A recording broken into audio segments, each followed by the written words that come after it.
kamen dann ganz viele böse Bemerkungen. Ich habe aber keinen Computer, was soll ich tun? Ich habe ja keinen Computer. Und ich denke, vielleicht könnte man das ja lösen, ja? Dass man sagt, okay, dann gibt es halt eine Zulage für Leute, die sich jetzt wirklich kein Handy leisten können und sowas. Vielleicht auch ein Tablet, das es groß genug ist oder dass es bedienbar ist. Das wäre doch eine einfache Maßnahme, dass man nicht immer noch dafür sorgen muss, ja, alles geht auch noch zusätzlich auf Papier. Dass man die Wahl nicht gleich elektronisch macht, geschenkt. Das ist vielleicht ganz gut, dass man die noch zum Nachschauen hat. Aber viele andere Dinge heutzutage könnte man mit relativ simpel digitalisieren. Wobei bei den Wahlen, da bin ich mir jetzt gar nicht so sicher. Ich war jetzt in Berlin und da gab es ja Probleme, dass es wäre vielleicht elektronisch nicht vorgekommen, dass die Wahlzettel nicht da gewesen wären. Aber nein, also ich glaube schon, die Bevölkerung ist viel weiter, als man immer so denkt in der Politik. Und ich glaube, man muss sich jetzt einfach nur was trauen. Die früheren Regierungen waren ja sehr analysestark. Die Kanzlerin hat ja schon gesagt, alles wird digitalisiert, was digitalisiert werden kann. Man hat sich nur nicht getraut, am Ende die Regeln dafür zu machen. Also wenn man zum Beispiel jetzt, ich will jetzt gar nicht über meinen Bereich Taxi, Mietwagen und so, sondern wir mal Krankenhäuser. Wenn ich höre, dass auf dem einen Krankenhaus es dann 2 Wochen dauert, bis die CD mit den Daten ins andere Krankenhaus im gleichen Bezirk Oberbayern irgendwie transferiert wird, das geht einfach nicht. Da müssen wir wirklich vorankommen. Und wir sehen ja überall anders, geschieht es ja auch. Sonst geschieht es nur woanders und nicht bei uns. Es ist ja wohl so, wenn ich das so, ich meine, ich war bei meinem Zahnarzt, das war eine Zettelwirtschaft, wie man in Bayern sagt. Ich habe aber auch mit einem amerikanischen Konzern, der Mitglied beim German Mittelstand werden will, einen mittlerweile über 2 Monate funktionierenden Prozess, wie die ihre Sachen haben wollen, auch in anderen Firmen. Also ich stelle auch fest, dass die Bürokratie nicht nur ein politisches Thema ist, sondern auch in vielen Firmen Blüten schlägt. Nehmen selbst große chinesische Konzerne nicht aus, die dann das Onboarding von neuen Lieferanten mit Excel-Listen machen. Das ist toll, super angekommen in der neuen Welt. Da ist doch auch noch wahnsinnig viel Nachholbedarf. Also das ist doch nicht nur ein politisches Thema. Also würde ich jetzt absolut zu sehen. Erstmal, glaube ich, würde ich es frei, nachdem ich Frage beantworten müsste, jetzt einfach mal machen. Also die Technologien sind da, es ist eigentlich auch der Wille da und es ist sogar das Geld da. Also jetzt zum Beispiel für Infrastruktur, vor ein paar Jahren musste man noch sozusagen viele Hebel in Bewegung setzen, damit genug Geld in die Infrastruktur kommt, aber die ist eigentlich da. Wir haben jetzt sogar Effekte, dass der Markt ein bisschen überhitzt ist. Also das Problem, was wir im Moment eher sehen bei der digitalen Infrastruktur, ist das Geld jetzt wirklich in die Anwendung kommt, also abgerufen wird. Also wir haben jetzt zum Beispiel das Thema, wir haben ja jetzt Förderungen für die Breitband- und Infrastruktur von Schulen und haben aber den Effekt, dass da eine Menge Geld zur Verfügung steht. Die rufen das aber nicht ab, weil sie es nicht können, weil sie es nicht wissen, was zu kleinteilig organisiert ist, also eigentlich ein Bürokratiethema. Das heißt, da müssten wir eigentlich ansetzen, sozusagen unsere Prozesse besser zu machen. Und das ist wirklich ein Thema, ein Organisationsthema. Ja? Und das andere ist, ich glaube, die Politiker müssen natürlich jetzt weiterhin die Weichen stellen in Richtung Digitalisierung mit einem richtigen Willen und auch wirklich mit ambitionierten Zielen und das sozusagen umfassend durchsetzen. Aber ich würde jetzt auch sozusagen uns als Bürger nicht aus der Pflicht nehmen. Ja? Das ist nicht so eine One-Way-Direction, ja? Sondern wir Bürger müssen auch was machen. Und dazu gehört, wir hatten da eine Diskussion auf der Terrasse, dass Infrastruktur ausgebaut wird. Und wenn Infrastruktur ausgebaut wird, dann muss ich mich damit abfinden, dass es zum einen beispielsweise Masten gibt, ja, die Energieleitung, damit der regenerative Strom von Nord nach Süd transportiert werden kann. Wir müssen uns damit abfinden, dass es da Handymasten gibt, ja, damit man ein Funknetz betreiben kann. Und das muss auch sozusagen vom Bürger angenommen werden.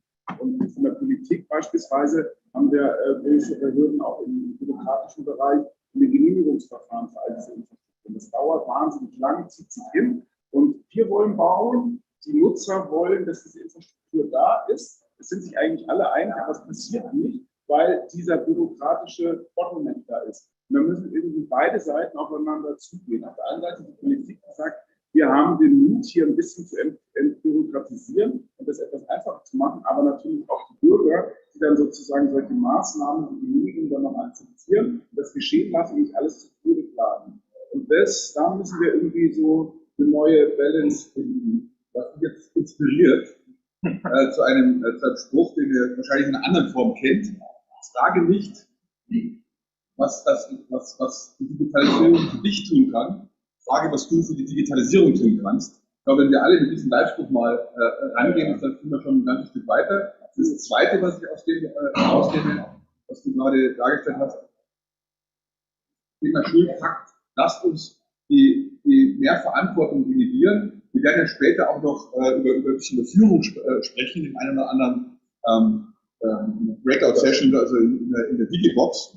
Und es ist auch eine Frage der Führung, Verantwortung tatsächlich abzugeben und die Menschen, in dem Fall die Firmen, die Menschen machen zu lassen. Und das ist natürlich eine Führungsaufgabe und sicherlich auch eine an die Politik. Bei der Schulbildung wäre es sicherlich die bessere Idee, den einzelnen Schulen vor Ort mehr Freiraum zu geben, als stärker zu zentralisieren. Weil stärker zentralisiert ist, glaube ich, nicht der Weg, der uns an der Stelle hilft, wenn wir in der Breite vorankommen wollen. Lasst uns die Ideen draußen entstehen. Wobei da, wenn ich das sagen darf, da würde ich sagen, es ist ein bisschen ambivalent, ja. Also auf der einen Seite zentralisieren zum Beispiel die Herausforderung, einen WLAN an die Schule zu bringen, ist eigentlich fast in jeder Schule das Gleiche. Die hat natürlich immer ein bisschen andere infrastrukturelle Voraussetzungen, aber sozusagen, da muss man das Rad immer neu erfinden. Ne? Das heißt also, da das irgendwie gebündelter, zentraler zu machen, kann ich mir vorstellen. Wenn wir jetzt aber sozusagen, jetzt haben wir 2 Jahre hier die Erfahrung gehabt und diskutiert über Homeschooling, und da würde ich ja schon sagen, das Einlearning, also das ist der Föderalismus, sozusagen der Bildungsföderalismus, dass man auch an manchen Stellen, ich glaube, kann da auch nicht vom Sinne, ja, kann ich gleich was zu sagen, ein Hemmschuh ist, ja. Und das ist der Moment, wo ich würde sagen, gerade wenn wir das Thema digitale Bildung voranbringen wollen, habe ich schon das Gefühl, dass wir uns vielleicht ein Stück weit von dem digitalen Föderalismus danach verabschieden müssen, um das sozusagen bundesweit zu organisieren, um da einfach auch einen Hebel reinzubekommen und da nicht in den unterschiedlichen Ländern komplett andere Voraussetzungen zu haben. Also deswegen, das glaube ich, muss man auch ein bisschen ausbalancieren.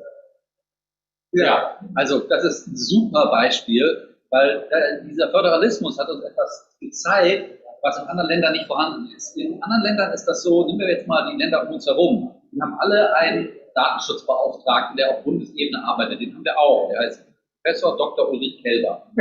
Der ist aber nur zuständig für die Bundesbehörden.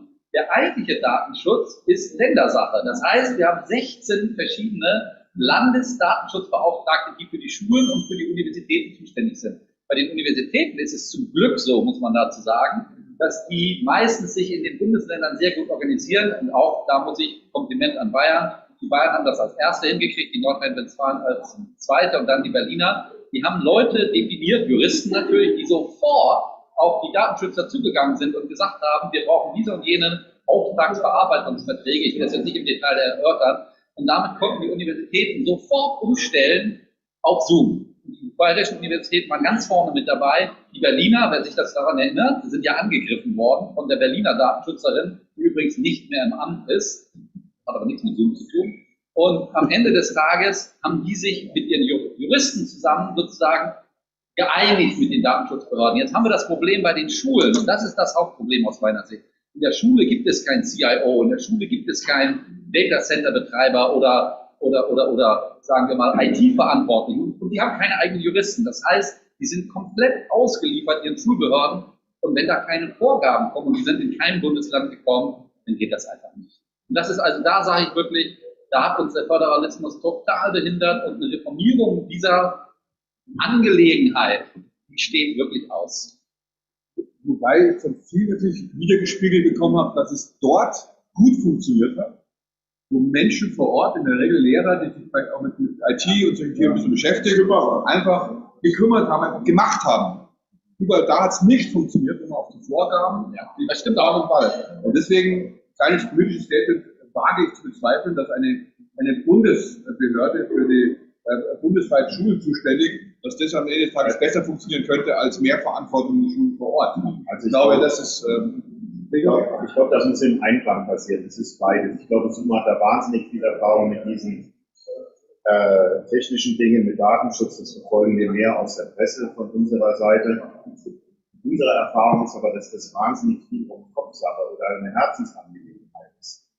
Und wenn ich mir anschaue, wie die Digitalisierung in vielen Firmen und insbesondere in den Schulen betrieben wird, wird das reduziert auf die Technik. Also wir haben viele Jahre jetzt über Digitalpakt und Laptops oder Tablets und WLAN gesprochen, aber das ist ja nur der Anfang.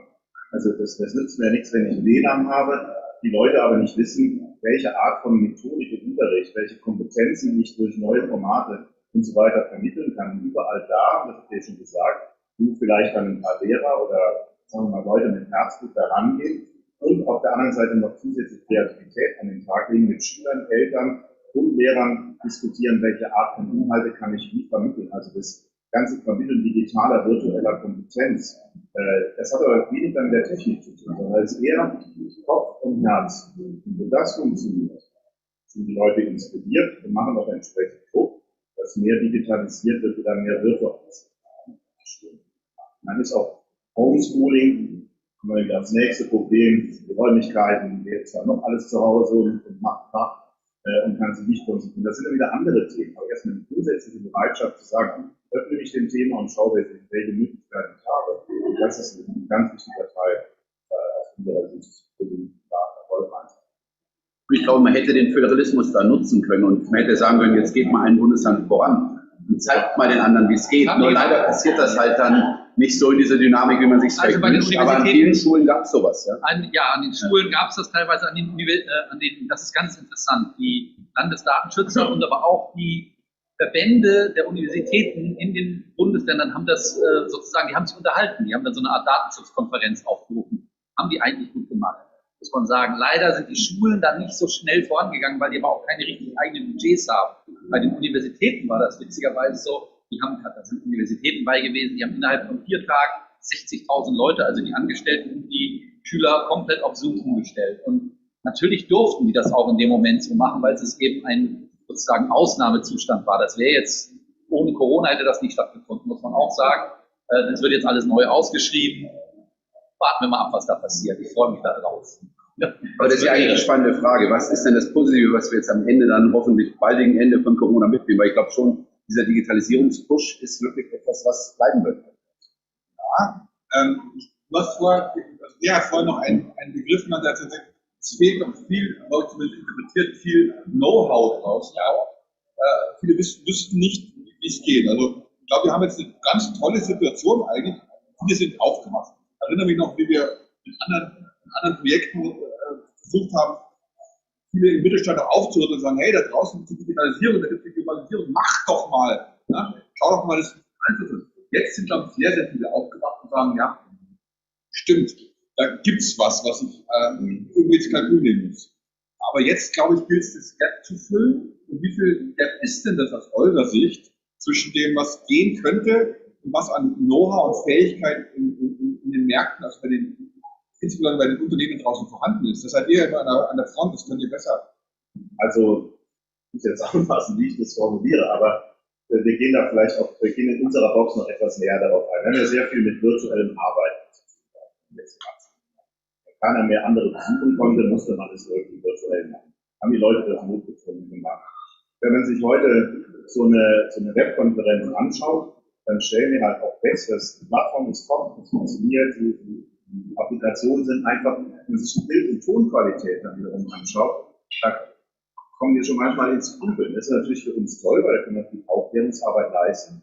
Aber niemand wird beispielsweise anzweifeln, dass in einer Runde, wo Menschen zusammenkommen, dass man sich da vernünftig artikuliert, dass man eine gute Stimme hat, man trainiert seine Story und so weiter. In den Videokonferenzen kommt das kurz. Man klickt irgendeine Kamera an, das Bild ist schlecht, im Hintergrund die Sonne, der Ton lässt auch zu wünschen übrig, es wird vielleicht nicht unbedingt die Hardware verwendet, die man bräuchte. Das sind ganz banale Sachen. Da gibt es noch wahnsinnig viel zu tun bei den Firmen. Was passiert? Die Erfahrung einer solchen virtuellen Konferenz ist vielleicht dann ziemlich gut.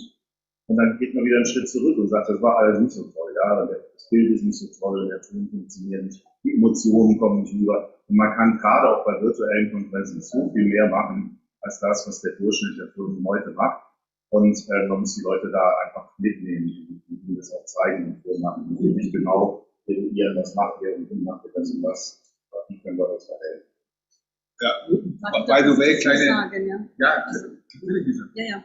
Also ich finde auch, es geht darum, heutzutage zu schauen, wie wir das mit inklusiv machen. Und diese Digitalisierung hat uns eröffnet, dass es einfach ist, Teams zusammenzubringen aus jeder Ecke. Also wenn ich an Zoom denke, ich führe auch Interviews oder Bewerbungsgespräche mit Leuten, die ich nie kennenlernen werde. weil ich nicht fliegen kann. Und es ist wirklich eine Bereicherung, weil ohne vernünftiges Plattform, also auch die Möglichkeit miteinander zu sprechen und auch zu sehen, kann ich auch nicht ein Spiel für den Menschen fühlen. Und das ist ganz wichtig.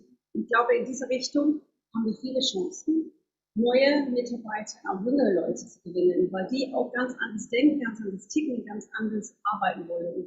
Und das ist eine super Chance für die Unternehmen. Was ich gerade sagen will, liebe Verantwortliche in den Unternehmen, denkt mal darüber nach, was so eine Geschäftsreise kostet. Ne? Wie viele Kilometer, was da nur der Kilometer kostet, für den hin. Jetzt wird es per Zoom gemacht. Denkt doch mal darüber nach, wie ihr eure Mitarbeiter an der Stelle ausstattet und gebt ihnen halt mehr als ein Laptop mit meistens einer schlechten Kamera eingebaut. Und da könnt ihr natürlich die Produkte von Jabra auswählen, aber es gibt natürlich auch Wettbewerber, um ein bisschen neutral zu sein, die das gut machen. Aber die Investition, das ist jetzt gar nicht so viel, glaube ich, ist echt wert, wenn der Mensch einfach besser verstanden wird. Und seines Videos alles tatsächlich die Tonqualität spielt eine ganz, ganz herausragende Rolle, auch psychologisch. Wenn jemand gut verstehst, wenn der Ton auch in den richtigen Frequenzen vernünftig rüberkommt, Gregor, da bist du mehr Fachmann als ich. Ja, stell dir vor, Hauptsächlich ist einfach, wenn die Kamera ausflippt, kannst du immer noch weiterreden. Ja? Ohne Ton geht halt nichts mehr. Ja? Wir kennen das alles, ist so. Wir gehen in den Doch, das geht schon auch. Ja. Bis dann. Alle wissen, wie es geht. Wir hatten ja den Stefan Werra zu Gast, also mit Körpersprache. Also du kannst auch nur mit Bild, also das darf man auch nicht unterschätzen, wie wichtig Bild ist. Auch der Bildausschnitt, ob du Hände siehst, ob da eine Gestik rüberkommt, ob da eine Dynamik rüberkommt, das spielt auch eine Rolle. Um Gottes Willen, also genau, natürlich, Video ist, die Kombination ist halt wichtig. Ja. Und das heißt jetzt nicht immer für alles Kamera an. Also wir haben ja philosophische Diskussionen, man tritt in die Privatsphäre des Kollegen oder des Kunden ein, wenn man sieht, wie das da im Haus aussieht. Aber natürlich gibt es Anwendungen, wo das einfach dazugehört. Und wenn ich jetzt beispielsweise virtuell arbeite und will mein Team neu einschwören und irgendwie eine neue Story, eine neue Vertrag, Lisa hat es eben gesagt, wir haben Bewerbungsgespräche. Die letzten 20 Leute, die wir bei uns im Team eingestellt haben, kennen wir nur über Video. Ich habe einen Peer über Video kennengelernt, einen Roland auch. Wir haben uns gesehen und heute auch zum ersten Mal und hat super funktioniert. Niemand würde anzeigen, ja, das richtige Meeting hat in gewisser Weise natürlich dann nochmal einen Vorteil. Aber wenn ich das nicht kann, bin ich darauf angewiesen, Top-Bild, Top-Ton zu haben, das funktioniert wunderbar. Wie du sagtest, wenn man anfängt zu rechnen, Stauzeiten, Flugzeiten, Parkgebühren, was da alles zusammenkommt, da kann man sich schon fragen, ob das alles so weitergehen oder wieder zurückgedreht werden muss oder so bleiben muss. Ja, man kann das nicht zurückdrehen. Und nein, es ist unmöglich. Und ehrlich gesagt, ich glaube auch die ganze Diskussion ist fast schon ein bisschen müßig, weil wir sind schon da viel weiter. Wir machen das alles heute schon. Und wir haben ja noch gigantische Aufgaben vor uns, die auch die Digitalisierung betreffen. Ich meine, wir müssen Deutschland energetisch umstellen. Ja? Und wie soll das funktionieren, wenn wir keine Energiespeicher haben? Energiespeicher werden in Zukunft überall rumfahren. Das sind die Flugtabis, haben alle Energiespeicher. Die müssen wir miteinander vernetzen, damit der Grid funktioniert. Da passiert noch viel, viel, viel zu wenig. Ja? Das sind eigentlich jetzt die Herausforderungen, wo man sich jetzt nur hoffen kann. Da sitzt noch keine neue Regierung, hoffentlich bald eine neue Regierung, die sich solche Dinge auf die Fahnen schreibt, die dann sagt, packt mal das an, wo es wichtig ist, wo wir in 4, 5 Jahren auch mal dann wirklich sagen, gut, dass wir das damals gemacht haben, sonst wird es uns jetzt richtig stimmen. Wir wollten jetzt nochmal probieren mit dem Videoton. Schauen wir jetzt nochmal, dass wir es rüberkriegen, über den Ball den Herrn Staatsminister Herrmann.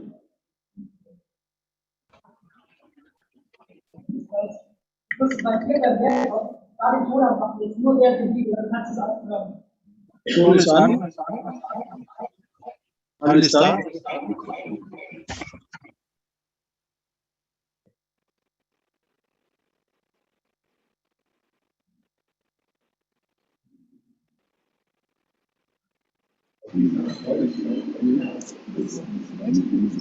Nein, ich kann das bei uns sehen. Ich sehe den Chat. Wir schreiben den Chat, dass sie es nicht sehen.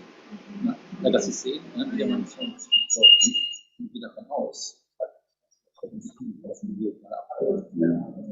Runter.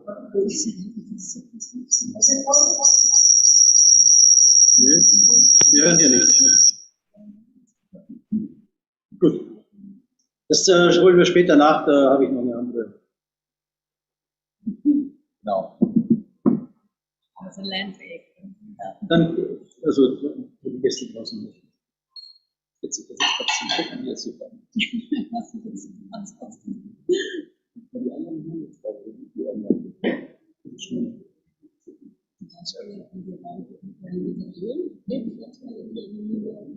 Bitte mal, ja.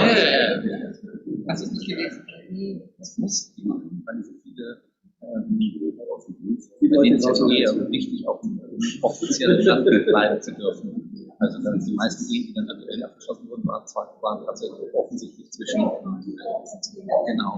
ja. Die brauchen ja dann keine Green Card, sondern die können dann einfach, genau, also wenn ein Amerikaner nicht heiratet, eine Amerikanerin, dann darf er erstmal im Land bleiben, ohne dass er ein Amerikaner wird. Natürlich auch nur so lange, kann man auch zumindest so führen. Meine Internet hat sich eingestellt wurde vor 500 Jahren. Das ist eine E-Mail dazu, weil das 500 Jahre und ihr seid umgebracht. Seid ja normal. War für mich dann eigentlich alle Interviews ohne E-Mail. Genau. Deswegen ja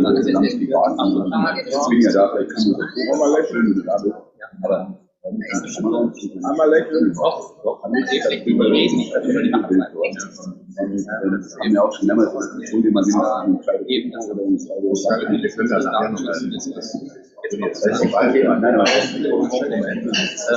Also natürlich, wenn du dann mal weggehst oder so, Da gibt es eben diese Cyber Security aber nicht damit rein, ja, wenn du kannst Nebengeräusche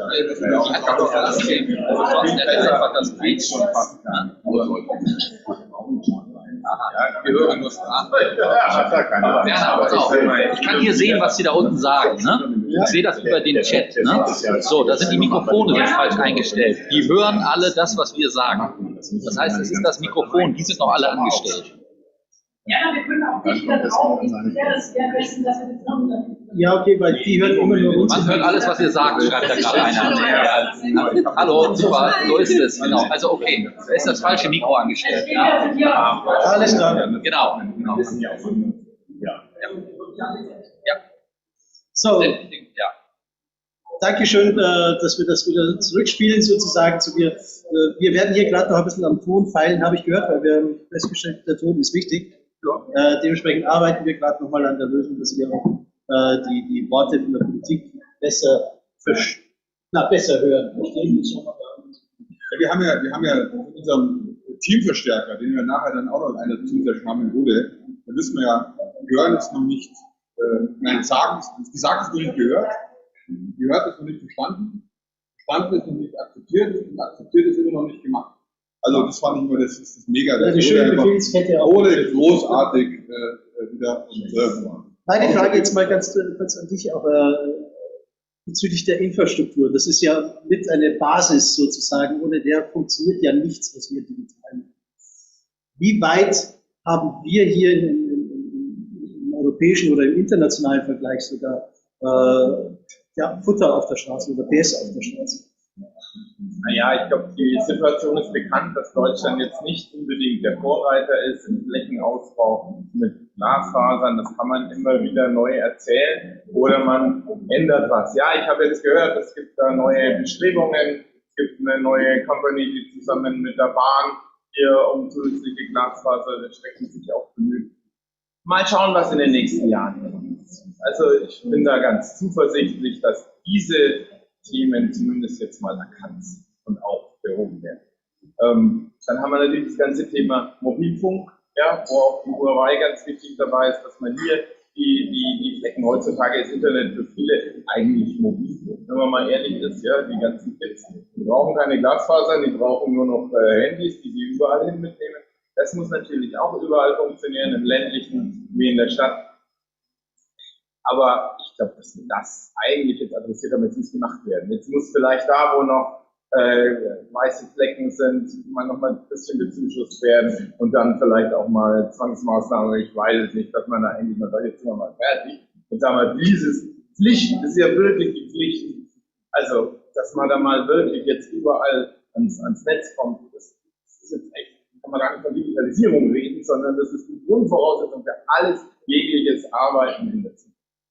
Die Nutzungsvoraussetzungen liefert ja ihr sozusagen. 5G, weiß ich, nächster Step 6G ist ja auch schon mal in den Testlaboren unterwegs. Brauchen wir dann überhaupt so viel Kabel noch verlegen in der Erde oder reicht das, wenn wir das großspannig über die Punkte? Ja, also eins glaube ich, da kann ich mich dem voll anschließen.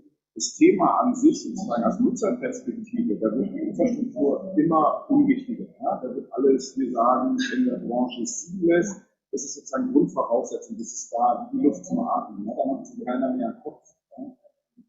Technologisch gesprochen ist es natürlich schon so, irgendwann muss auch jede Station, auch wenn das Netz noch so verdichtet ist, in der Glasfaser angeschlossen werden. Also das ist auch nach wie vor noch die physische Voraussetzung. Ja? Und sozusagen aus der Nummer kommen wir nicht mehr raus. Aber das müssen wir immer stärker verdichten. Und je besser es ausgebaut ist, desto mehr können wir uns um die Anwendungen kümmern, desto selbstverständlicher werden. Und deswegen glaube ich schon, dass wir hoffentlich in ein paar Jahren nicht eine Diskussion so sehr über Infrastruktur haben, sondern die ist dann einfach da, sondern wirklich über das, was wir mit der Infrastruktur machen, wie es am besten geht. Da muss man dann vielleicht ein bisschen gucken, ab und zu kann man den Wettbewerb sicherstellen. Dann steht jetzt auch AI vor der Tür, was ja jetzt schon bei den mobilen Anwendungen sehr wichtig ist. Wir wissen, bei den ganzen Plattformen, da läuft ganz viel über Algorithmen, über AI. Wir müssen uns auf Spielregeln, auf Standards, auf ethische Grundlagen einigen, weil dann natürlich Entscheidungen auf einmal über Algorithmen getroffen werden, die unser Leben fundamental berühren. Und dann, glaube ich, muss man stärker sozusagen um diese Themen kümmern. Die Infrastruktur ist natürlich immer eine Voraussetzung. Die muss stabil laufen, die muss sicher laufen. Die muss umfassend sein, das ist ganz klar. Und das ist eine Mammutaufgabe, die noch ein bisschen dauern wird. Aber es ist natürlich nicht so, dass dieses Problem jedes Jahr ein neues ist, ja? Weil es ist eigentlich immer das Gleiche. Du musst einfach mehr Infrastruktur sozusagen ausbauen und ans Netz bringen. Ja? Und mit den anderen Themen, da erwarten schon ein bisschen mehr hinaus. Die Herausforderungen bei der Infrastruktur haben sich ja gewandelt. Ich erinnere mich noch, da hat es geheißen, schnelles Internet und dann hatte man im Kopf 50 Mbit. Ich glaube, der Runde würde keiner mehr behaupten, dass 50 Mbit schnelles Internet ist. Sondern heute redet man von einer Gigabit, würde ich mal vermuten, also in der Regel Glasfaser in Wohnungen. Ist dort diese Anforderung jetzt dann State of the Art fahren, Gigabit, oder müssten wir eigentlich jetzt schon weiterdenken, weil wir ein Gigabit in den Wohnungen, können wir das ja nochmal eine andere Nummer, mal ein Privathaus haben. Ist das okay? Ist das ein vernünftiger Standard, den wir da setzen? Oder sind wir eigentlich wieder hinten nach? Wären wir damit machen? Andere Länder haben das ja wieder. Also Gigabit als Zielmarke auszurufen, halte ich nach wie vor für absolut ausreichend. Es kann natürlich keiner sagen, wie die Bedarfe sich entwickeln. Und grundsätzlich ist man da in der Regel ein bisschen zu pessimistisch, dass eigentlich die Bedarfe sich viel stärker in der Regel entwickeln, als man das in der Gegenwart antizipiert hat. Aber ich meine, wenn man sich die Situation so der von Deutschland anschaut, wir sind von den Gigabit flächendeckend, ja, das ist ja so weit entfernt, also deswegen diese digitale Zielmarke aufrechterhalten. Und mit dem Gigabit kann man wirklich mit den Anwendungen, die wir haben, also für Sync braucht man keine Gigabit. Ja. Wo das natürlich spannend wird, bei den E-Health-Anwendungen, da haben wir darüber gesprochen, wenn wir jetzt in großem Maße, sagen wir mal, so virtuelle, immersive Erfahrungsräume schaffen an den Schulen, ja, weil ja zum Beispiel Schulklassen in der Universität oder mit einer Forschungsstelle bei anderen Instituten treten, da brauchen wir schon sehr viel Arbeiten. Und da sollte es schon in Gigabit gehen. Aber was für Netzperformanten auch noch wichtig ist für die Anwendung, die wir gehen, gerade in der ist zum Beispiel die Latenzzeit. Das ist ganz wichtig. Das ist die Netzwerkfunktionszeit. Das sind auch wichtige Parameter, nicht alles über die reine Barriere gelöst. Und dann haben wir auch so Themen im Bereich.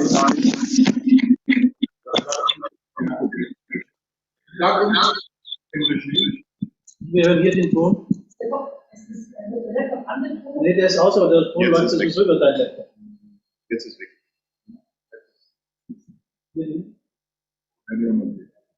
Also wir haben die Latenz.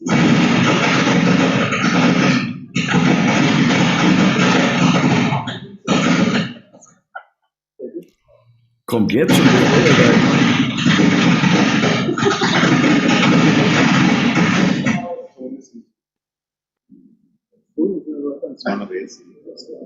Sieht ihr die Liste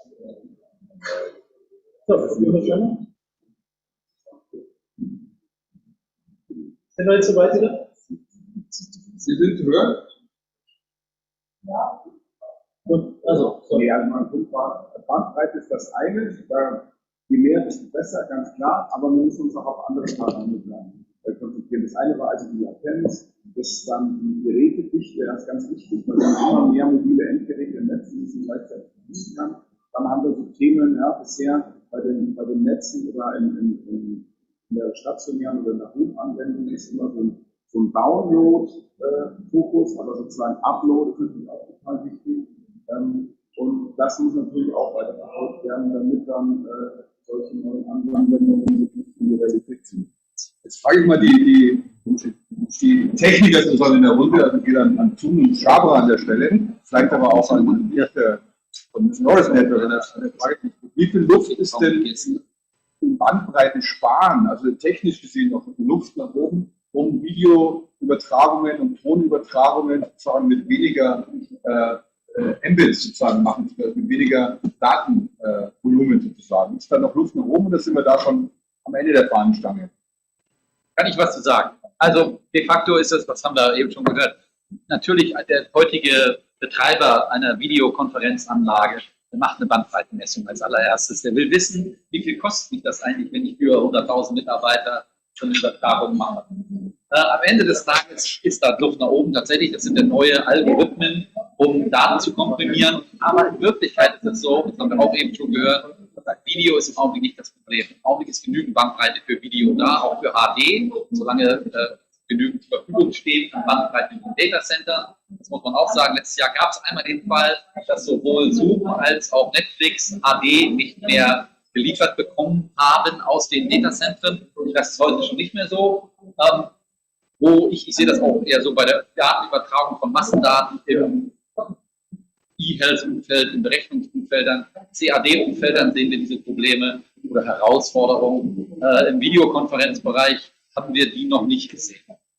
Ja, also das kann ich nur unterstützen. Wir betreiben ja auch Zoom bei uns im eigenen Datacenter. Dieser Traffic bei uns geht jetzt unter. Und man muss auch sagen, von der Komprimierung her glaube ich, da ist schon jetzt mittlerweile das meiste ausgereizt. Also verlustfrei jetzt noch da was rauszuholen, halte ich für unwahrscheinlich, dass da noch wahnsinnig viel passiert. Aber natürlich wird es immer wieder neuere Themen geben, die dann sehr viel Daten brauchen, die übertragen werden. Und ich finde, mit der Bandbreite mit 1 Gigabit, da werden alle schon wirklich verdammt gut bedient. Also ich glaube, wenn wir mal über das reden, dass das nicht mehr reicht, dann haben wir andere Sorgen in Deutschland. Bandbreite allein ist es ja nämlich auch noch nicht. Es sollte dann möglichst auch noch stabil zur Verfügung stehen, weil das kennt, glaube ich, jeder, dass er dann mal bei so einem Videocall mal rieselt, dann geht's wieder, dann ist der Ton mal schnell weg und so weiter. Also ich glaube, das ist fast störender als die Problematik der Bandbreite und gut, hat auch teilweise was damit zu tun, dass es eben Bandbreiteneinbrüche dann gibt, aber hängt eigentlich eher mit der Übertragungstechnik heute zusammen im Endausbau. Wenn das DSL ist, dann kommt da mal so ein Einbruch leichter zustande, auch im WLAN, auch wenn VPN drüber ist. Das sind so die technischen Themen. Da kann man noch ein bisschen oder deutlich was verbessern, wenn wir sagen, wir kommen mit unserem Glasfaserausbau weit. Ja, dann funktioniert es. Ja. Und wenn man sieht, heute, wenn man auf der Autobahn fährt, LTE hat, dann kann man besser zoomen, als wenn man irgendwo auf dem Land mit einer blöden DSL hat. Das ist so. Und das ist ein bisschen schade. Also das muss man verbessern. Aber hey, das haben wir geschwätzt. Das sollte passieren jetzt. Fertig. So, wir machen jetzt die Handmikros sozusagen. Aha. Wieder in die alte Welt zurück, sozusagen. Genau. Und schauen wir mal. Gehen die jetzt? Angeschaltet. Ich habe vorher ausgeschaltet. Okay. Und den roten Knopf angedrückt. Also meins ist an, oder? Und wunderbar. 1, 2, 2, 2. Macht man es früher immer. Das fand ich immer zu toll, wenn die auf der Bühne gestanden sind. Und so 1, 2. Okay, dann können wir jetzt hier weitermachen. Aber wir sind jetzt aber schon jetzt 11 Uhr. Wir sind ja eigentlich hier in der Runde durch. Wir wollten jetzt die Boxen vorstellen, ja? Die Boxen vorstellen. Also lieben Dank in die Runde. Vielleicht eine Abschlussfrage an Zoom. Ihr sendet ja nach wie vor nicht in HD sozusagen, also übertragt. Ist schon HD mittlerweile. Ist also Full HD. Ja. Das macht ja unser Kunde selber. Also bei uns ist das so, dass der Kunde das selber bestimmt. Der Administrator in Wirklichkeit vom Kunden. Wer das machen will, der macht das und machen auch die meisten mittlerweile. Und gerade das ist ja in der Eventlandschaft, so wie hier, ist das ganz als Deutschland, als Eventland. Wir haben ja diesen großen Digitalisierungsschub jetzt miterlebt in der Eventkultur. Da wird wirklich viel HD benutzt. Das sehen wir auch. Danke. Perfekt. Wunderbar. Ja, erstmal herzlichen Dank für die erste Runde hier. Wir grooven uns gerade ein, haben wir gerade festgestellt. Es wird schon noch eine Steigerung geben. Wir und die Technik, das ist immer wieder. Wir machen, andere trauen sich gar nicht ran. Wir machen.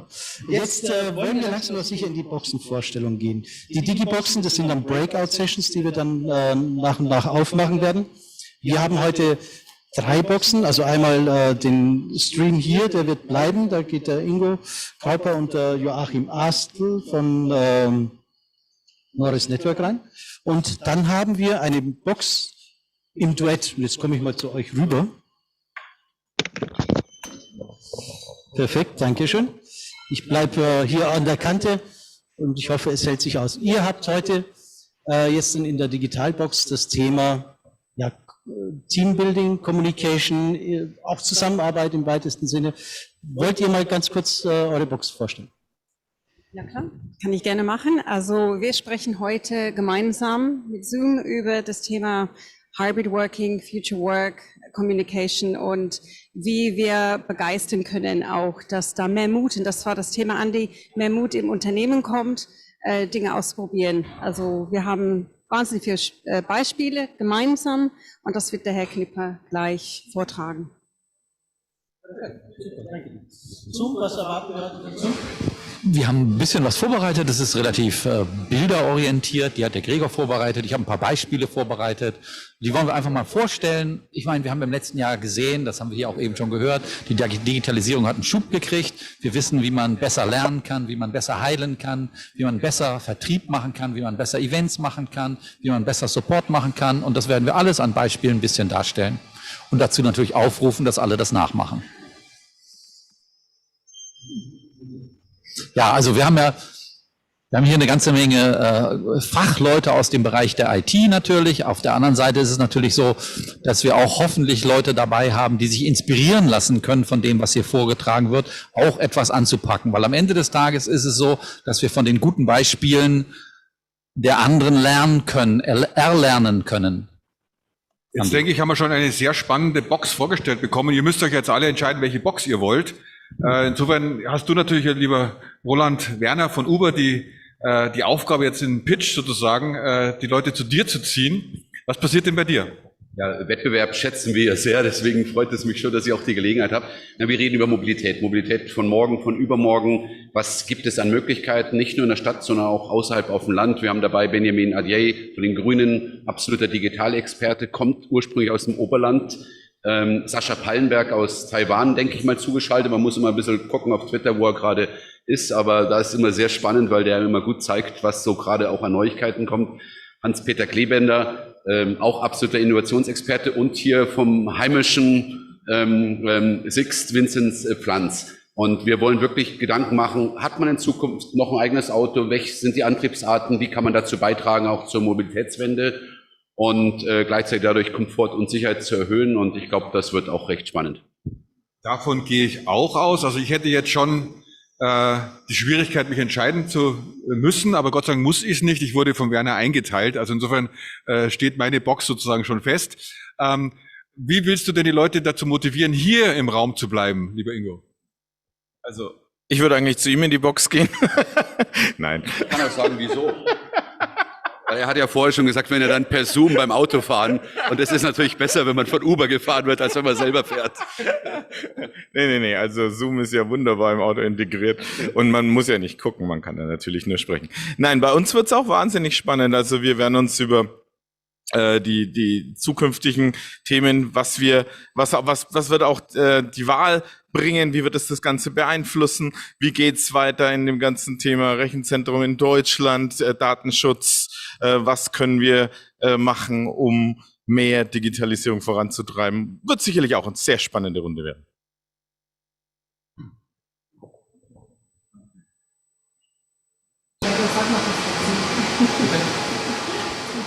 Ach so, dann dürfen wir zweimal Werbung machen für unsere Box. Das ist natürlich super. Also ich würde natürlich auch in unsere Box gehen. Nee, da ist alles schon zu gesagt. Wir versuchen, ich habe es eben schon gesagt, es geht nicht nur um Technik. Wir wollen ein paar konkrete Beispiele bringen, was wirklich die Vorteile von modernem Arbeiten ist. Aber ich finde auch die beiden anderen Boxen super. Und auch vor allen Dingen das Uber-Thema würde mich interessieren. Aber ich bin gleich in unserer Box mit unseren Leuten, genau. Wir sind tatsächlich in anderen Räumen, deswegen gehen wir jetzt auch tatsächlich in einen Raum und wir sehen uns dann alle gleich in dem jeweiligen Raum, den wir halt dann so uns aussehen. Sorry, habe ich gepennt. Also falls ihr mich jetzt nicht gehört habt, ja, dann gebe ich schon gerne an den. Perfekt, Dankeschön. Also, es ist jetzt soweit. Ihr könnt jetzt die Breakout-Boxen wählen. Die Kollegen gehen jetzt schon runter. Wir brauchen jetzt so ungefähr 5 bis 7 Minuten, bis alles steht. Vielleicht haben wir jetzt ja auch die Chance. Ihr bleibt hier. Genau. Hier in die Mitte, bitte. Du musst runter in den zweiten, ich gehe gleich mit. Ihr habt jetzt die Möglichkeit, vielleicht haben wir jetzt die Möglichkeit, die Frau Beer und den Herrn Herrmann nochmal zu hören, laut, so dass wir es auch hören. Lieber Werner Theiner, liebe Besucherinnen und Besucher der Digiwiesen, ja, schon wieder ist es ein Jahr her, ich kann mich noch sehr gut an die letzte Digiwiesen erinnern, spektakulärer Fassanstich auch hier im Büro. Heute machen wir es mal ohne Bier, ich habe aber noch aus dem letzten Jahr, also essen kann man es jetzt vielleicht nicht mehr, aber zumindest das Lebkuchenherz aus dem letzten Jahr. Ja, auf der einen Seite freue ich mich, auf der anderen Seite ist es natürlich schade, dass die Digiwiesen auch in diesem Jahr die normale Wiesen ersetzen muss, weil wir immer noch keine richtigen Wiesenverhältnisse haben, aber ich bin fest davon überzeugt, dass es 2022 dann wieder richtig losgeht. Die Digiwiesen ist für mich aber auch ein Symbol, dass wir es wirklich geschafft haben, auch in Zeiten der Pandemie zu einem sowohl als auch zu kommen, dass wir jetzt langsam wieder anfangen, uns zu sehen, dass wir es schaffen, durch hybride Modelle, durch digitale Modelle kein Social Distancing zu haben, sondern nur ein Physical Distancing. Und jetzt geht es ja langsam wieder aufwärts. Wir haben steigende Impfquoten, wir haben auch wieder Lust, dass unser Leben so richtig losgeht und wir haben natürlich auch wieder Lust auf Wiesen. Dass es eine Digiwiesen geben kann, liegt aber auch daran, dass uns die Pandemie, die sich keiner gewünscht hat, auch im Digitalen nochmal einen richtigen Schub verpasst hat, dass wir zumindest so miteinander etwas feiern können. Und ich habe jetzt auch schon einige Veranstaltungen gesehen, die auch heuer stattgefunden haben, was mich besonders freut, wo Menschen zusammenkommen, wo sie sich austauschen können, diskutieren. Und was aber auch nicht zu kurz kommen darf, auch wieder richtig feiern können. Das heißt, gerade für die Digitalisierung war das noch ein enormer Schub. Jetzt wünsche ich aber auf jeden Fall für diejenigen, die jetzt vor Ort zusammen sind, einen ganz, ganz tollen Start, viele gute Gespräche und ganz viel Vorfreude auf eine tolle Wiesen 2022. Danke, dass ich auch in diesem Jahr wieder dabei sein kann und vielleicht kann man es ja nächstes Jahr miteinander verbinden. In echt, in Farbe und bunt vor Ort und trotzdem für diejenigen digital zugeschaltet, die es nicht 16 Tage jeden einzelnen Tag auf die Theresienwiese schaffen. Alles Gute! Servus und Grüß Gott zur Digiwiesen 2021. Ich freue mich, dass Sie auch dieses Jahr den Weg ins virtuelle Bierzelt gefunden haben. Corona-bedingt kann das größte Volksfest der Welt nun schon zum zweiten Mal in Folge nicht stattfinden. Das ist ein herber Verlust für München und Bayern.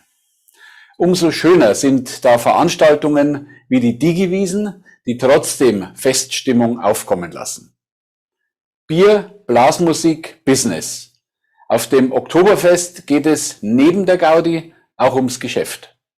Viele erfolgreiche Geschäftsideen und Kontakte haben ihren Anfang bei einer gemütlichen Maß im Festzelt genommen. Mit der Tradition im Herzen die Zukunft gestalten, das ist der bayerische Weg. Deshalb ist der Freistaat heute eine der dynamischsten und lebenswertesten Zukunftsregionen der Welt. Ein entscheidender Schlüssel für anhaltenden Erfolg und Wohlstand ist die Transformation der deutschen Wirtschaft, insbesondere in den Bereichen Klimaschutz und Digitalisierung.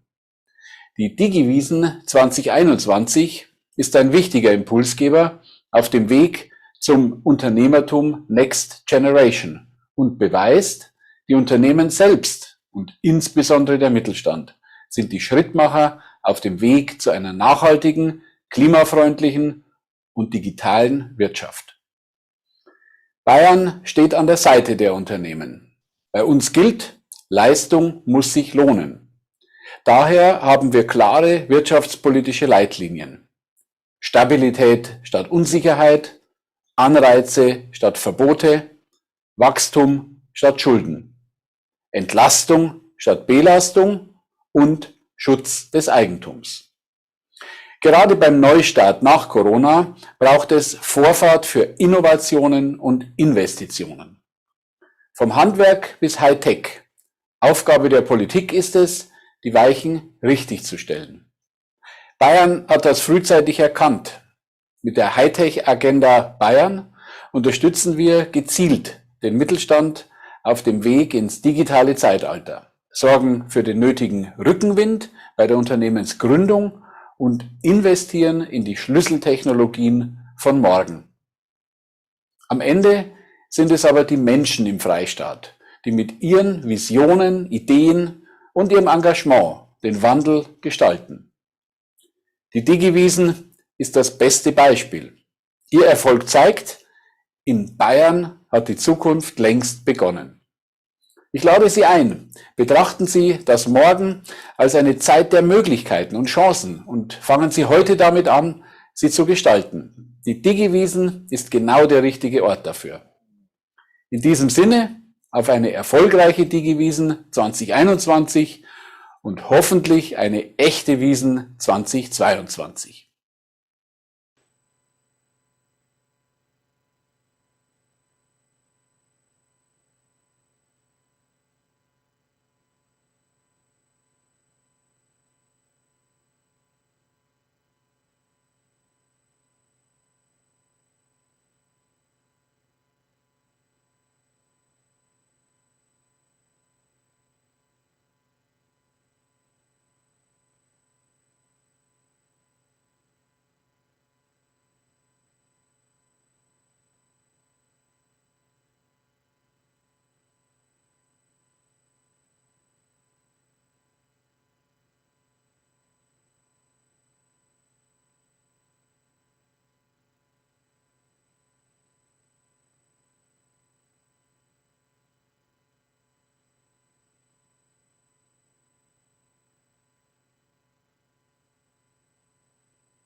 Aber auf Mute, wenn ich fertig bin. Ne? So.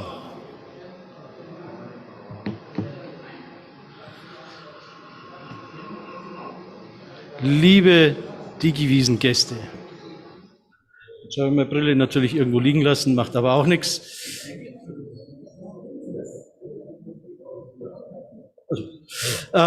Liebe Digiwiesen-Gäste, wenn ihr euch noch nicht entschieden habt, in welchen Raum ihr gehen wollt, hinter einer Tür verbirgt sich der Zong sozusagen. Nein, Quatsch, wir haben nur spannende Themen. Also in den Raum Uber reden wir über Mobilität, smarte Mobilität, Smart City. Da ist dabei der Roland Werner von Uber. Es ist der Vincent Franz von Six dabei. Wir haben dort den Benji Ajay von den Grünen. Und weitere spannende Gäste. Also, dann wählt ihr einfach den Raum. Ihr geht auf Breakout-Sessions unten in der Menüzeile und könnt dort euren Raum auswählen. Dann haben wir eine zweite Box. Das ist die Zoom- und Jabra-Box. Da sprechen wir über Teambuilding, Teammanagement, ja, alles, was rund um Team und Kommunikation passiert. Da freue ich mich auch drauf. Also könnt ihr gerne reinschauen. Wählt einfach dann den Raum Zoom Jabra aus. Und für alle anderen, die sich zum Thema Infrastruktur und Digitalisierung interessieren, die sind dann hier die richtigen. Hier kommt dann gleich der Stefan Keller auf meiner Seite. Der ist von Norris Network. Dann haben wir noch, wen haben wir denn noch? Der Ingo Graupark, glaube ich, wollte auch noch dazukommen, oder? Ja, und der Joachim Astl. Achim, ja, der Achim, ja, Gottes Willen. Ja, stimmt. Der Achim Astel, den muss ich doch gleich nochmal als Master mit dazu fügen. Jetzt bist du auch wieder hier bei uns. Wunderbar. Lieber Thomas, willst du zu uns in die Runde kommen? Hier Infrastruktur, Security. Ja, das werden wir noch organisieren. Da ist, glaube ich, sogar noch ein halbfrisches. Alkoholfrei geht auch. Wenn man schon zoomt während der Autofahrt. Ingo, darf ich dich da drüben bitte hinbitten? Dann seid ihr alle schöner im Bild. Schnackelwülz, dann setz sie da hin bei ihm. Ich holte. Einschalten? Okay, ich helfe dann gleich. So. Also ihr setzt euch dann dahin, bitte. Wenn ihr euch entscheiden wollt, hier bei der Box dabei zu sein, ihr könnt hier auch ein bisschen näher rutschen. Infrastruktur, dann bitte gerne hier rüber. Jetzt, genau, jetzt auch das. Perfekt. Kommst du noch zu mir? Kommst du noch, Werner?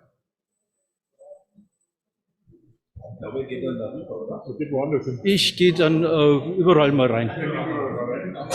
Hast du dich angemeldet, dass ich nicht mit meinen Daten bin? Ich mache nicht, dass wir Geld sparen können. Ja, das gerade. Du willst da mitdiskutieren? Infrastruktur.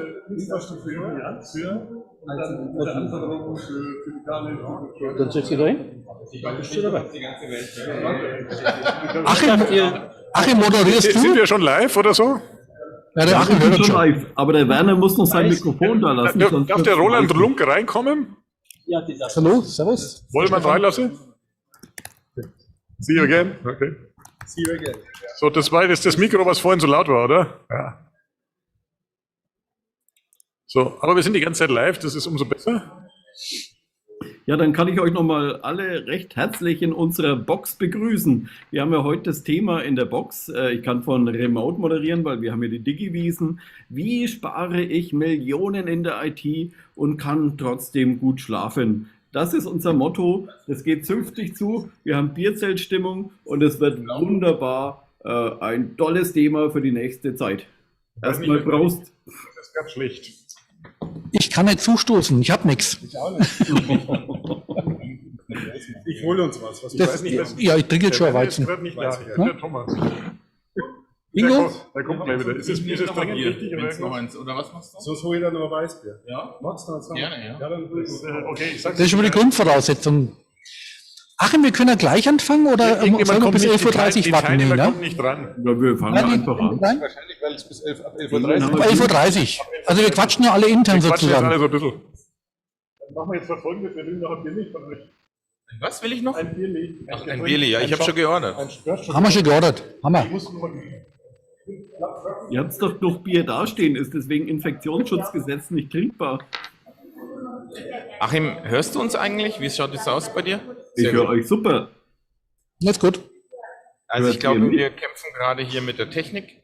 Nein, die kommen erst um 11.30 Uhr rein, die Leute, glaube ich. So. Seitdem der Werner weg ist, geht alles super. Okay. Das ist zwar nett gesagt, aber das stimmt nicht. Ich bin eh da. Also wir hören euch perfekt.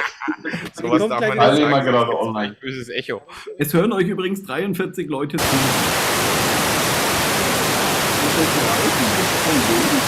Oh oh. Jetzt hat eure Regie mal wieder das Rauschen hochgezogen. Da war wahrscheinlich vorhin die Doro Bär, aber den Regler brauchen wir jetzt nicht mehr. Du bist ein bisschen leise, Achim. Oh, das ist schade. Was hast du gerade? Also wir hören den Achim gut, zumindest als Zuhörer. Dann müsst ihr euren Monitor höher ziehen bei euch. Monitor. Hier ist unterwegs. Hier ist unterwegs? So, langsam haben wir alle beachtet. Bier wird auch schon organisiert. So, lieber Achim, was passiert jetzt bei dir?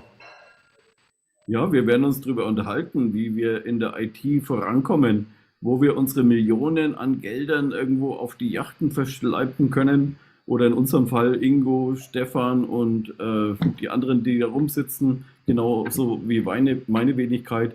wie wir in die nächsten Rechenzentren investieren. Also statt der Yacht haben wir die großen Hallen gebaut und haben da ganz viele Computersysteme reingestellt und denken, die Hallen sind nicht groß genug, jetzt müssen wir noch mal welche hinten dran bauen. Und das machen wir regelmäßig, damit die IT in Bayern immer größer werden kann und man entsprechend online und alle anderen Themen richtig gut macht. Ja, und darüber unterhalten wir uns. Perfekt. Da freue ich mich drauf. Also, wir haben hier doch schon einige Leute im Stream drin. Ich würde jetzt mal sagen, wir haben noch 5 Minuten. Jeder hat nochmal Pipi-Box und was weiß ich was Möglichkeit. Und dann legen wir los, okay? Darf ich dir so ein bisschen den Masterrolle so übernehmen? Du bist mit Mikrofone. Sind wir schon irgendwie online? Ja, freilich. Die ganze Zeit online, das habe ich mir gedacht. Also, ja, dann hoffe ich mal, dass auch die jetzt läuft es an mir vorbei. Wo ist du? Ja, fast richtig. Das Alkoholfreie kommt noch, oder? Achso, dann nehme ich. Achso, okay. Ich wollte es im Zoom-Glas natürlich. Ihr dürft auch das nachfüllen. Darf ich das mitgeben? Test. Wir müssen ja an unsere Sponsoren denken, natürlich. Deswegen trinken wir nur im Zoom-Glas, schauen nur in die Jabra-Kamera und reden nur mit Norris Network. Wir haben ja hier auch die richtigen Hintergrund in Sachen Rechenzentrum. Wobei die Perspektive, die ist schon sehr weitläufig bei dir, Achim, wenn ich das mal sagen darf. Ja, ist eines unserer kleineren Rechenzentren im Hintergrund. Genau. Das ist dieser berühmte Tunnel, der von Nürnberg bis zu eurer Filiale nach München reicht, oder? Schon, oder? Genau, so in etwa. Da musste ich gerade dran denken, weil in den USA wurde gerade das größte Höhlensystem noch mal ein Stück länger. Man hat irgendwie 600 Meilen, kein Witz, 600 Meilen Höhlengänge erforscht und hat festgestellt, man hat noch 13 Meilen übersehen. Also ich weiß, es gibt ja viele Berufe, ja, im Keller sozusagen sitzen, ob im Rechenzentrum oder Höhlenforscher, manchmal ist es ja nicht viel auseinander. Ja, aber ganz so groß ist bei euch dann doch nicht, oder? Wie viele Racks sind es denn? Jetzt mal Butter bei die Fische. Wie viele Racks haben wir denn? Also jetzt in der Colocation-Fläche haben wir 500 Racks. Könnten noch ein paar mehr werden. Okay. Das weiß aber der rechts neben dir besser, weil der verkauft das Ganze. Okay. So, also jetzt haben wir auch das richtige Glas. Deswegen. Ich glaube, ich kriege auch noch. Zum Wohle. Zum Wohle. Okay. Also das ist so eine Art Lebenstraum vor Zoom trinken. Ja. Prost. Zum Wohle, genau. Da steht jetzt Zoom drauf. Auf dem Glas steht Zoom drauf und nicht Norris. Deswegen, also ihr müsst eure Sponsor-Deals natürlich schon richtig machen. Aber also, zeig uns nochmal das Glas Group, der ist gar nicht so ja. Prost. Das ist bestimmt die Zoom-Software. Das ist die Zoom-Software, die das ausblendet. Das Norris. Genau, um halb, wann starten wir offiziell? Was hat er gesagt? Halb passt Kassen. Okay, gut. So, und da haben wir jetzt noch einen Neuzugang auf der Außenposition, aber die Kamera hat ihn noch gar nicht. Macht nichts. Der darf sich trotzdem kurz vorstellen, oder? Haben wir noch schon. Genau, magst du mal was sagen zu dir? Ja, hallo, mein Name ist Otto Held. Ich komme aus München und mein Ziel ist es, Softwarefirmen den Softwarefirmen Fachkräfte zuzuspielen aus dem osteuropäischen Bereich. Das heißt, du bist Personalberater oder hast eine Plattform dafür? Broker. Menschenhändler. Haben wir schon gebrokt. Das ohne Alkohol. Genau, das haben wir schon gebrokt. Okay. Auf fallende Kurse bitte. Wenn jemand Software Development macht, dann können wir die dementsprechenden Fachkräfte aus Osteuropa zusammenbringen und das macht natürlich auch Sinn, weil wir Fachkräfte haben im Moment mehr Ende. Noch ganz kurz, wie heißt die Firma, dass wir das auch alle googeln können?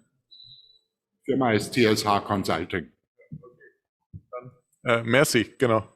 Ja, und dann würde ich sagen, so langsam laufen wir uns warm. Wir haben ja auch schon ordentlich Teilnehmer, es werden immer mehr. Machen wir doch mal nochmal die Vorstellungsrunde, aber ich glaube, nicht jeder kennt hier jeden, deswegen ich fange mal da ganz drüben an. Du hast einmal ein Mikro. Fabian Ewald, ich bin Geschäftsführer einer KMU im produzierenden Bereich und wir haben mehrere Standorte im In- und Ausland und komme aber ursprünglich aus dem Cybersecurity-Bereich, wo ich jetzt nicht direkt tätig bin, aber wir evaluieren gerade neue IT-Systeme und beschäftigen uns auch viel zum Thema DSGVO und wobei natürlich hier Standort ganz wichtig in Deutschland, beziehungsweise mir natürlich am liebsten in Bayern, klar, vordergründig ist. Bisher war es ja immer Frankfurt, ne, als die Zentrale und daher freue ich mich natürlich, dass der Achim hier massiv in Rex investiert und wenn wir dann bei 5.000 sind, dann trinken wir zusammen eine. Genau, und der nächste gleich neben mir. Mache ich mal. Mein Name ist Stefan Keller. Ich bin der Vertriebsvorstand der Vollmann Modus Network in der Richtung. Deswegen sollten wir uns gleich unterhalten, wann wir das machen. Und ich habe das Thema ein bisschen angestoßen, da kommen wir dann später nochmal drauf, weil ich natürlich viele eigenartige Anfragen immer habe und das Thema könnte vielleicht doch noch ein interessantes Thema sein zum Thema, wie kann ich noch Millionen sparen, wenn man es anders macht. Ja, Norris Networks, bleibt mir doch gleich mal dabei. Jetzt schaue ich mal nach meinen Nachbarn an, der ist nämlich auch da. Moment, bitteschön. Ja, ich habe mich ja vorhin schon mal kurz vorgestellt. Ingo Grauper, ich bin einer der 3 Gründer und Vorstandsvorsitzender und eigentlich jetzt per Zufall mit in die Runde heute mit reingekommen. Gedacht, das wird sicherlich lustig. Vielleicht kann ich auch noch zu 2, 3 Punkten meinen Senf dazugeben. Freue mich schon. Moment, jetzt noch mal weiter. Werner, dein Handy, genau. Niklas hat angerufen. Ja, okay. Ich mache ja noch Telefonzentrale auch noch. So, jetzt machen wir doch das Triple beim Norris Network fertig. Achim, nachdem noch ein paar Leute dazugekommen sind, du hast ja vorhin schon ein paar Worte gesagt, sag noch mal ganz kurz was zu deiner Person. Wir haben verstanden, dass du das Kellerkind bei Norris Network bist, richtig? Ganz genau. Ich bin ganz tief vergraben bei uns im Rechenzentrum und bin bei Norris Network auch einer der 3 Gründer und habe mich verschrieben auf die Themen Security, Governance, Compliance, Revision. Das heißt, alle Themen, die hochspannend sind im Bereich der Außenstehenden, aber für uns existenziell wichtig, weil wir Banken oder andere regulierte Branchen wie Rechtsanwälte, Patentanwälte, Steuerberater, Ärzte und Ähnliches bei uns im Rechenzentrum administrieren dürfen und jede Branche oder auch jeder Berufsgeheimnisträger bei entsprechenden Berufen haben ihre Anforderungen mitgebracht und wir sorgen dafür, dass unsere Rechenzentren zum einen hochsicher, auf der anderen Seite hochverfügbar und zum dritten eben auch compliant sind und dafür sorgen wir und bieten da Mehrwerte, die man in eigenbetriebenen Rechenzentren häufig nicht bekommt, aber bei uns eben vorfinden kann. Aber jetzt musst du dich auch noch vorstellen, du hast in der großen Runde ja, natürlich. Abschluss. Wir haben jetzt noch, es kommen nämlich laufend Teilnehmer rein, eigentlich können wir uns den ganzen Tag noch vorstellen und immer etwas Neues erfahren.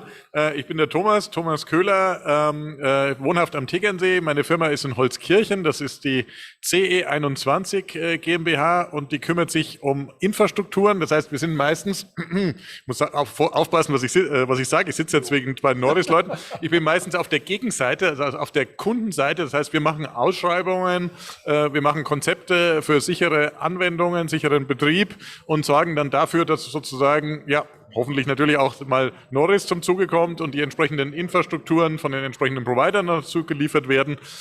Und wir bauen Lösungen für das, was man Digitalisierung nennt, immer mit dem Schwerpunkt Sicherheit, wobei wir Sicherheit jetzt nicht nur im Sinne der Cybersicherheit, du hast das ja gerade genannt, definieren, sondern auch wir sorgen für Versorgungssicherheit. Das heißt, wir haben zum Beispiel Kunden jetzt brandaktuell, die Impfstoffversorgung sicherstellen und da sorgen wir dafür, dass sozusagen die LKWs dann auch unbehelligt fahren können und die Transporte dann auch tatsächlich dort ankommen, wo sie ankommen sollen. Das ist gerade in der Logistik vordergründig ein sehr triviales Problem, aber im Detail dann, wenn es darauf ankommt, nämlich ein sehr, sehr wichtiges und besonderes. So.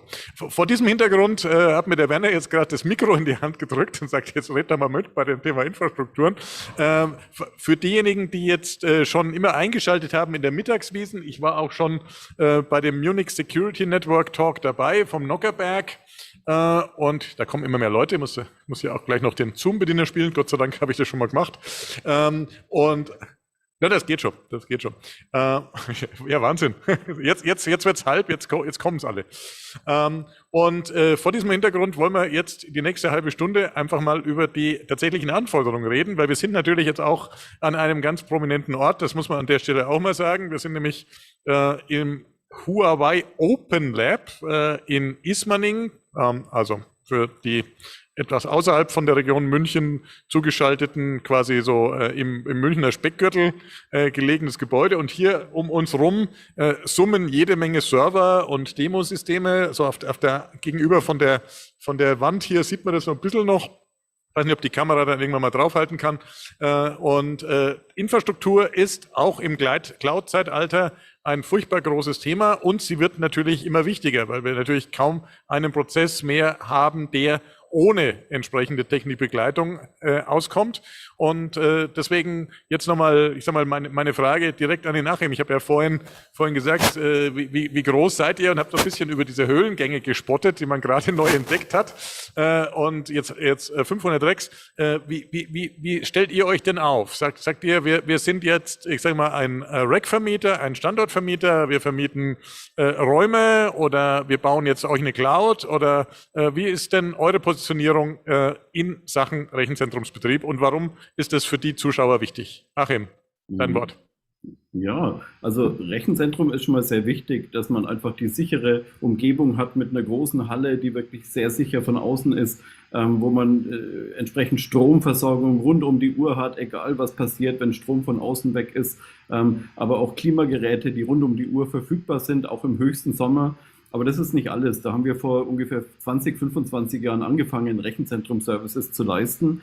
Wir bei Norris Network haben den Mehrwert, dass wir auch die Leistungen oben drüber leisten. Also die Koppelung zwischen den Rechenzentren, das machen wir selbst mit unseren eigenen Leuten, mit unseren eigenen Technologien, mit Glasfaserstrecken, die zwischen den Standorten sind. Und das nächste ist natürlich das Operations, also gerade das Thema, wie kriege ich die richtige Software auf die Systeme, wie kriege ich den richtigen Patch zur richtigen Zeit auf das richtige System, damit der Hacker keine Chance hat. Das ist unser Kernbusiness geworden in den letzten Jahren und wir haben die verschiedenen Kundengruppen, die zum einen mal gegebenenfalls nur ein Rechenzentrum an sich wollen, aber auch andere Kundengruppen, die ein Stück mehr wollen. Vielleicht diese Datenleitung zwischendrin, vielleicht aber auch nicht, aber insbesondere auch den Service, die Software zu betanken, wie man so schön sagt, also dieses Patch-Management auf Neudeutsch oder auch Vulnerability-Management aus einer Security-Sicht, dass das aus einer Hand geleistet wird. Und da sind wir im Markt recht speziell, weil das bieten nicht alle. Die einen machen eher Rechenzentrumsbetrieb, die anderen machen eher das Operations und wir machen eben alle Welten, die der Kunde von uns wünscht. Und dadurch hat man einfach den Mehrwert, es gibt kein Fingerpointing. Wer ist jetzt schuld, wenn ein Ausfall ist, der natürlich im Idealfall gar nicht da ist, wie bei uns relativ häufig. Und damit hat man dann einfach den Mehrwert, man hat einen Dienstleister, auf den kann man sich verlassen. Das mit dem Ausfall ist natürlich ein schönes Thema, lieber Achim. Das ist ja ich sag mal, im Digitalzeitalter der entsprechende Schlüssel für den Erfolg, eben möglichst keine Ausfälle zu haben. Aber trotzdem wissen wir alle, es geht technisch ja nicht immer komplett ohne Ausfälle. Also so, dass da mal irgendwas ein Netzteil abraucht oder in irgendeiner Art und Weise mal irgendjemand übers Kabel stolpert beim Aufräumen.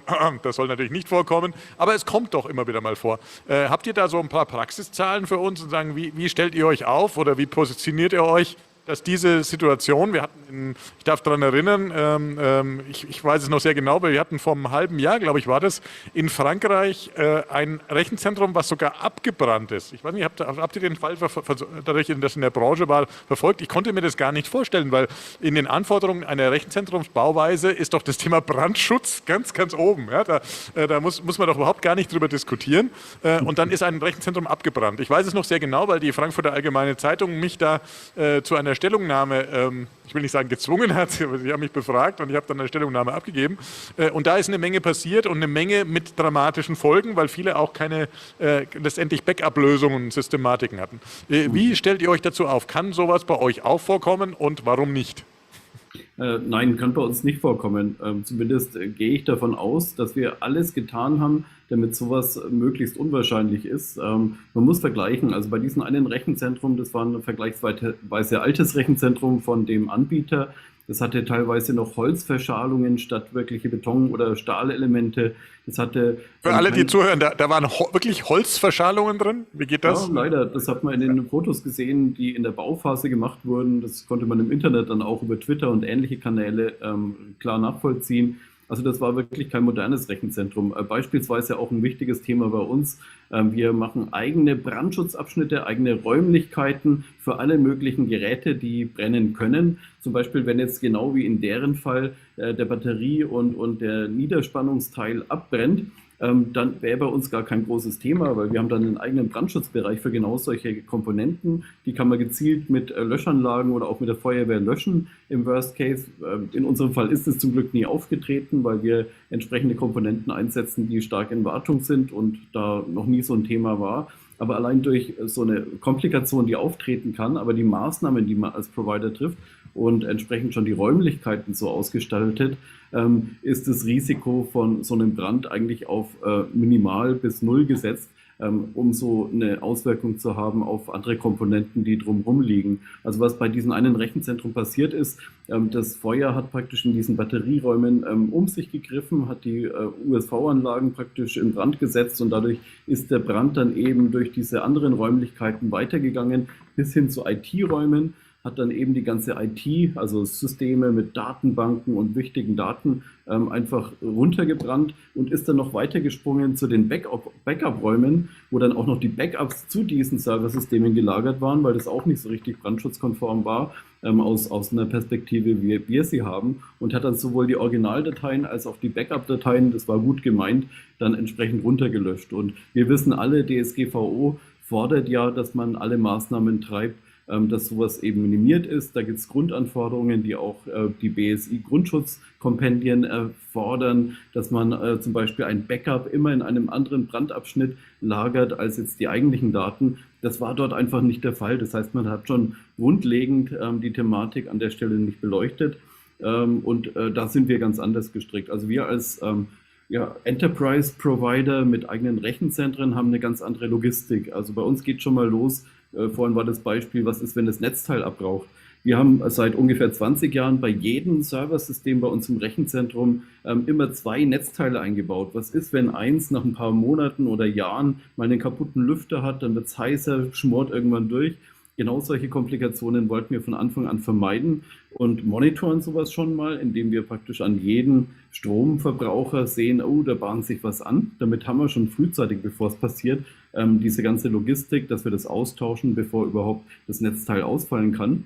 Aber wenn es dann doch ausfallen sollte, haben wir den Schritt weiter gedacht und haben eben ein zweites Netzteil in so einem Server eingebaut, wo das erste dann eben nicht funktionieren muss, aber der Strom immer noch am Serversystem ankommt.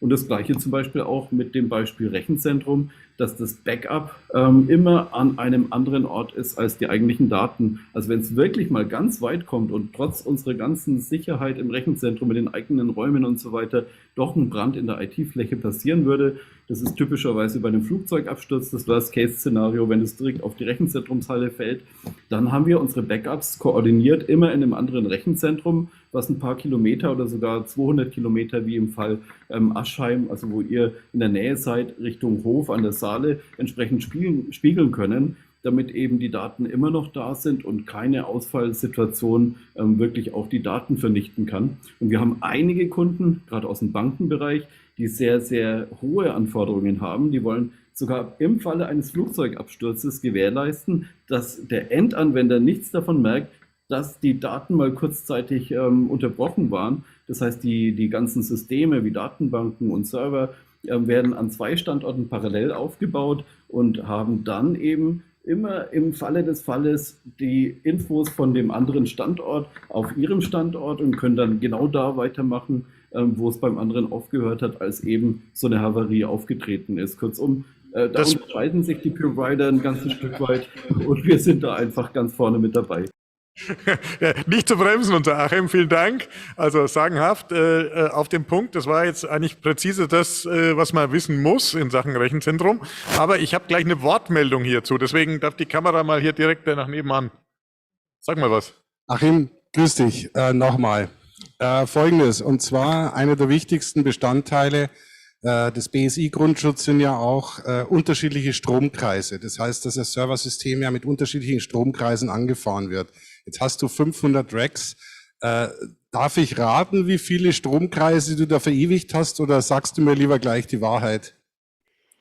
Ja, das ist bei uns ein ganz interessantes Modell. Man hat ja die Anforderung, dass man von einer Stromversorgung, das heißt von einem Trafo, der von außerhalb der Halle reinkommt, einen Stromkreis A hat, der zu dem Serversystem mit dem ersten Netzteil kommt im Idealfall, und einen Stromkreis, der über einen anderen Trafo aus einer anderen Seite vom Gebäude auch zu diesem Server hinkommt als B, wo man dann eben auch zum anderen Netzteil den Strom hinkriegt. Und wir haben das entsprechend tatsächlich durchgehalten. Im kompletten Rechenzentrum haben wir von einem Brandabschnitt und von einem anderen Brandabschnitt jeweils Strom ankommen und schalten den bis zu dem Verbraucher rein. Das ist eine riesengroße logistische Arbeit.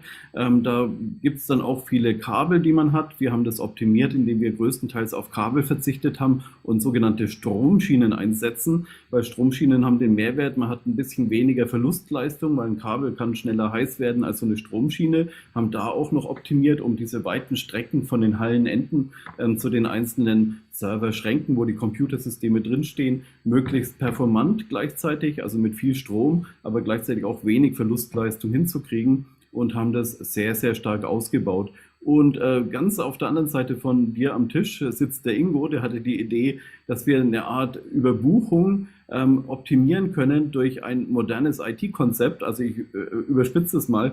Ihr kennt alle, als der IT-Experte mal gesagt hat, diesen RAID-Verbund. Man hat zum Beispiel 5 Festplatten und hat den Mehrwert, man braucht bloß 3 Festplatten davon, die funktionieren müssen. Die anderen 2 können ausfallen, aber die Daten sind immer noch da. Und Ingos Idee war, im Rechenzentrum letzten Endes das genauso zu machen. Das heißt, wir haben 5 Trafos da, nur 3 müssen funktionieren. Und letzten Endes sind die Stromverfügbarkeiten immer noch da. Also statt diesen A- und B-Kanal, wo man aus Datenschutzsicht genau diese Forderung hat, gehen wir auf A, B, C, D und E und können dann den Strom aus allen Perspektiven liefern. Und das ist ein geniales Konzept. Und damit hatten wir noch nie einen Stromausfall. Und das ist einfach so Engineering aus Sicht von IT-Lern, die dann auch wirklich die großen Trümmer vor Ort bewerkstelligen, wie zum Beispiel Trafos aufbauen und Ähnliches. Das heißt, aus 2 Welten das Beste gemacht. Die Wortmeldung da. Es geht ja um die Millionen noch. Ne? Es geht ja noch um die Millionen. Der Achim hat ein bisschen vorgegriffen. Mein Spannungsbogen war ein bisschen anders aufgebaut, aber es macht ja nichts. Der Achim hat ein paar Sachen erzählt, die ganz wichtig sind, welche Anforderungen so ein Rechenzentrum. Wir haben ca. 20.000 Quadratmeter ungefähr reine IT-Fläche. Das ist schon eine Menge hier in Bayern, ne? Wo wir einfach zur Verfügung stellen können. Aber grundsätzlich muss man sich überlegen, mit welchen Investitionen muss man denn für so eine Technik eigentlich tätigen? Ja. Für so eine Sicherheit, für so eine Redundanz.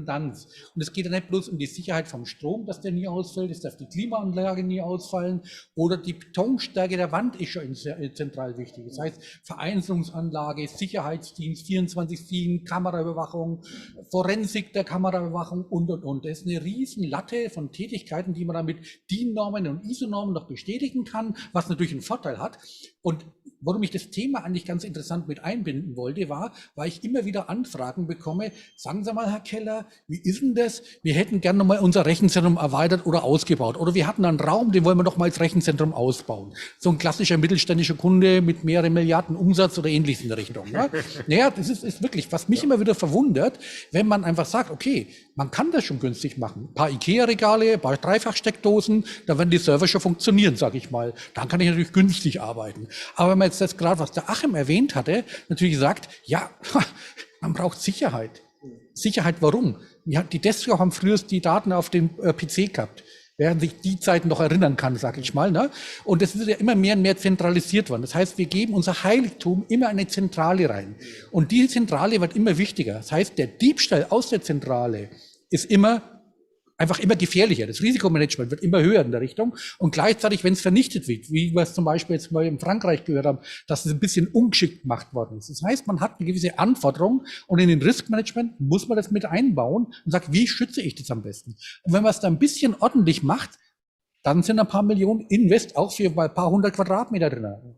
Also das kann man vergessen, dass man sagt, ich investiere mal 300.000, 400.000 Euro in ein Rechenzentrum und habe Videokameraüberwachung und habe dann doppelte Stromzuführung, wie es der Achim erwähnt hatte, 100% so wird der Strom verfügbar sein, dann habe ich noch einen Sicherheitsdienst, 24/7 vor Ort und. Das Ganze kostet irrsinnig viele Summen. Ich kenne ja unsere Summen, die wir schon mit unseren 20.000 Quadratmeter abdrücken müssen in Richtung. Und die Vorstellung, dass jemand... Nochmal ganz kurz, weil die Zuseher kennen es ja vielleicht nicht. Ihr habt Rechenzentren in Nürnberg, in Aschheim und wo noch? Oder, in Hof. In Hof. In Hof. Hof war das dritte. Das war jetzt nur, genau. Genau, wir haben ein relativ großes Rechenzentrum in Aschheim, das ist schon bei 9.000 Quadratmeter. Einer der modernsten, kann man sich immer mal angucken, empfehle ich immer wieder mal für einen Besuch sozusagen. Wir haben einer der modernsten Rechenzentren in Nürnberg jetzt gebaut. Da haben wir jetzt gar noch einen TÜV TSI Level 4 bekommen in der Richtung für das Rechenzentrum. Das ist so im Colocation-Bereich die allerhöchste Weihe. Und ich kenne momentan in Deutschland keinen Colocation-Betreiber, der diesen Markt angeht in der Richtung. Und wir haben in Hof natürlich auch noch ein Rechenzentrum, wo wir schönes Bike schalten können. Das heißt, Colocation, nur nochmal, die meisten Teilnehmer werden das wissen, aber nicht jeder weiß das. Ich miete mir quasi ein Rack oder einen Käfig oder einen Raum dann. Ne? Genau so ist es, genau so ist es. In der Regel miete ich mir einen Schrank sozusagen, einen Rack sozusagen, der ist abgeschlossen, der ist elektronisch quasi gemessen, der wird alles Ein- und Austritt etc. festgelegt und den kann ich alleine mit Strom, mit sicheren Strom gleich mieten, mit sicherer Klima etc. dann im Endeffekt. Auch dann mit dem Server oder muss ich den selber mitbringen? Den Server können Sie mitmieten. Den können Sie auch als Cloud-Leistung von uns kriegen. Das kannst du, Jürgen, du. Ja, wir sind ja auf der Digi-Wiesen, genau. Also da darf ich jetzt auch gleich nochmal einhaken, weil du hast das jetzt vorhin so wunderbar auf den Punkt gebracht. Ich fand das so plastisch mit der Dreifachsteckdose und dem IKEA-Regal.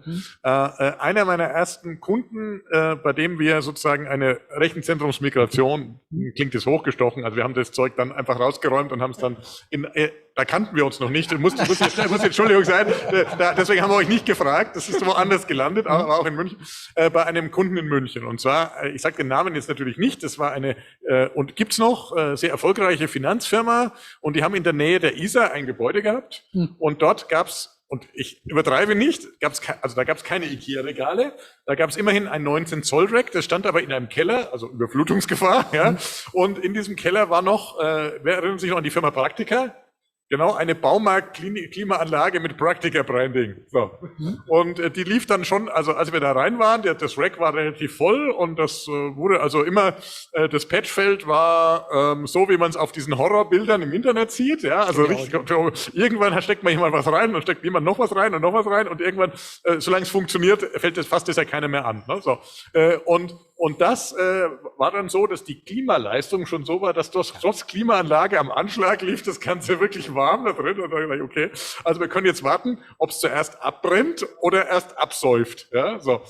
Und das Ende vom Lied war dann, dass wir diese gesamte IT von einem Unternehmen, was wohlgemerkt Milliarden an Euro bewegt und an Finanzen und so weiter, an Börsen, ja, dann rausgeschoben haben in ein Rechenzentrums, zunächst Schrank und inzwischen auch einen ganzen Kollokationsraum und damit auch das Ganze, das ist ein ganz wichtiger Punkt, glaube ich, den viele nicht auf der Uhr haben, auch das ganze Ausfallkonzept dann betrachtet haben, weil dadurch, dass die ganze Infrastruktur jetzt im RZ steht, bin ich natürlich auch furchtbar viel flexibler. Was ist denn, wenn meine Hauseinführung ausfällt in meinem Bürohaus, wenn ich noch ein zweites habe, dann ist die Wahrscheinlichkeit, dass das Rechenzentrum immer geht und das zweite geht, viel, viel höher. Also ich kann sozusagen durch Neudenken meiner Infrastruktur, und das hat irgendwie keiner auf der Uhr, also gerade ein wachsender Mittelständler sollte sich das irgendwann mal anschauen, durch Neudenken meiner Infrastruktur mache ich das nicht mehr hauptgebäudezentrisch, sondern rechenzentrumszentrisch, das ist so unser Ansatz, und sagt dann, ich habe da noch eine Filiale, und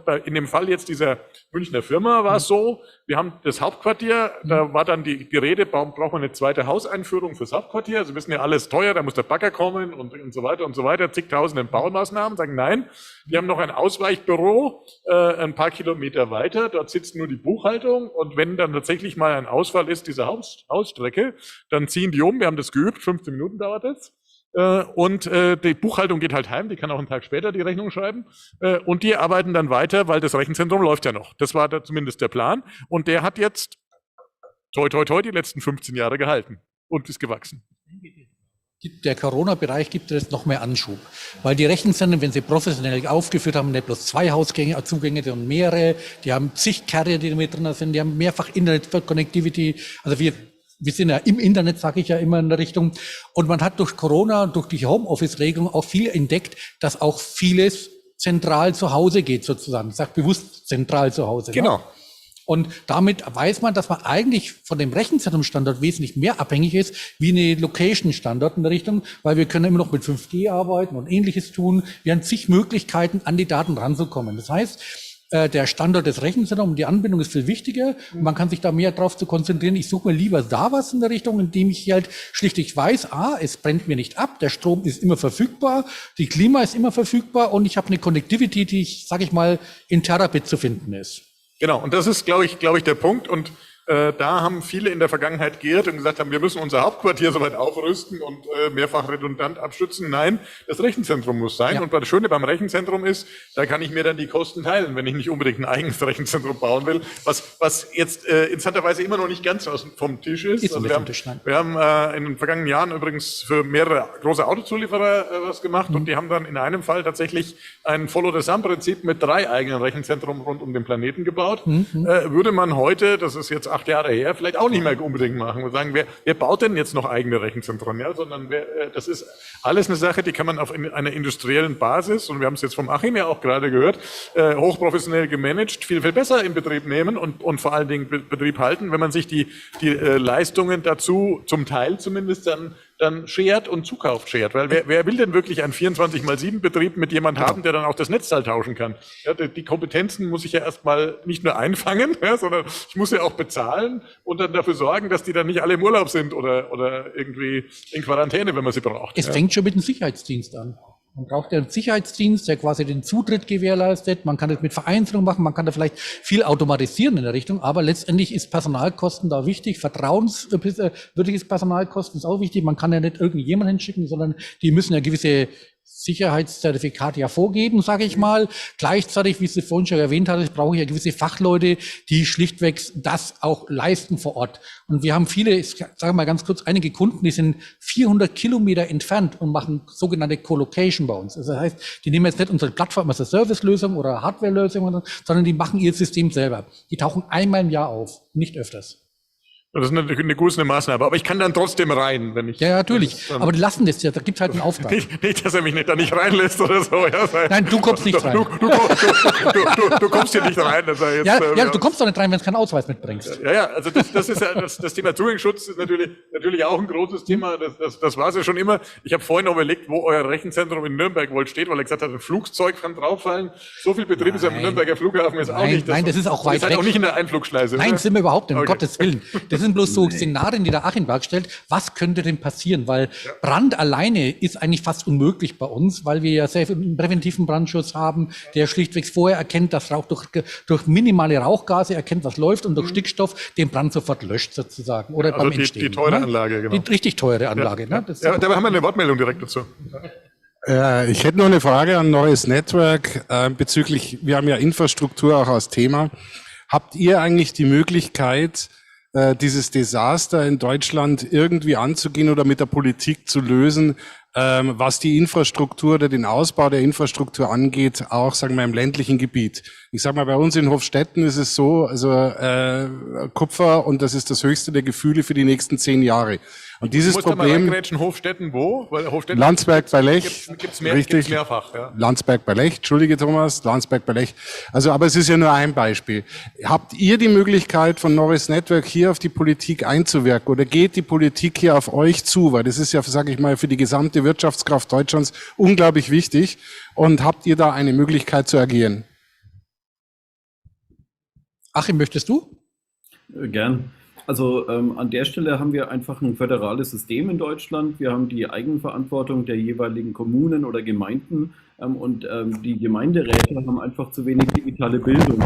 Wie können die sich entsprechend aufstellen, um wirklich diese Glasfaserinfrastruktur, diese entsprechende Technologie zu sich in den jeweiligen Ort holen? An der Stelle gibt es einfach für mich keine Lösung, wo man auf politischer Ebene aktiv werden kann. Aber es gibt da entsprechende Fachverbände und politische Vereinigungen, die entsprechend da aktiv werden. Zum Beispiel auch die IHK mit ihren Bewegungen im Bereich VATM, also der Verband der entsprechenden Telephone-Carrier. Und die tun ihr Bestes. Aber es hängt trotzdem noch vom jeweiligen Gemeinderat ab. Die Problematik ist da eben, wenn jetzt die sagen, ja gut, wir wollen jetzt einen Breitbandausbau, da fragen wir mal bei der Telekom nach und noch bei einem zweiten Carrier, zum Beispiel Vodafone, und dann sind es die zwei. Dann haben die halt das Potenzial nicht wirklich optimal ausgenutzt. Es gibt viele lokale Carrier, zum Beispiel bei uns im Nürnberger Raum, den Bisping und Bisping, oder verschiedene größere, man kennt ja die Mnet und so weiter.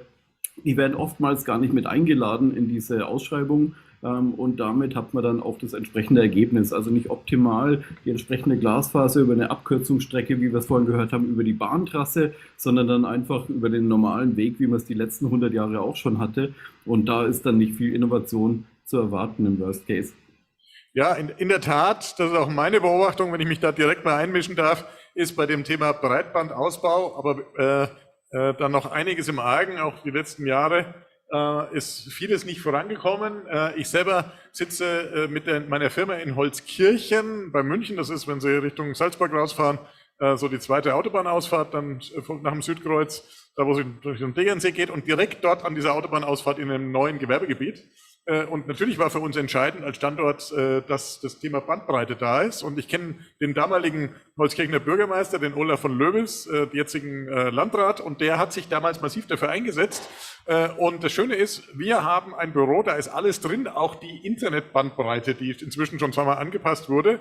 Wir haben noch nie irgendwie ein Bandbreitentotem gehabt. Die Internetbandbreite liefert aber die Gemeinde Holzkirchen, man glaubt es kaum, nachdem sozusagen alle Provider erstmal Beamten-Mikado gespielt haben und gesagt haben, wir bewegen uns nicht, ja, bis nicht irgendjemand anders kommt. Und das ist leider, hören wir aus vielen Regionen, also im Prinzip spiegelt das, was du gerade gesagt hast, aus Landsberg in gewisser Weise wieder. Und das ist leider ein großes Thema für uns bundesweit, dass man hier, ich sag mal, auch keine Ausbauverpflichtungen einfordert. Jetzt auch Fehler, die jetzt auch bei diesem 5G, da haben wir viel über Versteigerung wieder von Frequenzen oder sowas gehört. Ja, wo ist denn das 5G-Netz der großen Provider?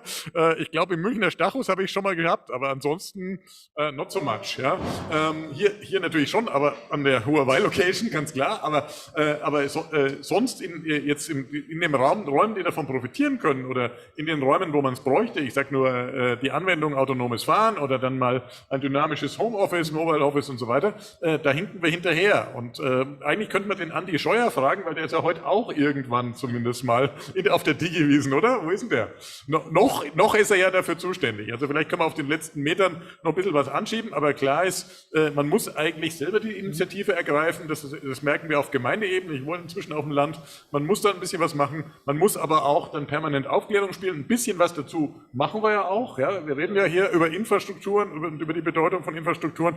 Und gerade hier bei dem German Mittelstand merken wir doch, dass viele sozusagen der Mittelständler, und wir sitzen ja viele am Tisch hier auch, und es schauen im Prinzip ja jede Menge Mittelständler zu, gerade in dieser Kurve, wir müssen sozusagen den Server mal unter unserem Schreibtisch raus, und dann müssen wir uns Gedanken machen, wie sieht unsere Infrastruktur aus, da gehört eine Menge dazu. Ein Kern ist das Rechenzentrum, und da möchte ich jetzt so kurz vor Ende dieser Box einfach nochmal in die Runde fragen, wenn Sie da draußen an den Geräten am Zoom auf Ihrem Endgerät Ihrer Wahl dann einfach eine Frage haben hier an die Runde, dann bitte direkt mal in den Chat reinhauen, dann kann ich die noch stellvertretend an den Stefan und die gesetzten Kollegen hier stellen. So, da hebt jemand die Hand, ja, Wahnsinn. So, okay, nee. Verdammt. Ja, da kann ich ja zum Thema wieder Millionen sparen, was dazu bringen. Es geht ja nicht bloß ums Rechenzentrum. Das Rechenzentrum ist eine zentrale Einheit natürlich, die da schon wirklich, bevor man ein Rechenzentrum baut, wirklich Millionen spart. Der nächste Punkt ist, was gerade der Thomas angesprochen hat, ist natürlich eine Veränderung unserer Arbeitswelt. Und die hat ja auch einen Effekt, nämlich, dass wir die riesige Bürobunker in den Metropolenzentren in Zukunft, das ist meine These, nicht mehr benötigen. Es wird eine veränderte Arbeitswelt werden, in der wir arbeiten. Das umso wichtiger ist, dass das Land einfach eine gute Connectivity bekommt, um einfach das Land wieder fördern zu können, weil das eine enorme Chance ist, sage ich mal, Landstrukturen wieder nach vorne bringen zu können und nicht, sage ich mal, ausbluten zu lassen. Und die Metropolen haben dann enorme Mietpreissituationen, die sich natürlich da entkräften. Deswegen wird es eine Rolle spielen, auch wieder für Unternehmen, weil natürlich die komplexe Bürogebäude in der Form nicht mehr benötigt werden.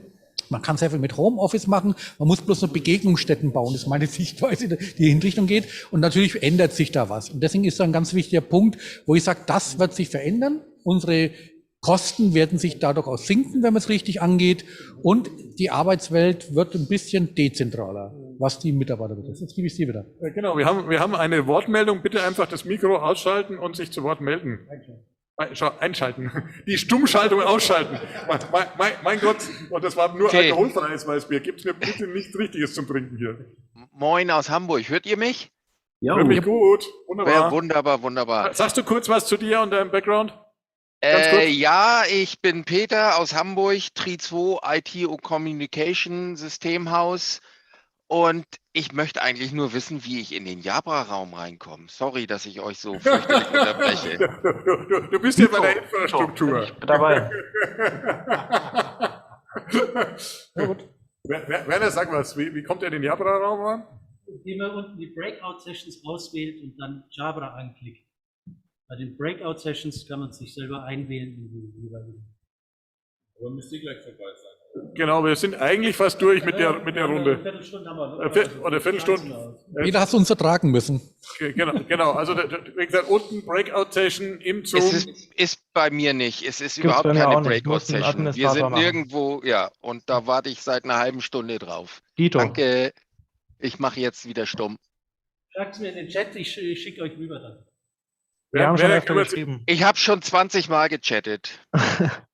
So, dann. Ja, genau. Wir reden jetzt wieder über unser Thema. Sorry dafür. Der Werner kümmert sich direkt um dein Anliegen. Bis später. Also, ich wollte noch kurz was sagen. Ich denke, man kann natürlich den Herrn Scheuer fragen, aber das Problem ist ja so, sowas dauert ja immer eine Weile. Und eigentlich hat man es damals verbockt, vor 30 Jahren oder vor über 30 Jahren, als man festgestellt oder sich überlegt hat, was mache ich denn mit den ganzen Kabeln? Man hätte sie, so wie in den Nordics, in Schweden, in Norwegen, hätte man die Kabel freigeben können, dass jeder sozusagen Kabel anmieten kann, jeder kann welche neu verlegen. Dann hätten wir einen Wettbewerb geschaffen und dann stünden wir heute ein Stück weit wahrscheinlich, sagen wir es jetzt mal so, besser da mit der Infrastruktur. Man hat sich aber überlegt, man gibt es der Telekom und die Telekom hat daraus gemacht, was sie gemacht hat. Und heute haben wir die Situation, mit der müssen wir leben. Warum sage ich das jetzt? Weil diese Fehler vor 30 Jahren gemacht worden und sich jetzt auswirken. Und wir sind gerade dabei, wieder Fehler zu machen, die sich vielleicht wieder in 30 Jahren auswirken. Und wer dann da Minister ist, der kann sie nicht mehr beheben. Ja, das sollte man sich einfach an der Stelle einfach mal überlegen. Und gut, wollte ich an der Stelle einfach nochmal sagen. Ja, aber jetzt, ich sag mal, es gibt ja doch eine gewisse Wahrscheinlichkeit nach der Wahl jetzt, dass wir eine ganze Reihe von neuen Ministerinnen und Minister bekommen. Was müssen die denn machen? Sag mal. Also erstmal müssen sie sich finden. Ich hoffe, dass das passiert, ja, dass das ohne die typischen Reibereien, Geplänkel, die notwendigen Misstöne abgeht, sondern möglichst konstruktiv. Und die sollen nicht zu klein denken. Das haben sie selber alle zwar beschworen, die Formel, dass sie nicht zu klein denken. Aber ich glaube, es ist jetzt notwendig, nicht nur im Klima, sondern in mehreren Bereichen einfach einen Ticken größer denken und sich überlegen, nicht was passiert in einem Jahr, was passiert in 2 Jahren, sondern wenn ich heute was mache, was hat das für Auswirkungen in 30 Jahren? Das würde ich empfehlen. Ist es nicht ein bisschen viel verlangt von der Politik, wo man den Politikern ja im Allgemeinen vielfach auch nicht zu Unrecht wahrscheinlich unterstellt, sie würden nur an die Wahl und an die Wiederwahl denken? Zwangsweise denken sie so. Weil, wie gesagt, man weiß ja, ungeliebte Themen wird kein Politiker gern ansprechen, weil man ist eigentlich nicht gewillt, ungeliebte Themen anzuhören, um vielleicht die Wahrheit unbedingt hören zu wollen. Deswegen ist es immer so ein Thema, dass die Politiker und Politikerinnen eigentlich ein bisschen da gezwungen werden, nicht immer alles zu sagen, weil sie sonst ja nicht mehr gewählt werden. Auf der anderen Seite, wie es Ingo schon sagt, müssen wir einen Schritt vorangehen. Und vielleicht habe ich die Hoffnung, wie ich schon gehört habe, man denkt mal in der Koalition nicht bloß an die diese 4 Jahre, sondern man möchte Bestand haben. Das war auch schon eine Aussage, die ich gelesen habe. Vielleicht ist es ein Weg, sage ich mal, wo man hingehen kann, dass man ein bisschen mal auf 8 Jahre mal denkt, um solche Dinge voranzutreiben, wie die Digitalisierung mal ernsthaft zu machen. Und Digitalisierung ist, weiß ja jeder, nicht das Glasfaser alleine, sondern es geht um die behördliche Digitalisierung. Es geht darum, dass wir Estland sehen und wenn man das so ein bisschen vergleicht, eigentlich nur bloß noch dasteht und mit den Schultern zuckt. Ne? Deswegen ist die Hoffnung schon da, dass man es global betrachtet. Und es hängt an uns Wähler auch ein bisschen ab, muss man fairerweise sagen, dass wir nicht bloß immer kurzfristig denken, wir als Wähler, sondern auch ein bisschen langfristig denken müssen, dass manche Maßnahmen vielleicht notwendig sind und manche Maßnahmen vielleicht nicht.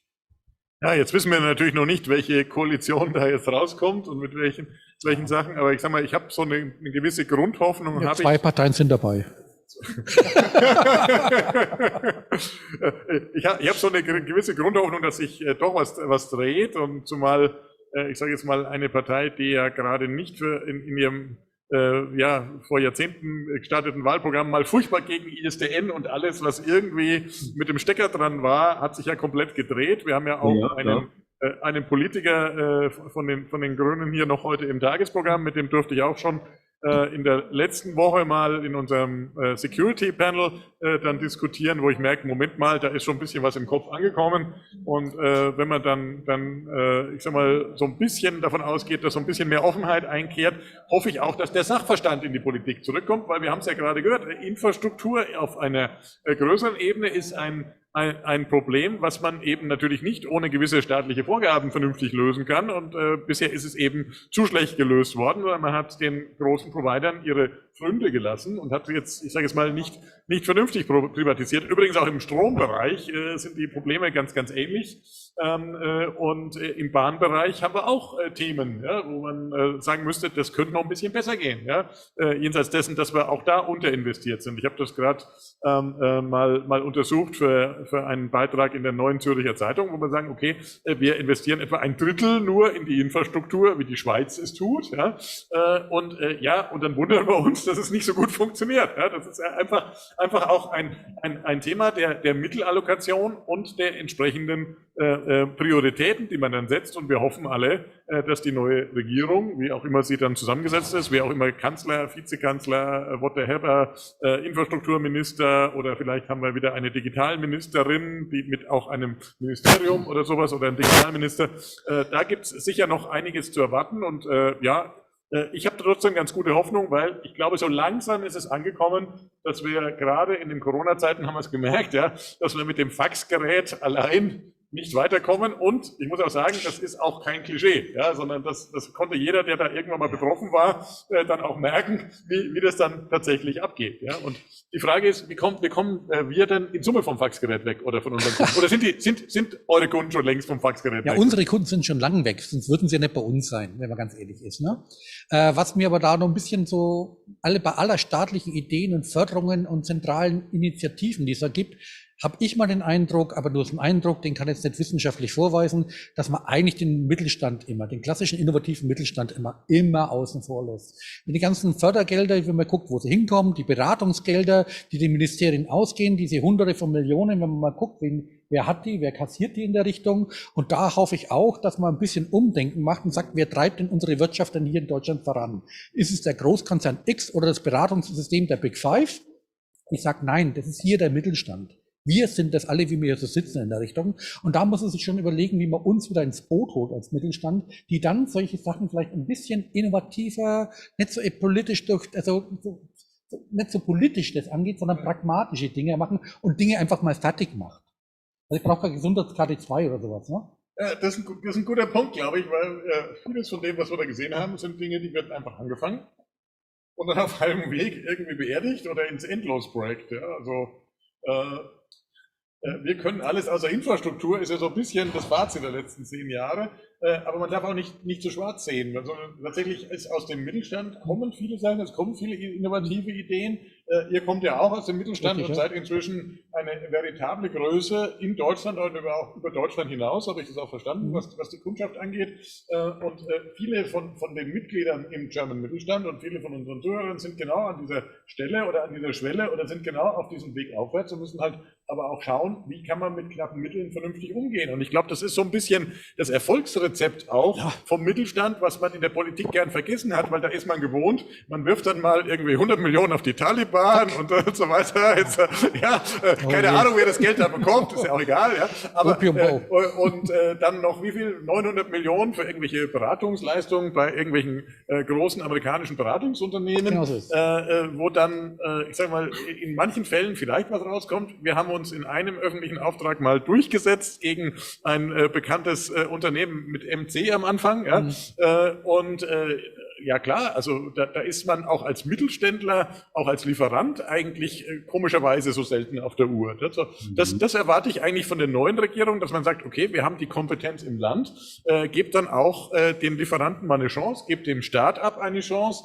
Das ist übrigens auch ein Erfolgsrezept von anderen Ländern, die das Thema Infrastruktur in Zukunft besser hinkriegen. Wenn ich mal kurz an unsere Freunde in Israel erinnern darf, deren diese Start-up Nation, das ist ja ein kleines Land mit ganz harten Rahmenbedingungen und in einer permanenten Bedrohungslage, hat es geschafft, in dem Bereich Cybersicherheit hier weltweit einen ganz starken Block reinzusetzen, auch und dadurch, dass der Staat systematisch fördert durch die Ausbildung, natürlich im Militär und im Geheimdienst, aber auch systematisch fördert, und das ist ganz, ganz wichtig für die Gründer dann, dass der Staat dann diese Innovation auch kauft als erster. Ja? Haben Sie hier mal versucht, irgendwas als Mittelständler an den Staat zu verkaufen? Good luck with that. Ja, ab und zu gelingt, ja, aber es ist natürlich kein veritables Geschäftsmodell, wenn Sie gesagt bekommen, naja, in 1,5 Jahren entscheiden wir dann, ob wir das kaufen oder nicht. Da muss man halt schauen, ob so lange noch das Geld reicht. Ja. Aber jetzt hast du doch Erfahrung mit Cybersicherheit. Wie siehst du denn die Rolle jetzt von Deutschland hier? Weil das ist sehr praktisch, was der Stefan ja macht und so weiter, aber jetzt auch mal mit Blick auf die Zukunft, wie geht's denn weiter? Also grundsätzlich ist es so, dass ich gebe jetzt dir da hinten nochmal recht, wir haben nicht nur vor 30 Jahren schon im Endeffekt hier die Entscheidung verpasst, den digitalen Ausbau zu machen, sondern wir haben damals schon die Entscheidung verpasst, entsprechende Zentren zu schaffen. Ich rede jetzt nicht nur von der BSI, sondern auch von eben Cybersecurity-Situationen, die es ja damals gab, auch schon, hießen nicht Cyber. Aber es hat ein Ausverkauf auch dann damals stattgefunden. In den 90ern sind die Besten einfach, sage ich mal, für sehr viel Geld nach Japan gegangen, nach Amerika gegangen, teilweise aus den Gefängnissen gekauft worden. Und so übrig geblieben, sage ich mal, ist nicht dieser Leistungsdruck, wie jetzt der zum Beispiel, der in Russland existiert, ja, wo viele von den, sage ich mal, dort Studenten, wenn sie denn Studenten sind, versuchen eben während ihrer Uni-Zeit noch ein Kind zu kriegen, zu heiraten, damit sie nicht zum Militär müssen. Das sind Notsituationen, die natürlich auch besonders fähige Leute herausbringen, ja, die wir auf unserer Seite niemals kriegen, weil wir den Druck gar nicht spüren. Und daher haben wir natürlich, sage ich mal, hier ein größeres Problem, dem gerecht zu werden, gerade was das Wissen angeht, was die Fähigkeiten angeht. Und wir reden hier von sage ich mal, dem, wenn man denn so will, dem einen der Feind, dem anderen nicht der Feind, aber wir reden hier von Menschen, die teils einen doppelten Job haben, die 16 Stunden am Tag arbeiten und nicht um 16 Uhr einen Bleistift wegschmeißen. Und so ist einfach die Situation, sage ich jetzt mal, in Deutschland. Wenn wir uns darüber freuen, dass Frau Ursula von der Leyen 25 neue Cybersecurity-Spezialisten bei der Bundeswehr vorstellt, dann sitzen 80.000 auf der russischen Seite und 100.000 auf der chinesischen Seite. Also daher ist es, die Relation stimmt hinten und vorne einfach nicht. Daher wird das für uns eine unglaublich herausfordernde Aufgabe zu sein, endlich in Deutschland auch zu begreifen, dass dieses Thema Sicherheit wichtig ist. Und wir wissen alle, letztes Jahr sind viele Unternehmen angegriffen worden. Ja, teilweise habe ich gelesen, 8 bis 9 von 10 Unternehmen. Und trotzdem ist noch nicht dieser massive Schub oder die Akzeptanz für IT-Sicherheit vorhanden. Und da kann ich nur hoffen, dass eben solche Firmen auch wie Norris Network hier den Druck auch ausüben, auch auf die Politik ausüben, um einfach mehr Akzeptanz und Verständnis dafür zu werben. Also ich mache es in meinem Bereich über den German Mittelstand und dann schauen wir. Stefan, wie siehst du das jetzt rein praktisch? Ihr habt ja das Thema jeden Tag, ja, jeden Tag Dutzende, Hunderte von Angriffen auf eure Infrastrukturen, die ihr alle erfolgreich abwehrt. Aber wie siehst du dieses, ich sag mal, doch etwas größere Thema? Ja, also. Ja, wie gesagt, was du vorhin erwähnt hast, ist vollkommen richtig. Du hast hier in Deutschland ein Problem, dass dir die Fachspezialisten fehlen. Die 25 für die von der Leyen, Kramp-Karrenbauer am Schluss, glaube ich, ne? Sind dann nur die Spitze des Eisbergs der Problematik. Du hast nämlich hier auch, wie bei uns, wir haben ein eigenes SOC sozusagen, Security Operations Center nennt man das, die natürlich solche Sicherheitsauffälligkeiten entdecken, ausfiltern etc. Aber wie gesagt, das ist ein Achim-Bereich und da kämpfen wir seit eh und je um Fachpersonal. Und du hast vollkommen recht, wir haben natürlich das Thema, dass wir das in Deutschland ohne weiteres gar nicht mehr kriegen, weil einfach schlichtweg unsere Situation so ist, dass du halt am Sonntag um 4 Uhr was machen musst. Du musst am Samstag um 3 Uhr was machen und das ist natürlich kein schöner Arbeitsplatz. Das muss das mischen. Deswegen haben wir diese vielen Dinge, die laufen und man muss das halt globaler betrachten, um den Schutz aufbauen zu können. Weil überraschenderweise nicht wenige Cyberangriffe tatsächlich Freitagnachmittag oder am Wochenende kommen. Ja, genau. wenn die Beamtenschaft natürlich längst nach Hause gegangen ist. Ich selber bin so ein bisschen vorbelastet, weil ich habe ein paar Bücher geschrieben, zuletzt ein Buch mit dem Titel Chefsache Cybersicherheit, wo ich nichts anderes mache, als, ich sag mal, Leuten ohne großen technischen Background diese Sachen näher zu bringen. Also mir ist es genauso ein Anliegen, dieses Thema da reinzubringen und in die Köpfe reinzubringen, weil diese Awareness ist erstmal der erste Schritt überhaupt, was zu unternehmen. Ja, egal was ich denn dann mache und wie ich das in welcher Reihenfolge mache. Ich muss zunächst mal feststellen, da ist ein Problem, ja, und als Unternehmer oder als Unternehmerin muss ich feststellen, Moment mal, ich habe eine Verpflichtung, auch als angestellter Vorstand oder Geschäftsführer, da gibt es ja so Sachen wie ein Risikomanagement muss ich haben und dieses Risikomanagement bei existenzbedrohenden Risiken muss ich auch nachweisen. So. Und zweifellos sind Cyberattacken existenzbedrohende Risiken. Wir hatten im letzten Jahr erste Fälle, wo es wirklich bekannt geworden ist, Firma geht pleite nach Cyberangriff, weil Betrieb nicht mehr neu startbar. Das sind ernsthafte Themen, die sind aber noch nicht so angekommen, weil es natürlich auch, und das ist aus meiner Perspektive, so ein bisschen bäh ist, das Thema. Ja, man will es ja nicht anfassen, ja, das ist ja so wie jetzt sind wir irgendwie Anfang 20 und jung und Berufsanfänger, da denkt man auch nicht an die Rente. Ja, ja, du hast ein gutes Beispiel gebracht. Dir ist das Ergebnis mit das Rechenzentrum, was du in Frankreich erwähnt hast. Ne? Jetzt ist plötzlich im Fokus und Rechenzentrum kann abbrennen. Jetzt kannst du glauben, welche Gespräche wir mit unseren Kunden führen, seid ihr sicher, wie es der Achim erklärt hat, das ist jetzt wieder voll drin. Es muss immer echt was passieren, dass wir in Deutschland bereit sind, Gelder freizugeben und die Sicherheit zu erkaufen sozusagen. Leider denken wir da wenig präventiv. Das sind wir wieder vom Thema Politik wieder präventiv. Ne? Und das ist halt so ein Thema, wo wir uns, glaube ich, gesellschaftlich ein bisschen wandeln müssen und auch in der Geschäftswelt ein bisschen wandeln müssen und da mehr Sicherheit uns erkaufen müssen. Und da gibt es ja Möglichkeiten ich habe es ja vorhin den SOC schon erwähnt, was man dann einkaufen kann und dann halt einfach Sicherheit dann bedienen kann, aber es kostet halt Geld. Das heißt, euer SOC oder nochmal im Langtext Security Operations Center ist ein Überwachungszentrum, was Cyberattacken quasi in Echtzeit abwehrt. Und das kann ich auch als Service mieten, oder? Das kannst du als Service mieten und das ist auch forensisch dann die Möglichkeit, dass man auch forensisch dann nachweisen kann, woher kommt es, dass man halt dann entsprechend dann Daten zur Verfügung stellen können, damit wir den Angriff identifizieren können. Gut, wenn er aus Russland oder China kommt, ja, dann wissen wir es halt, aber das war's dann. Ja, im Zweifelsfall sind es ja immer die Russen. Ja. So, es gibt aber sehr viel auch eigene, intern, im Betrieb. Das darf man nicht unterschätzen. Das sind immer wie wir schön Motto immer reinbringen, sondern allein schon der eigene Mitarbeiter, der etwas verärgert ist, zieht Daten ab, die Datenbank wird abgezogen, selbst die Administratoren kann entsprechend überwacht. Das ist halt so, da gibt es auch viele Möglichkeiten, quasi über verschiedene Systeme den Administrator zu gucken, was tut er, wie weit darf er das und welche speichern, was er gemacht hat, damit weiß ich, der Hans Huber hat es da die Datenbank platt gemacht. Also wenn ich jetzt so einen Mittelständler habe, der jetzt gerade an der Schwelle zum Rechenzentrumsbetrieb ist, der sagt, jetzt müssen wir mal ernsthaft darüber reden, dass wir unsere Infrastruktur professionalisieren. Dann hört er jetzt gerade, okay, ich kriege noch einen SOC dazu, das ist schon mal ein großer Fortschritt. Habt ihr denn noch weitere Services im Bereich Cybersicherheit oder ich sag mal oder entsprechende Partner, die das dann erbringen? Weil ich sag mal gerade als Unternehmer, wenn ich jetzt im Aufbau bin und habe whatever eine Logistikfirma, ein Handelshaus, irgendwas, ja, und dann merke ich ja, irgendwann wird mir sozusagen dieses Thema zu groß. Irgendwann muss ich professionelle Hilfe haben. Vielleicht mein Admin, der mich die Jahre begleitet hat, der ist selber sozusagen über sich hinausgewachsen, aber irgendwann reicht auch das nicht mehr. Was kann ich denn tun, wenn ich wirklich professionell unterwegs sein will? Wen muss ich anrufen? Uns. Können wir die Nummer einblenden, bitte? Regie, die Nummer einblenden, Norris Network. Das ist genau, das ist ein Thema, das nicht sehr groß ist. Du fängst vom Virenscanner an, vom modernen Virenscanner an, die klassisch dann auch präventiv schon tätig sind. Du hast Möglichkeiten von Firewall-Lösungen, klassische Firewall-Lösungen. Du hast die Möglichkeiten, dass man hergeht und einfach dann sogenannte Web-Application-Firewalls aufbaut. Du hast die SIEM-Geschichte im Offen, die ganze Logfiles-Generierung macht. Nochmal SIEM, wo steht wofür? Security, lesen wir auswendig hin. Erwischt. Ja, du weißt es. Achim, was heißt SIEM? Natürlich Security Information and Event Management. Ja, vielen Dank. Danke. Bei lauter SIEM und Abkürzungen, so geht's halt ein. Ne?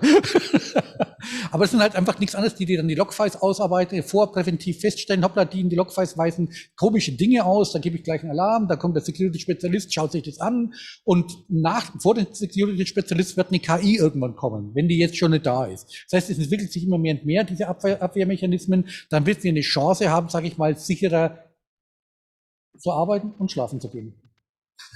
Schlafen gehen wollen wir jetzt noch nicht, aber der Werner ist wieder zurückgekommen und hat bestimmt eine Botschaft, dass wir schon über die Zeit sind, oder? Nein, das ist seit gut unter Zeit.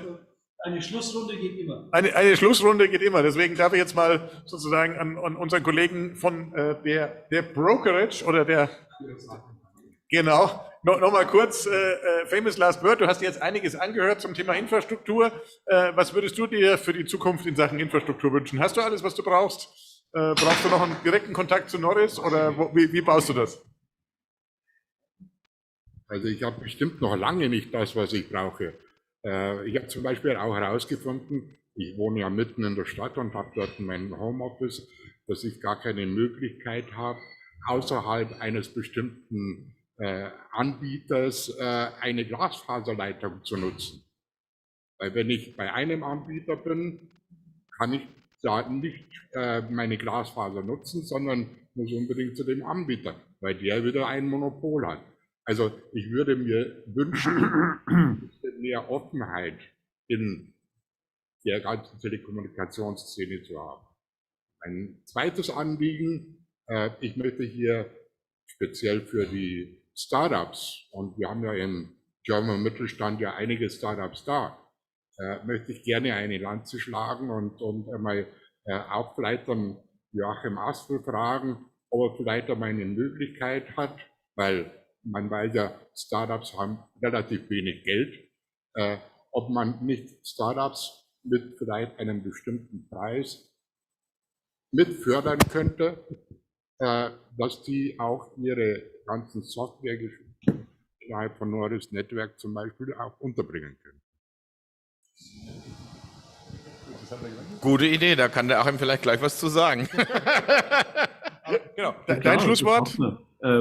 Ganz kurz noch erwähnt, wir haben Gründerzentren. Wir haben die Gründerzentren in Erlangen, in Nürnberg und in Hof mit entsprechenden Glasfaserinfrastrukturen ausgestattet. Das heißt, die Startups können da recht günstig ihre Online-Connectivity von ihren Büros machen und bieten da auch entsprechende Leistungen über unseren Ansprechpartner Armin Dorner für entsprechende Rechenzentrumsleistungen bei uns aus einer Hand entsprechend an. Also das kann ich nur anbieten. Wenn ihr ein neues Gründerzentrum irgendwo in München oder Umgebung habt, können wir das eventuell auch entsprechend anbinden. Das sind gute Nachrichten, zumal genau dieses Thema, ich habe meine allererste Firma in einem Gründerzentrum gestartet, damals noch in Würzburg, und weiß, wie gut es ist, wenn man alles sozusagen dann, was jetzt nicht unbedingt notwendig ist, geserviced bekommt. Ich habe die jetzige Firma wieder in einem Public-Private Partnership Building, wo alles dabei ist, vom Putzservice bis hin zur Glasfaserstrecke, ja, und würde das auch jedem, der als Startup überlegt, sozusagen jetzt tatsächlich loszulegen oder auch größer zu werden, empfehlen, weil es macht den Kopf frei. Es macht den Kopf frei für die wesentlichen Dinge, für die Herausforderungen, die es dann sonst noch gibt, und insofern eine ganz, ganz gute Basis. Ja? Und zu der Basis vielleicht dein famous last word für heute, für die Runde? Ja, ich würde vielleicht noch ganz kurz zu dem Thema Sicherheit noch eine abschließende Sache sagen wollen. Ich glaube, man befindet sich da gerade auch ein bisschen im Dilemma, weil die Tatsache, dass das jetzt so stark angestiegen ist, ist ja durchaus auch dem geschuldet, dass viele Firmen mehr in die Digitalisierung gehen, dass sie nach draußen gehen, dass sie Services anbieten bieten, dass sie aber auch immer mehr Cloud-Services und immer verschiedenartigere Cloud-Services nutzen. Und natürlich macht das angreifbarer von außen. Und das wird jetzt eine ganz schwierige Geschichte sein, hier die passende Balance zu finden. Da müssen wir einfach hoffen, dass wir da in Zukunft bessere Werkzeuge finden, um diesem Treiben, was ja wirklich nur als hochgradig kriminell einzustufen ist, ein Ende zu setzen. Ich denke, guter Punkt. Und ich darf jetzt vielleicht an der Stelle dein famous last word abholen, bevor ich final zu unserem Gastgeber komme. Ob die famous sind, stelle ich jetzt einmal dahin. Ne? Also last words mit Sicherheit. Also grundsätzlich so, ich habe einen Fall jetzt erlebt zum Thema Cybersecurity und ich hoffe nicht, dass das jetzt publik wird, wo da sage ich mal, jeder lebt. Ein Träger hat sich nach einem Cybersecurity-Angriff tatsächlich entschieden, zurück zu Bleistift und Papier zu kehren. Und das ist natürlich dann eine Tendenz, die unbedingt zu vermeiden ist. Und ich hoffe, dass die Politik mehr Akzeptanz jetzt an den Tag legt und auch viele Unternehmer endlich begreifen, dass das ein Thema ist, was uns beschäftigt und in dem wir in dieses Thema wir einfach investieren müssen. Und lasst uns hier mehr zusammenhalten. Und weniger nur quatschen, sondern handeln.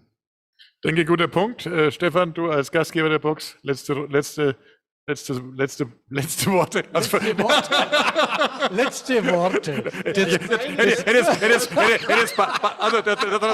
drücken wir jetzt erstmal also auf die letzten Worte in dieser Runde.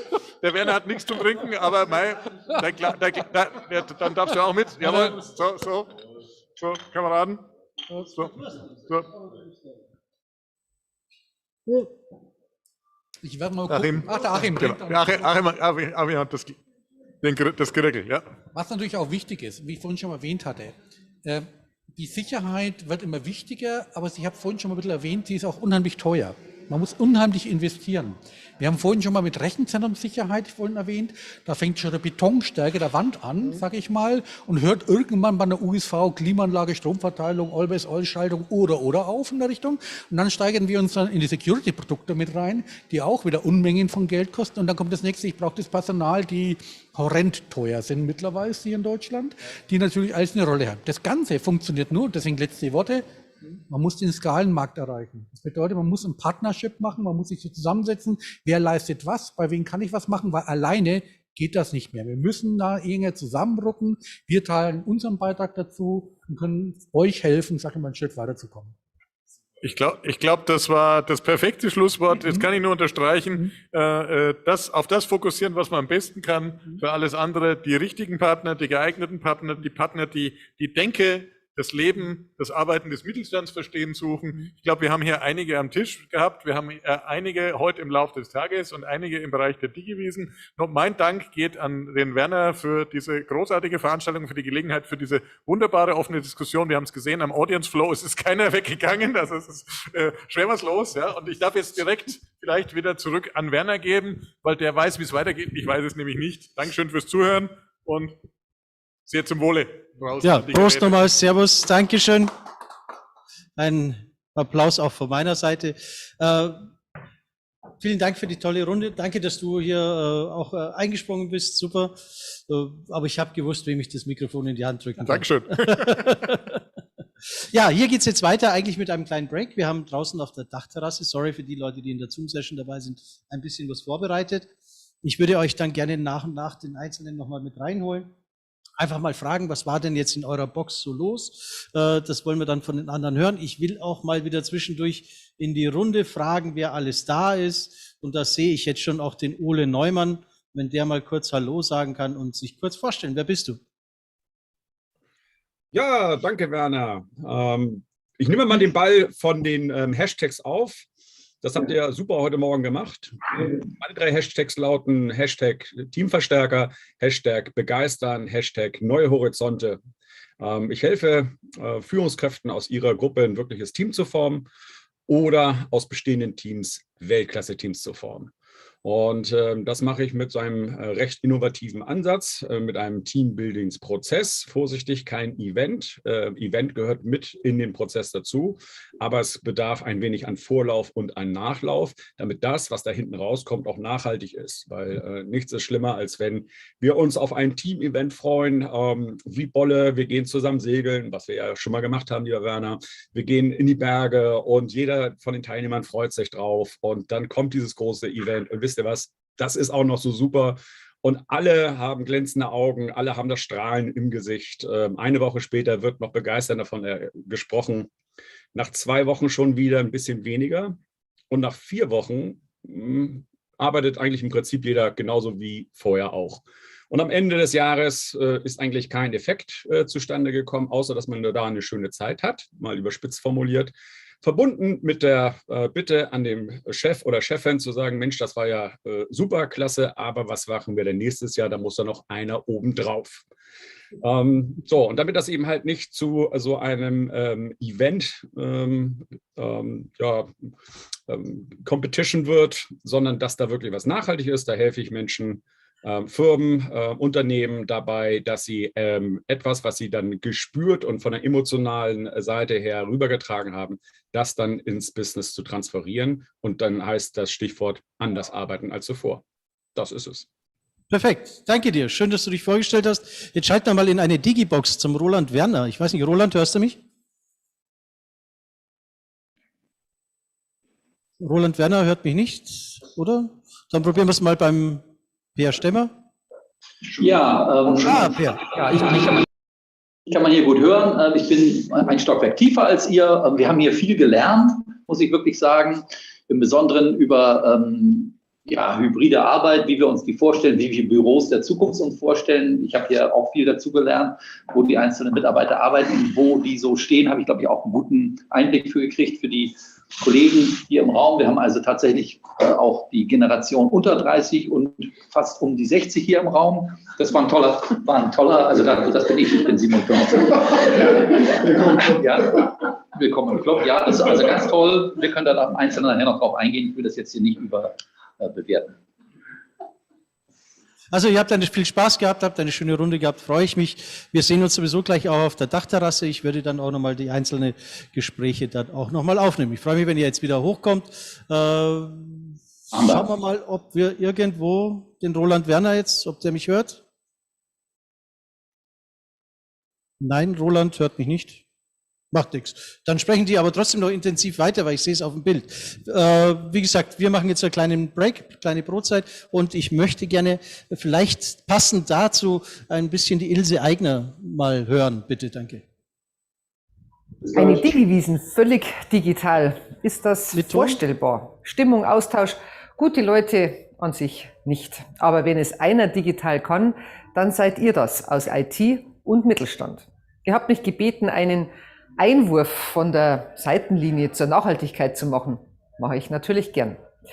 Nachhaltigkeit, da komme ich direkt aus dem Wald, also vom Wald her. Bekanntlich ist Nachhaltigkeit eine deutsche Erfindung aus der Forstwirtschaft, 300 Jahre alt.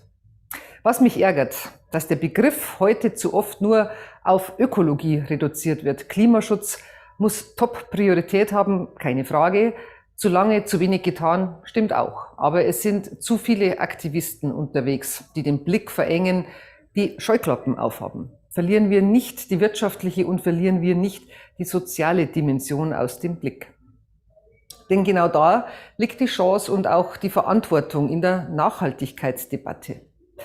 Marktführer werden mit Technologien, die Jobs und Wohlstand sichern und die sich in die Welt verkaufen lassen. Nicht nationale Verbote erlassen. Sie sind eben nicht immer Antreiber für Innovation. Verbote können uns weit zurückwerfen. Sie können sogar den Frieden im Land gefährden. Und sie sind auch Zeichen von Misstrauen in Unternehmen und in die Menschen. Der Staat weiß es besser. Daran kann ich als Strategie für den Markt und für unsere Lebensweise überhaupt nicht glauben. Mich stört die Absolutheit, mit der Ziele oft vorgetragen werden, auch neben der Klimadebatte. Das Einzelinteresse wird immer lauter bekundet. Viele Einzelinteressen sind aber nicht das Gemeinwohl. Nein, ich plädiere für mehr Maß und Mitte, für den Kompromiss, für den moderaten Wandel, Bewegung durch Anreize, durch Überzeugungsarbeit. Damit sind wir in Deutschland recht gut gefahren. Auch wenn dieses umfassende Verständnis von Nachhaltigkeit aus dem Wald kommt, es ist immer noch topmodern. Nachhaltigkeit ist noch immer das Fundament unseres Wachstums. Ich sehe mit großer Freude, wie der deutsche Mittelstand und auch viele kleinere Unternehmen sich auf den Weg gemacht haben, Kundenwünsche erfüllen, darüber selbst ein Profil gewinnen. Die Ernährungsbranche zeigt es. Regional, saisonal, bio. Das boomt. Nicht mit Greenwashing, sondern mit klugen Geschäftsideen. Umsicht, Freiheit, Innovation, das ist das Erfolgsrezept für eine neue Qualität. Mehr Staat für mehr Wirtschaft ist es nicht. Soweit mein Einwurf von der Seitenlinie. Haltet den Ball im Spiel, euch noch eine gute Wiesn und ich sage Servus und auf Wiedersehen. So, wir sind wieder zurück. Servus. Ja, das waren wieder spannende Worte von Ilse Aigner, unsere Landtagspräsidentin hier in Bayern. Thema Nachhaltigkeit ist auch dann jetzt ein Thema in unserer Breakout-Session, die wir gegen 12:45 Uhr, 12:50 Uhr starten werden. In der Zwischenzeit holen wir jetzt hier alle nochmal was Frisches nach. Und ich fange mal draußen auf der Terrasse die eine oder andere Stimme ein. Also ihr werdet hier jetzt mich unterwegs sehen als rasender Reporter sozusagen. Wir erwarten gegen 14 Uhr, das vielleicht auch noch in der Linie, wir erwarten gegen 14 Uhr unsere Digitalministerin hier aus Bayern, Frau Judith Gerlach, die uns kurz ein paar Updates gibt sozusagen zur Digitalisierung hier in unserem schönen Bundesland. Dann haben wir noch Grußworte von der norwegischen Digitalministerin und das Gleiche auch aus Österreich. Leider, und das muss ich jetzt auch sagen, hat unser Bundesminister Andreas Scheuer kurzfristig absagen müssen heute Morgen, genauso wie auch Herr Jarzembek, da es ja, ich glaube, nach der Wahl gerade ein bisschen akuten Unterhaltungsbedarf gibt und beide auch in den Gremien schon aktiv sind. Dementsprechend müssen sie leider in Berlin bleiben und haben nicht die Möglichkeit, sich hier zuzuschalten. Nichtsdestotrotz freuen wir uns dann gegen ca. 16 Uhr auf Clemens Baumgärtner, einer der wichtigsten Menschen in München, weil er der Chef der Wiesn ist. Dementsprechend hat er den schönsten Job der Welt, der vielleicht die letzten 2 Jahre nicht ganz so lustig war, aber wir uns alle auf nächstes Jahr freuen. Was aber auch noch spannend ist, er ist nicht nur Chef der Wiesn, ich wollte schon Digi-Wiesn sagen, das bin ja ich, Chef der Wiesn, sondern er ist auch Wirtschaftsreferent der Stadt München, was ungefähr gleichkommt mit einem Minister. Also dementsprechend freue ich mich auf seinen Impuls und seine Worte. Das ist jetzt erstmal so, ich gehe jetzt dann ein bisschen raus, werde mal den einen oder anderen auch einfangen. Und wenn ich mir das so richtig anschaue, sind die Leute auch schon auf der Terrasse. Dann werde ich doch gleich mal mit meiner Kamera rausgehen. Wir sehen uns gleich wieder und wir bauen hier ein bisschen um, nehmen noch mal ein bisschen eine andere Box mit rein für den Ton und freue mich dann bis gleich wieder. Servus, ciao.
möchte mich entschuldigen bei dir, dass ich mich nicht auf den verpflichten lassen. Also, weil ich habe ja einen Todesfall in der Familie.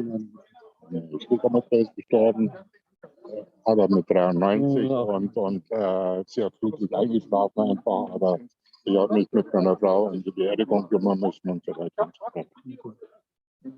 Ja, Beileid. Nee, alles klar.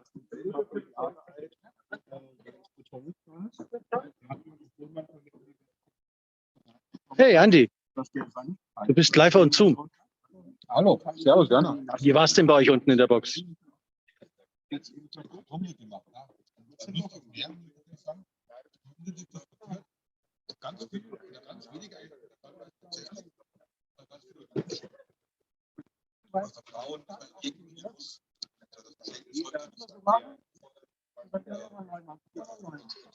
Ja, und die Führung war damit 20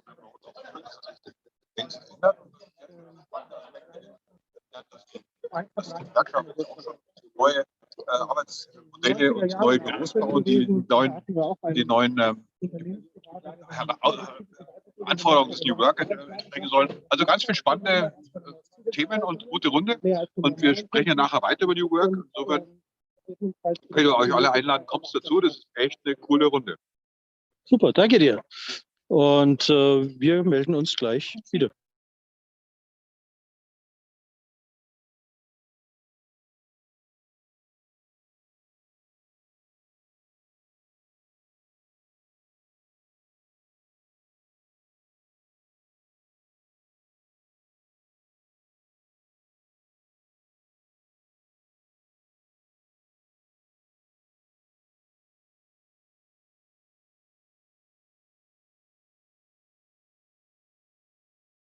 Ich kann mich noch sehr gut an die letzte Digiwiesen erinnern. Spektakulärer Fassanstich auch hier im Büro.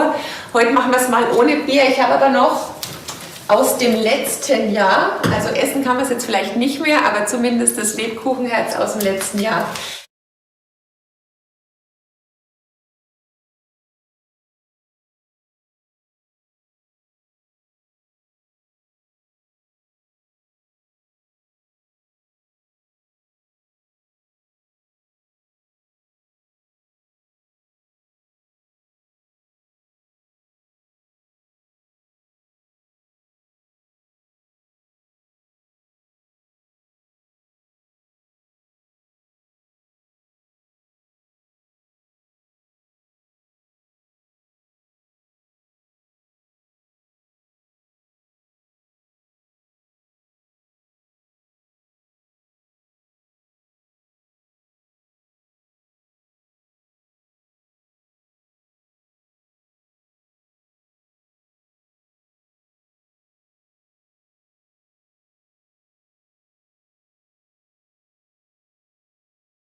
So, liebe Leute, jetzt haben wir auch wieder die Breakout-Session-Boxen wieder neu gestartet. Das heißt, es gibt jetzt Bussi-Bussi-Boxen. Bussi-Bussi-Boxen sind bei uns Kennenlernboxen. Ihr könnt euch da mit irgendjemandem zurückziehen oder mit einer kleinen Gruppe vorbeigehen. Ihr müsst eigentlich unten in der Menüleiste oder oben, je nachdem, bei was für ein Rechner wir sind, da müsst ihr das eigentlich auswählen können. Und wenn ihr wollt, verabredet euch in der Bussi-Bussi-Box oder geht mal spontan rein, wartet mal ein paar Minuten, kommt bestimmt einer vorbei. Ähnlich wie es jetzt hier auch Networking passiert und alle miteinander reden, könnt ihr das auch in den Bussi-Bussi-Boxen. Also, gebt's Gas, ich freue mich. Wir sind so in 10 Minuten, Viertelstunde gestalten wir dann auch wieder unsere normalen Breakout-Sessions. Also, bis gleich.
Ja,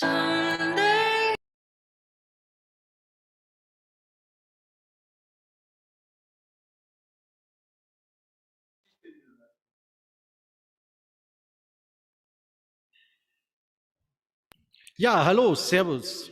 Jetzt höre ich mich wieder doppelt, aber es macht nichts erstmal. Ich muss hier mal das, jetzt, ich lerne es noch. Jetzt will ich hier ausschalten, aber er nimmt mein Ausschalten nicht. Dann muss ich hier auch nochmal leise machen. Jetzt, oder?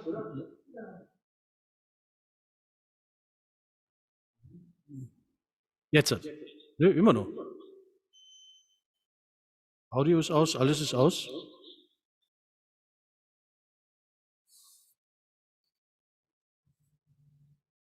So, liebe Leute, habt ihr jetzt da draußen auch im Zoom-Welt die Breakout-Sessions wieder zu sehen? Da gibt es Bussi-Bussi-Boxen. Ihr habt jetzt noch ungefähr 5 Minuten Zeit, euch zu vernetzen. Und geht doch mal per Zufall, einfach Zufallsgenerator rein, sagt Hallo, schaut mal, wer da ist. Ansonsten würde ich gerne mal ganz kurz wen nehmen wir denn? Astel. Den Christoph Streit, bist du da?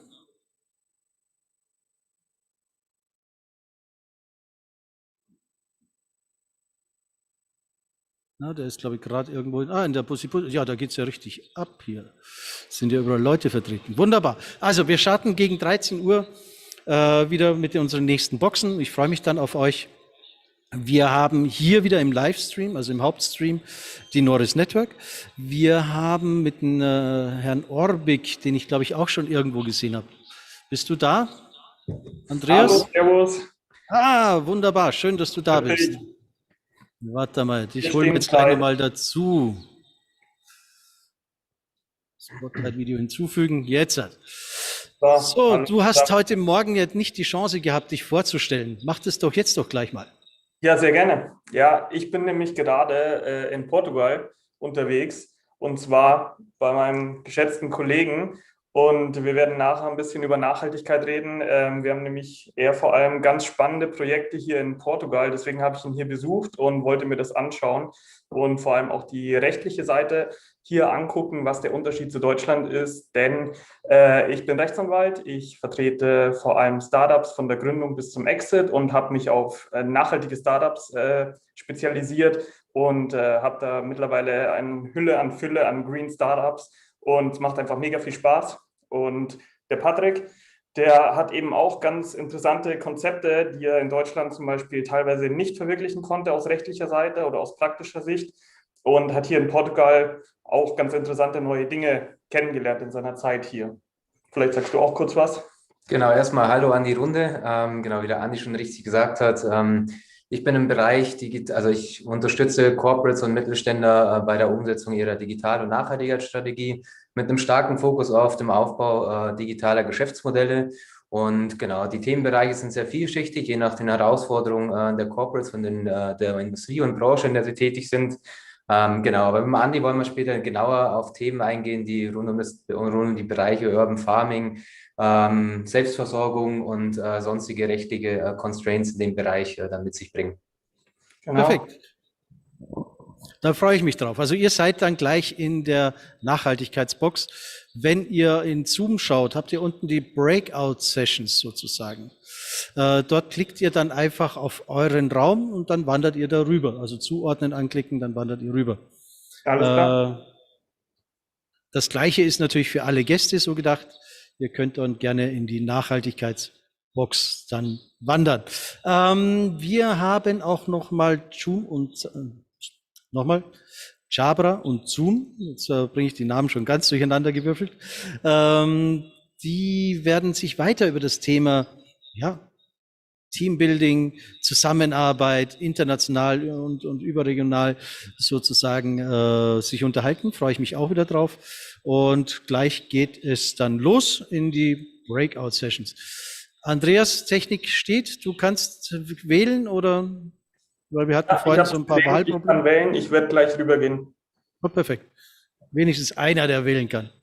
Ole, du weißt auch Bescheid, dass du gleich wieder rüber darfst?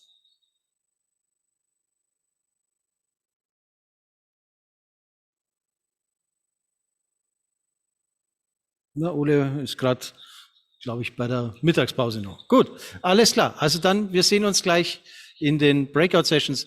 Gebt mir noch 5 Minuten und dann sind wir los. Werner, machst du bitte Aufnahme 1 und 3 zum Co-Host? Aufnahme 1 und 3. Danke. Sehe ich aber nicht.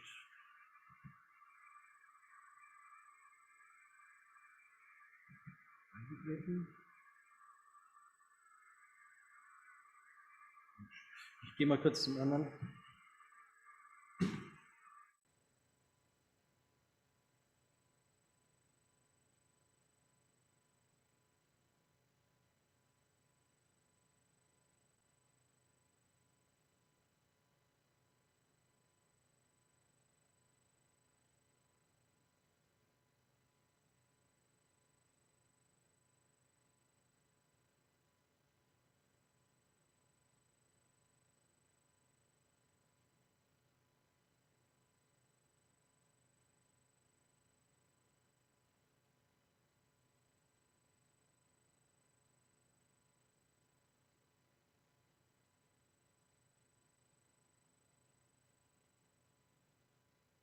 Super, danke.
Hat jetzt jemand noch Probleme, in die Breakout zu wechseln?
Bedienung im Griff. Also,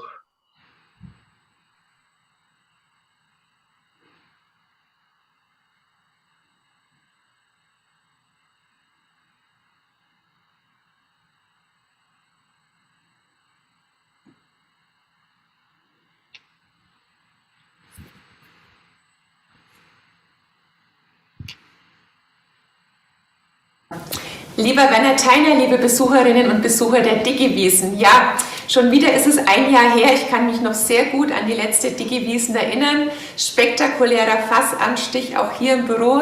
Heute machen wir es mal ohne Bier. Ich habe aber noch aus dem letzten Jahr, also essen kann man es jetzt vielleicht nicht mehr, aber zumindest das Lebkuchenherz aus dem letzten Jahr. Ja, auf der einen Seite freue ich mich, auf der anderen Seite ist es natürlich schade, dass die Digiwiesen auch in diesem Jahr die normale Wiesen ersetzen muss, weil wir immer noch keine richtigen Wiesenverhältnisse haben, aber ich bin fest davon überzeugt, dass es 2022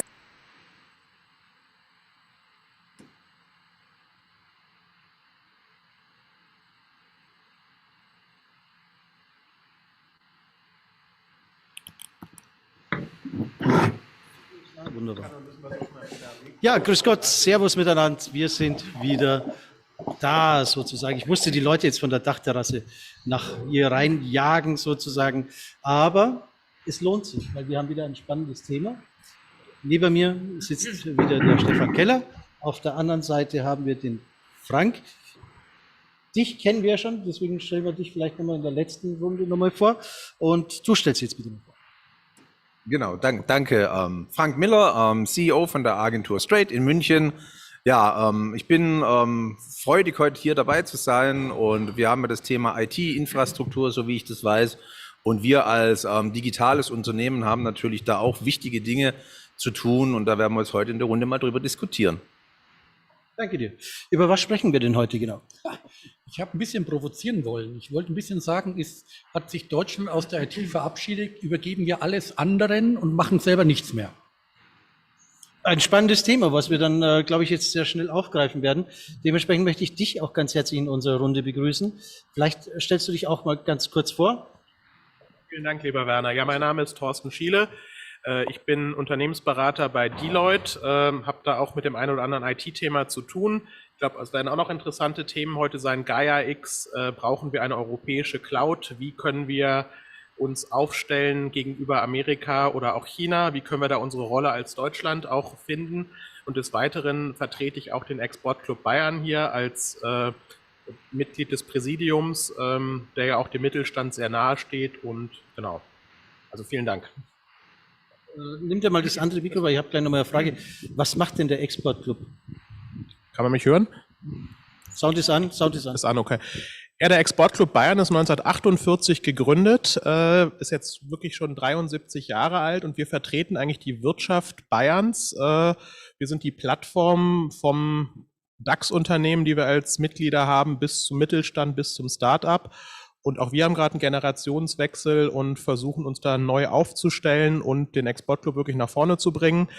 Und ja, wir stehen für die Marke Bayern bei Unternehmen, und einmal im Jahr kann man bei uns auch den Wirtschaftsminister am politischen Aschermittwoch mit ihm in die Diskussion gehen, oder Wirtschaftsministerin, die Frau Eigner hatten wir auch schon das ein oder andere Mal da. Also eine spannende Plattform für Leute, die gerne über Wirtschaft, über Unternehmen und aber auch über Kunst und Kultur haben wir auch mit drin reden. Also das ist der Exportclub Bayern seit 73 Jahren. Wunderbar, danke dir. Ja, wie lange gibt es jetzt die Norris Network? Nicht so viel, nicht so lange, oder? Oh, da müsst ja Inge und Achim reden, aber ich kann auch. Die zwei Gründer sind ja auch da. Ne? Im Prinzip seit 1993 gibt es die Norris. Ist schon eine Ecke, ne? Geht auf die 30 Jahre langsam hin, ne? Da wart ihr alle noch, oder, Ingo? Jung. Na, jetzt. Ich habe das auch. Hübsch wart ihr auch noch, gell? Es ist ja Wahnsinn. Nein, aber da wart ihr noch in irgendwelchen Kellern unterwegs oder wie muss man sich das vorstellen? So muss man sich das vorstellen, ja. Wir waren Internet begeistert, aber Internet kannte damals ja noch niemand. Das ist wie wenn man ja jemandem was erklären will, was war schon da ist, aber wir selbst wussten auch nicht, dass das Internet mal so groß werden würde, muss man ganz ehrlich sagen. Hatten wir uns damals nicht vorstellen können. Wir haben aber selber es schon so genutzt und haben selber schon festgestellt, für uns ist es perfekt. Diese Gedankenleistung, was für einen selber perfekt und genial ist, dass das vielleicht mal auf alle Menschen in dieser Welt zutreffen können, die haben wir allerdings damals noch nicht vollziehen können. War ganz interessant. Okay. Und Achim, das war also in Nürnberg, hat sich das alles abgespielt oder wo wart ihr da die ersten Tage? Ja, wir waren damals schon wirklich virtuell.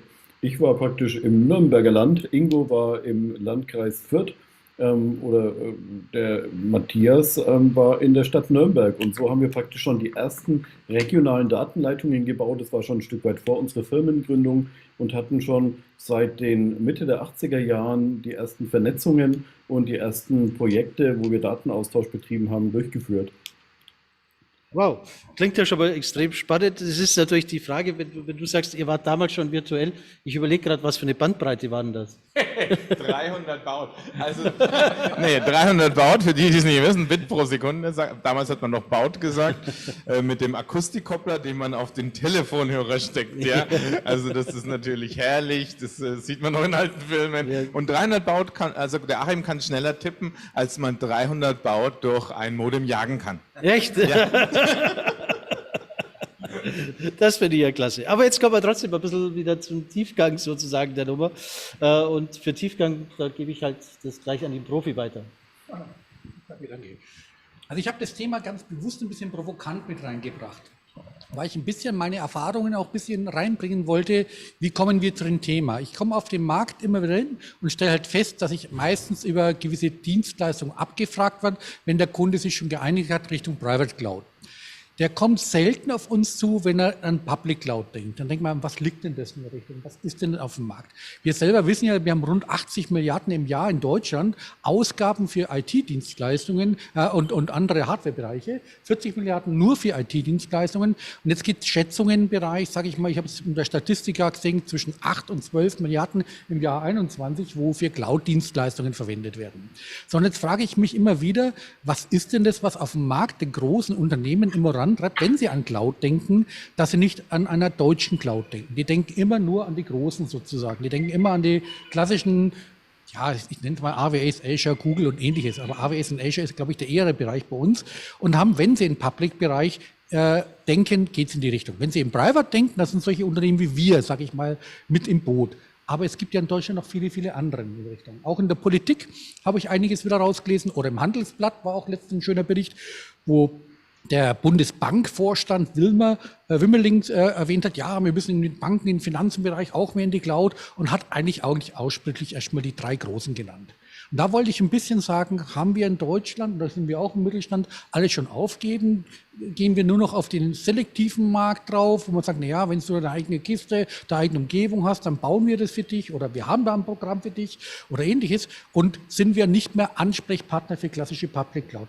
Das Bundesinnenministerium macht die Webcams in der AWS, das muss ich mal vorstellen. Ne? Also ich muss ganz ehrlich stehen, ich habe es nicht verstanden. Warum schaffen wir es nicht, behördlich, also wie gesagt, Bundesministerium gemeint habe, oder in großen Konzernen, dass sie, wenn sie an Cloud denken, auch an andere Unternehmen wie die 3 Großen denken. Und das wollte ich ein bisschen provozieren. Was liegt denn das? Wo liegt denn die Antwort drauf? Und warum denken die großen Unternehmen, die 3 gibt's bloß? Ja, das ist eine große Frage oder eine gute Frage. Aber das ist ja genau der Punkt. Wir haben, glaube ich, einen viel zu großen Hang, uns zu verzetteln und ja, eher in Problematik zu denken und nicht in Lösungen. Das stimmt, ja. Wird immer mehr, habe ich das Gefühl.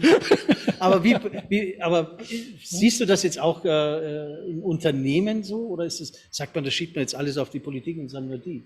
Nein, also ich kann ja mal sagen, wir haben natürlich auch Public Cloud-Lösungen für unsere Kunden, aber der Kunde, den müssen wir drauf bringen, dass wir sowas haben. Also nicht so, dass wir, er sagt, ja, seid doch der klassische Public Cloud-Anbieter, ich gehe mal zu euch, ihr habt die in die Lösung, sondern wir müssen sagen, übrigens, du musst nicht in die dort links und nach rechts gehen, neben deiner Private kannst du Ressourcen hier mieten, dort mieten, da müssen wir den Kunden darauf aufmerksam machen. Und das betrifft ja nicht bloß uns als Unternehmen, sondern wir auch unsere Mitbegleiter, sage ich mal, haben eine ähnliche Situation. Das ist ein wichtiger Punkt, den du da sagst. Ich als Unternehmer habe auch genau diese Problemstellung, wohin mit den Daten? Und ich möchte in die Cloud, ich muss in die Cloud, ich möchte das Rechenzentrum, was ich selber betreibe, gar nicht mehr betreiben. Das ist überhaupt nicht mehr wirtschaftlich, das kostet so viel Geld für die paar Daten, die wir dann am Ende haben, solche Server aufzufahren, also VMware mit Redundanzen und alles weitere. Und wenn man ja bei euch mal drin war, weiß man, was Rechenzentrum in Professionalität heißt. Aber jetzt müssen wir, wo wir uns ja nicht alltäglich mit dem Thema Datenhosting beschäftigen, entscheiden, wohin mit unseren Daten, was gibt es denn für Lösungen? Und in dem Moment, wo ich die Frage stelle, kommen sofort die Big daher und die haben dann Lösungen und ehe ich mich versehen habe, schon bin ich drin. Und dieses Schwupp, schon bin ich drin, das fehlt, glaube ich, so ein bisschen den deutschen Anbietern von solchen tollen Lösungen, wie ihr sie habt. Es kann ich natürlich sagen, wir haben eine Beziehung. Ich bin ja bei euch Kunde und die Daten sind da gut und sicher. Und das ist ein ganz wichtiges Thema, dass ich meine Daten auch sicher weiß. Und da vertraue ich dann auch dem deutschen Hosting-Provider oder Datenprovider, wenn man das so nennen darf, oder dem Data Center. Aber ich glaube, dass viele das im Mittelstand noch gar nicht begreifen, was es denn für Lösungen gibt. Und da seid ihr natürlich auch als Anbieter gefordert, entsprechend euch zu vermarkten und entsprechend mit den Lösungen auch hinzukommen, wo es hingehen soll. Ich wollte noch eine Sache dazu sagen. Ich glaube, wenn ich aus der Deloitte-Perspektive nochmal spreche, was wir uns ja auch immer angucken, man muss ja auch die Ordnungsmäßigkeit und die Compliance einhalten. Das wird ja immer wichtiger. Wir haben ja nicht nur, wir müssen die physische, dass man physisch nicht an die Daten rankommt, dass man logisch nicht an die Daten reinkommt. Und ich kann auch Geschichten erzählen, wenn ich manchmal früher bei kleineren Unternehmen war und wir uns die IT da angeguckt haben, da hat man gesehen, dass manche den Server im Putzraum hatten, den konnte man unter den Arm klemmen und die sagen, wieso, da steht er doch gut, da komme ich doch schnell hin. Und ich glaube, da ist es schon wichtig, wenn man so Anbieter wie Noris oder professionelle Rechenzentren hat, um auch das sicherzustellen, weil die Leute merken erst dann, wenn das Backup nicht gelaufen ist oder wenn die Daten weg sind, wenn sie weg sind.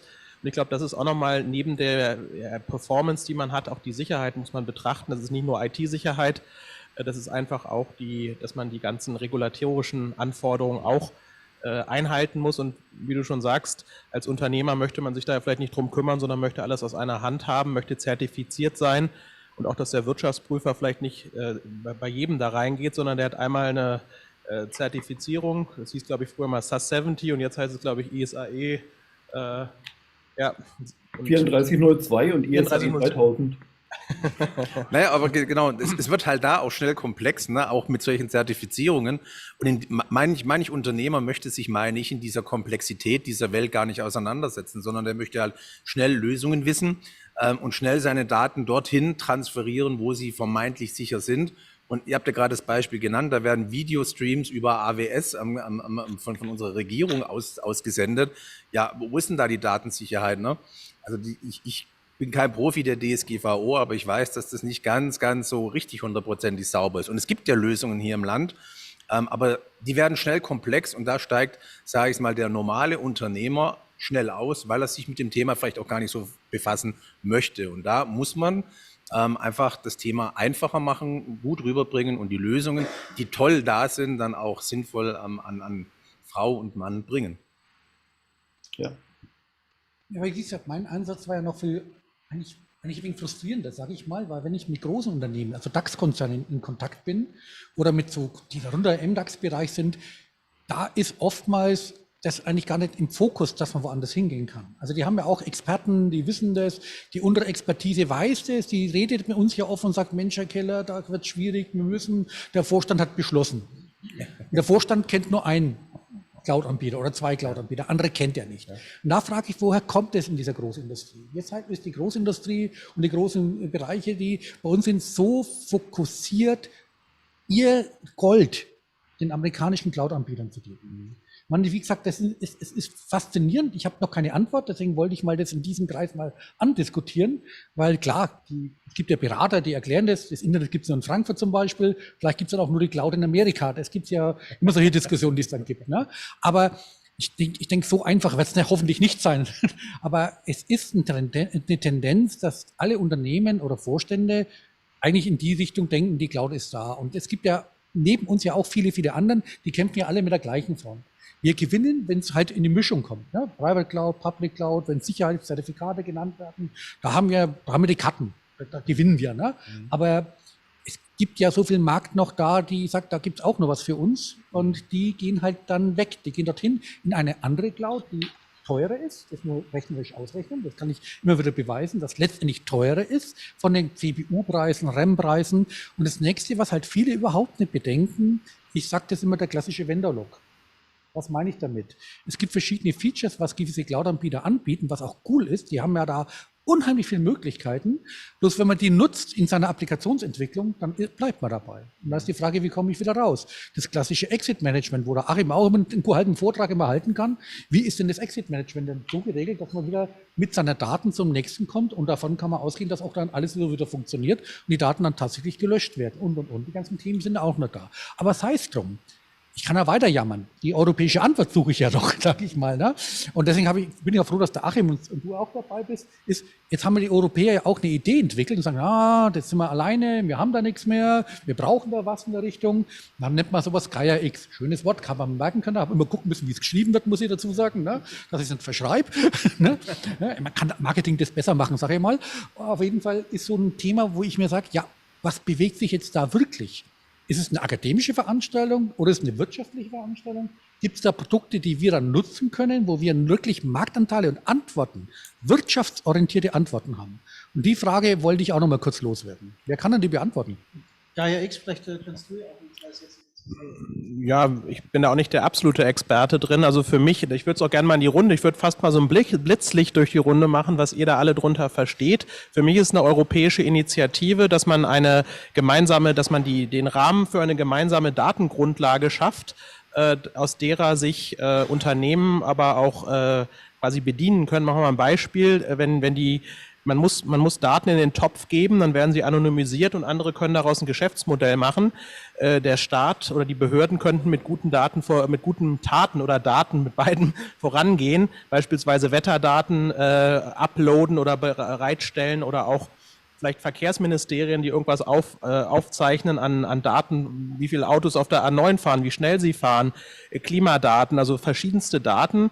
Und dann muss man natürlich die anderen Unternehmen überzeugen, dass die auch bereit sind, ihre Daten in diesen Pool zu geben, sodass andere zu einem vertretbaren Preis diese Daten nutzen. Und da können sich natürlich auch ganz neue Geschäftsmodelle raus ergeben.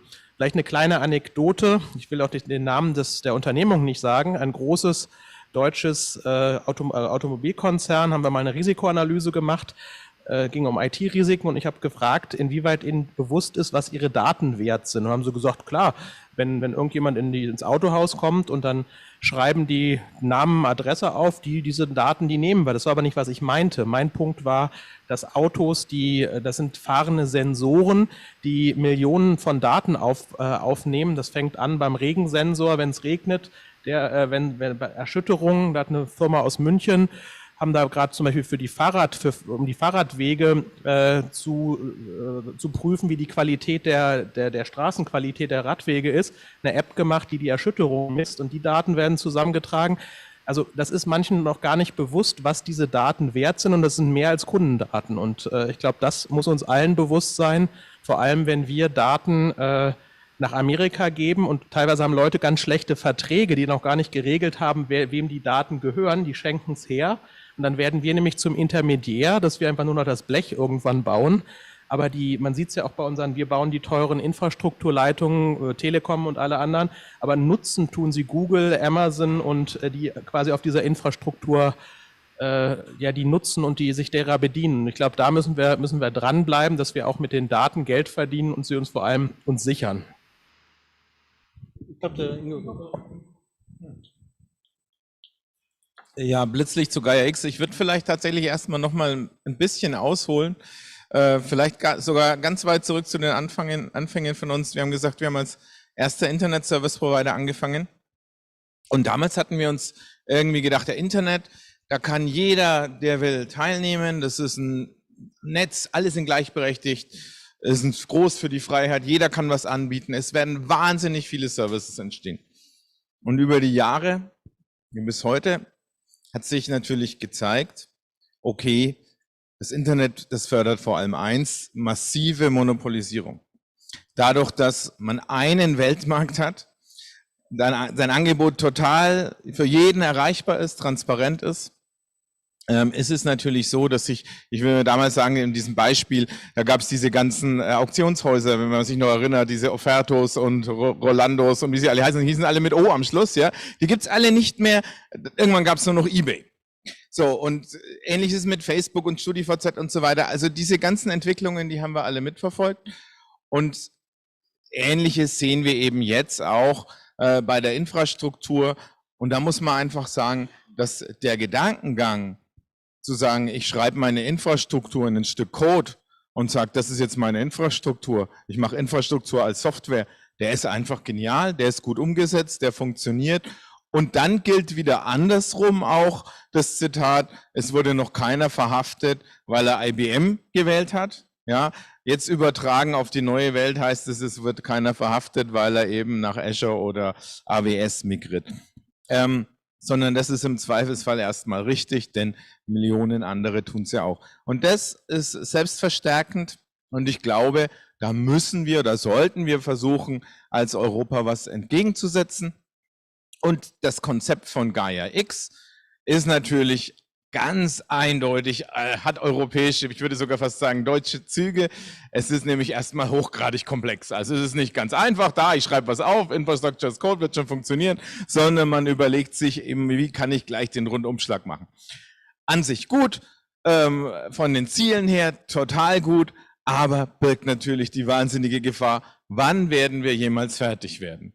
Und da, glaube ich, da sollten wir jetzt mal ein Augenmerk drauf legen und wirklich auch mal mit dem Thema fertig werden. Das sagt, okay, nehmen wir uns ein, zwei Dinge raus, machen wir die mal zu Ende.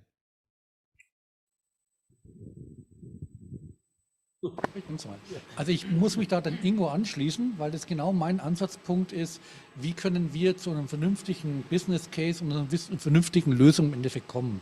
Und wie gesagt, jetzt stecke ich nicht so tief drin wie Achim und Ingo in der Richtung mit der ganzen Thematik, wo ich mich da mal eingelesen hätte, aber ich kriege ja mit, was so auf den Markt kommt. Gaia X hört jeder, aber keiner kann was anfangen in der Richtung. Und das ist schon ein trauriges Kapitel, sage ich mal, auf dem mittelständischen oder Bereich, weil damit weiß man, dass es eigentlich von der Vermarktungskette ganz weit weg ist. Weil man muss ja vorher vermarkten, bevor man was hat. Das ist eine alte Regel, sage ich mal. Ne?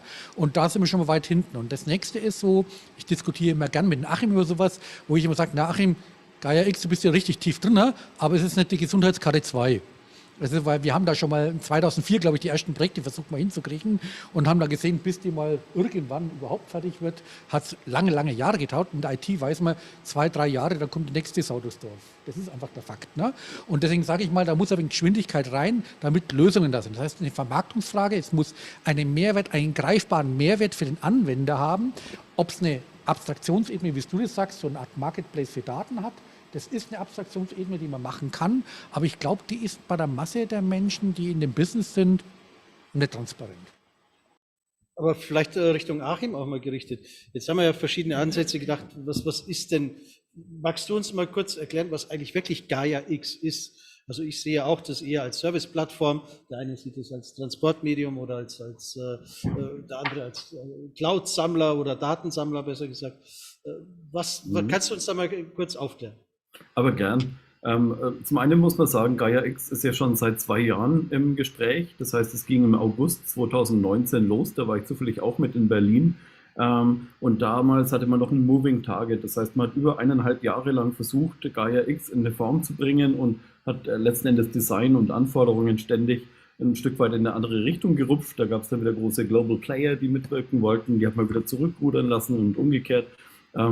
Das ist jetzt vorbei. Inzwischen gibt es ja die Gaia X in Belgien. Das ist so eine gemeinnützige Gemeinschaft, die quasi von den Bundeswirtschaftsministerien Deutschland, Frankreich und noch ein paar anderen geleitet sind oder zumindest instruiert, Gaia X weiterzuentwickeln. Und die haben jetzt vor einem halben, dreiviertel Jahr angefangen, die technologische Grundlage zu bieten für diese Plattform. Also die haben praktisch so eine kleine Grundlage geschaffen, um jetzt die Softwareentwicklung anzustoßen, um die Grundmechanismen für Gaia X in die Welt zu setzen. Aber ich möchte noch mal ganz von vorne anfangen. Von Deloitte haben wir vorhin schon gehört, was die Zielsetzung von Gaia X ist und was auch der Anwender wirklich versteht, nämlich dass ich bei mir im Unternehmen vielleicht auch eine öffentliche Hand, Beispiel haben wir ja schon gehört, mit entsprechenden Autobahnmessständen und Ähnliches, dass sowas dann eben als Datentopf vorhanden ist. Das haben wir heute schon. Es ist momentan irgendwo in einer Unternehmung oder in der Behörde gebunkert. Und das Ziel von Gaia X ist, diese Datentöpfe in die Gaia X Cloud zu bringen. Gaia X Cloud erstmal völlig wertfrei. Wie ist die dahinterliegende Technologie? Man will bloß sicherstellen, diese Daten sind entsprechend föderal und letzten Endes mit der Datensouveränität ausgestattet. Sprich, ich als der Dateneigner, der diese Daten in die Gaia X Cloud bringt, kann steuern, wer soll denn diese Daten zugreifen können. Und da setzt dann eben dieses Gaia X Konsortium aus Belgien ein und sagt, wir haben eine Software entwickelt, die genau steuert, wer will mit wem sprechen und wer kriegt dann welche Daten eben übermittelt, wer darf die einsehen, wann darf er sie vielleicht nicht mehr einsehen, weil praktisch das Recht, diese Daten zu nutzen, widerrufen wird. Das kann man dann alles entsprechend mit digitalen Verträgen dann hinterlegen. Und damit hat man eine tolle Möglichkeit. Zum Beispiel kann ich sagen, ich als Bürger will natürlich Open Data von allen Wasserstandsmeldungen im Ahrtal sekundenaktuell sehen. Dann kann ich die aus dem Gaia X rauslesen, wenn ich das darf. Und zum anderen können Unternehmen einfach Daten anbieten. Das kann hingehen bis hin zu bestimmten großen Konzernen, die bestimmte Daten bereitstellen und damit dann auch Werbeträger dann und so weiter begeistern, um mit Daten dann eben auch handeln zu können und entsprechendes Business damit zu betreiben. Zum anderen gibt es natürlich die technologische Ebene. Das ist eher so meine Welt. Wie ist denn das dahinterliegende Konzept? Wo sind dann eigentlich diese Datentöpfe gespeichert? Und da ist es wieder recht modern. Man hat nicht diese großen einzelnen Azure, AWS oder ähnliche Datentöpfe im Hinterkopf, sondern von Regierungsseite ist es gewünscht, dass man das Ganze sehr föderal steuert und sagt, jeder kann einen Datentopf beitragen. Das kann zum Beispiel in einem Rechenzentrum in der Putzkammer sein. Das hat dann halt keinen großen Standard, hat keine hohe Sicherheit, aber das kann auch in einem Hochsicherheitsrechenzentrum am Standort in Bayern oder Ähnliches liegen. Und das Gaia X ist dann eben der Dreh- und Angelpunkt auf einer technologischen Ebene auch, dass man eben Verträge schmieden kann. Wenn dieser Datentopf in die Welt gesetzt wird, dann muss er auch in einem Hochsicherheitsrechenzentrum zertifiziert nach ISAE 3402, ISO 27001 und was auch immer in einer bestimmten Branche noch zusätzlich gefordert ist, zum Beispiel im Automotive-Bereich die TISAX-Zertifizierung oder verschiedene andere Sachen, sodass man dann auch ein Vertragsmanagement in der nächsten Ausbaustufe von Gaia X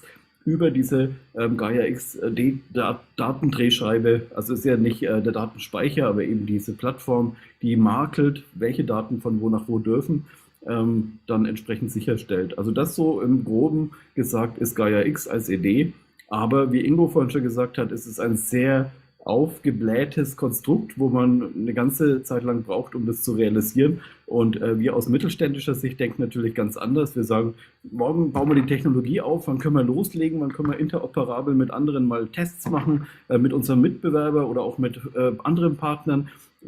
Und da sind wir einfach in den Startlöchern schon seit langer, langer Zeit, aber das sind ja erst 2 Jahre aus Sicht der Behörde, wahrscheinlich nicht so lange. Insofern bin ich sehr gespannt, wie das Ganze weitergeht.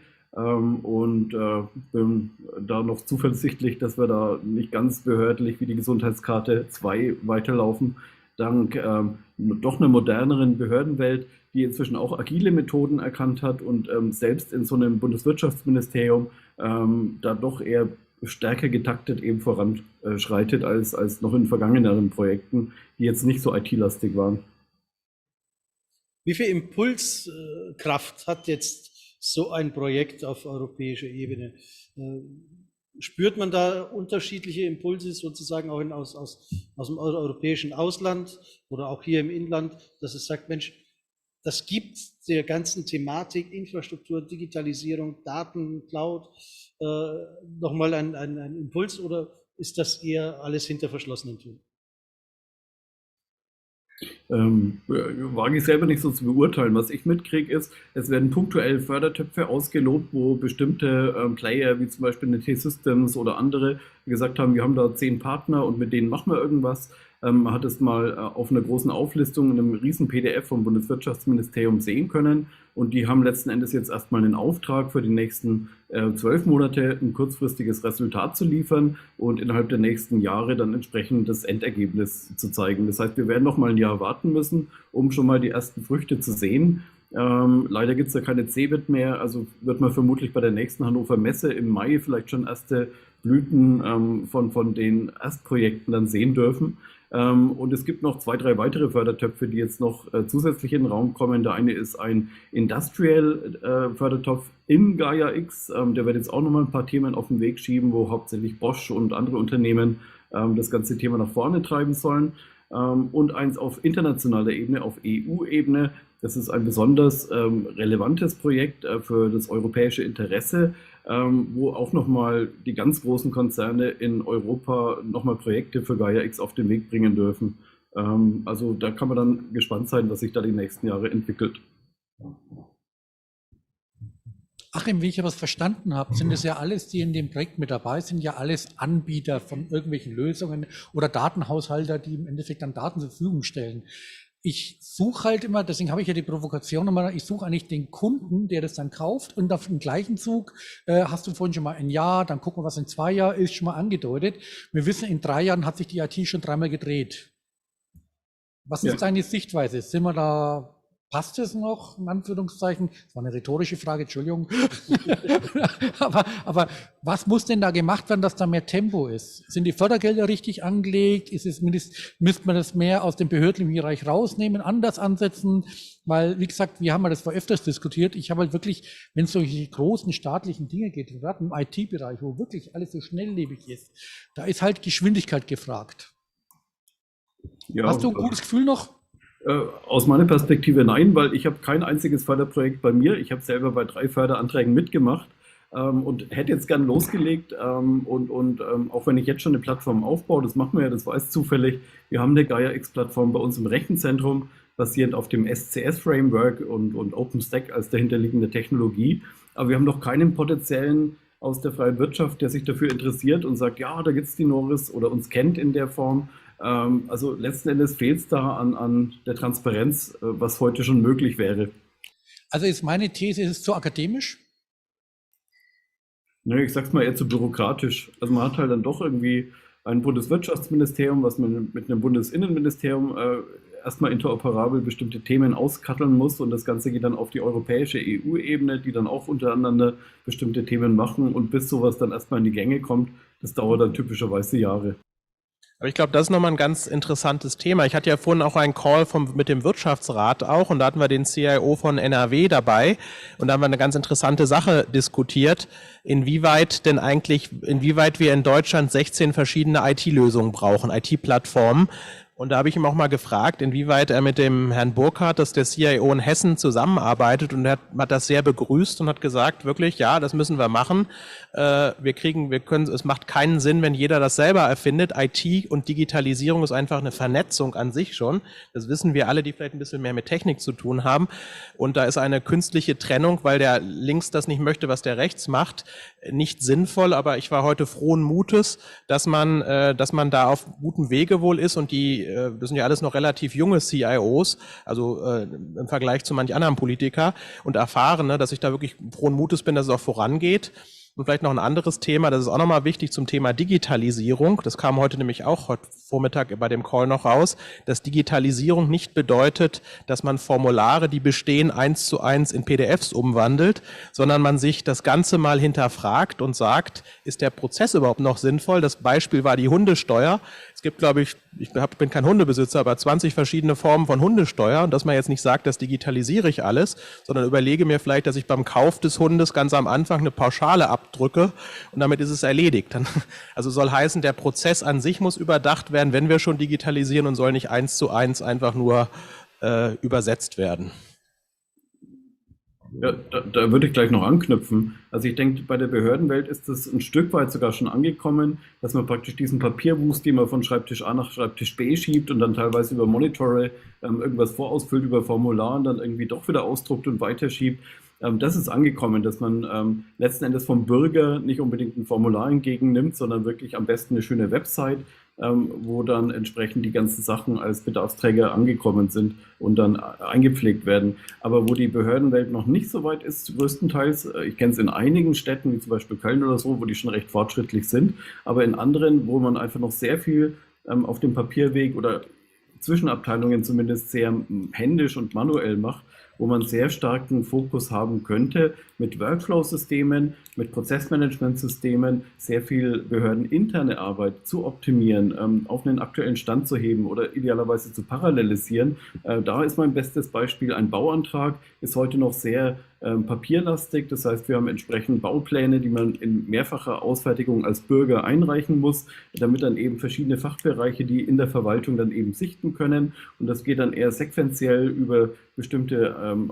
Bedarfsträger, wie zum Beispiel eine Feuerwehr, die beleuchten muss, ist es auch feuerschutztechnisch in Ordnung und verschiedene andere ausgelagerte Behörden. Das ist alles sehr aufwendig und da kann man mit IT natürlich eine ganze Menge erreichen. Also IT-Spezialisten wissen ja, dass man da Optimierungen machen kann, dass verschiedene Leute gleichzeitig Sicht auf so eine Sache haben und das nicht parallel dreimal ausgedruckt werden muss, sondern bloß einmal vorhanden sein muss und trotzdem haben alle Zugriff drauf und dann bestimmte Workflows hinterlegt, dann auch steuern können. Ja, die Feuerwehr hat jetzt ihr grünes Licht gegeben, das gibt dann wieder einen grün blinkende Ampel bei einem anderen Sachbearbeiter, der das dann wieder auf einen anderen Weg schieben kann oder vielleicht sogar vollautomatisch schieben lassen kann, weil das Workflow-System sowas zulässt, statt dass es wie heute dann eben erstmal 2 Tage oder 2 Wochen auf dem Stapel liegt, weil irgendwie gerade Urlaubszeit ist und dann keine Zeit hat, diesen Stapel durchzumachen.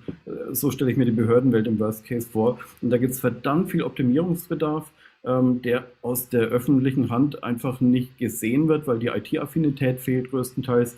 Aber was wir kriegen werden, ist natürlich auch ein Fachkräftemangel. Es gibt nicht mehr genügend Nachwuchs in der Verwaltung, sodass wir da einen Automatismus kriegen werden. Das heißt, die Leute, die sind immer beengter, weil einfach die Fachbereiche zu wenig Leute haben, die das Ganze als Sachbearbeiter abarbeiten, sodass man automatisch in Richtung Automatisierung und Workflows und Prozessoptimierung gehen muss, um da praktisch den Vorteil zu kriegen. Also das ist meine Hoffnung, dass sich das Ganze noch zum Guten wenden wird, wenn dieser Druck entsprechend größer wird.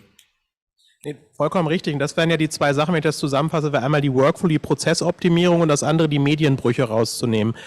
Was ich aber meine noch ist, wo man auch noch drüber denkt, nochmal den Schritt zurück und sagen, brauche ich denn wirklich die Sachen, die wir für selbstverständlich halten, brauchen wir die zwingend? Das wäre ein Beispiel, wir haben alle Autokennzeichen noch dran. Warum haben wir das eigentlich? Früher war das Blech, da konnte man das nicht auslesen. Man könnte ja genauso gut einen QR-Code dran bauen oder irgendwas anderes. Ich meine, das wären Beispiele, Sachen nochmal vollständig zu überdenken und den Schritt nochmal weiter aus dem Wald zu gehen und auf das große Ganze zu gucken und wirklich nochmal nachzudenken, wollen wir das überhaupt beibehalten oder wollen wir nicht das eine oder andere noch radikaler ändern, um noch effizienter dann zu werden? Das war nur mein Punkt noch zusätzlich zu den Prozessen und zu den Medienbrüchen.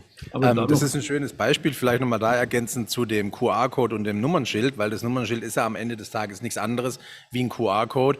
Wir können das ja behalten, aber wir können es vielleicht digital so anwenden, damit dieses Nummernschild, was wir alle im Auto kleben haben, bestimmte Dinge macht. Und wenn es nur die Schranke öffnet und automatisch die Parkgebühren von meiner Kreditkarte abbucht. Das wäre heute einfach möglich.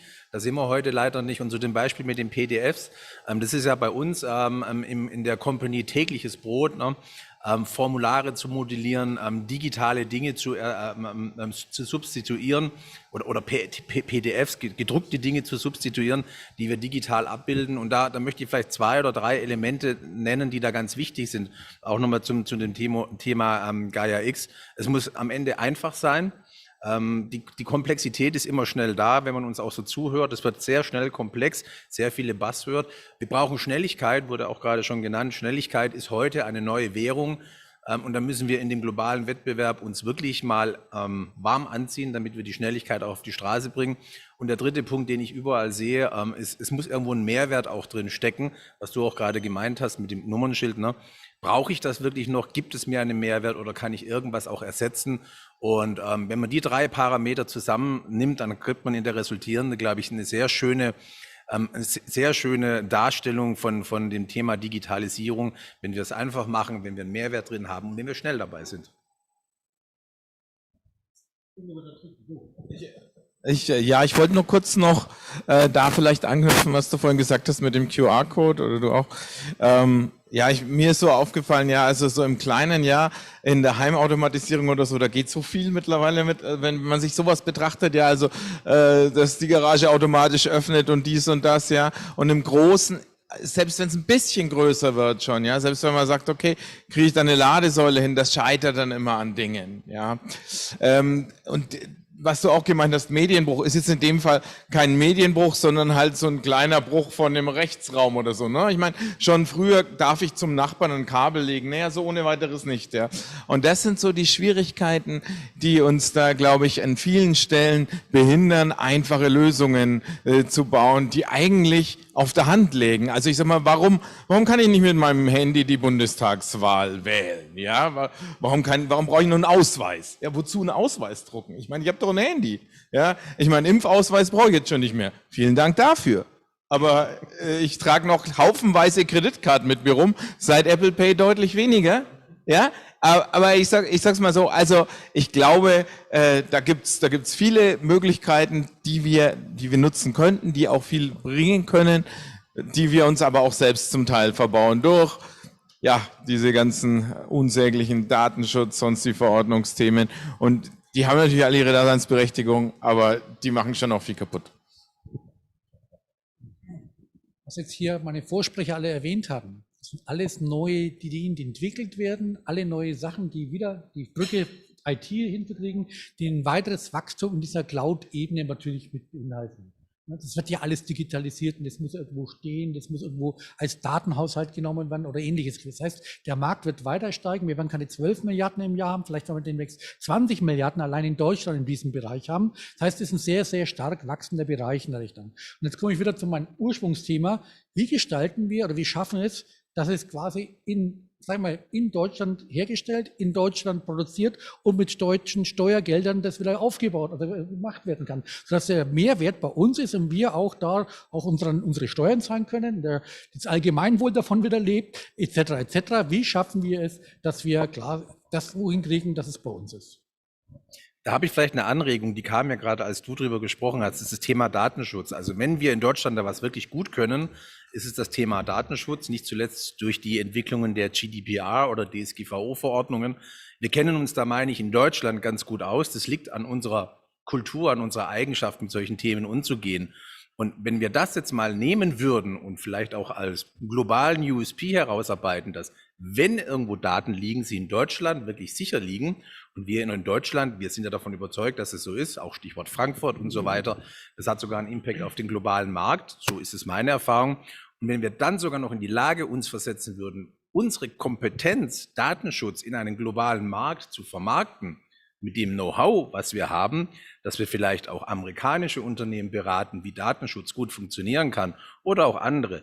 Das wäre so eine Wunschvision, die ich hätte zu diesem eigentlich unschönen Thema Datenschutz, so wichtig es ist, oder DSGVO. Aber man kann daraus, glaube ich, was Schönes machen, vielleicht sogar eine Wertschöpfung generieren für unser Land, für unsere Daten und für das Hosting der Daten in unserem Land. Aber da würde ich gerne noch mal darauf antworten, gerade auf das Thema Datenschutz. Das ist ja auch ein Thema, wo wir in der Firma wirklich, nicht meine Wenigkeit jetzt, aber wo wir viel Geld mit verdienen. Datenschutz ist wichtig. Ich habe manchmal aber den Eindruck, dass wir deutschen Themen sehr, sehr übertreiben. Also wenn wir es machen, machen wir sowas von richtig und überperfekt, dass wir uns manchmal meines Erachtens selber am Weg stehen. Und wenn wir durch Datenschutz, und das wäre interessant, wo du sagst, ob wir das an Amerika exportieren können. Ich glaube nicht, weil Amerikaner wollen Geschäft machen, die wollen was verdienen, die wollen digitale Geschäftsmodelle aufsetzen. Und ich habe den Eindruck, dass wir mit manchen Datenschutzverordnungen und mit der Überinterpretation dieser uns auch mit Geschäftsmodellen im Wege stehen und die wandern dann aus. Also wir haben einen ganz klaren Wettbewerbsnachteil teilweise dadurch.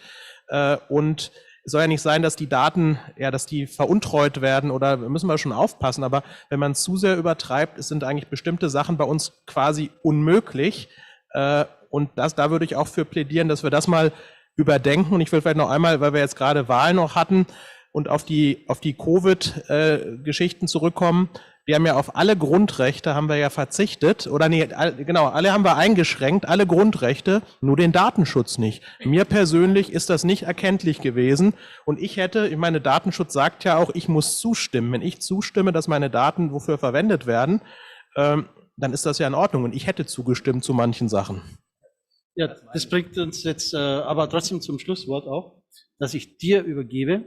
Du darfst gerne noch darauf antworten und dann deinen Schlusssatz. Den kann ich gleich anbauen, weil letztendlich der Ansatz, Datenschutz kann eine Hilfe sein, da stimme ich zu. Wie wir Datenschutz aufgebaut haben, ist halt mehr juristisch statt wirklich real.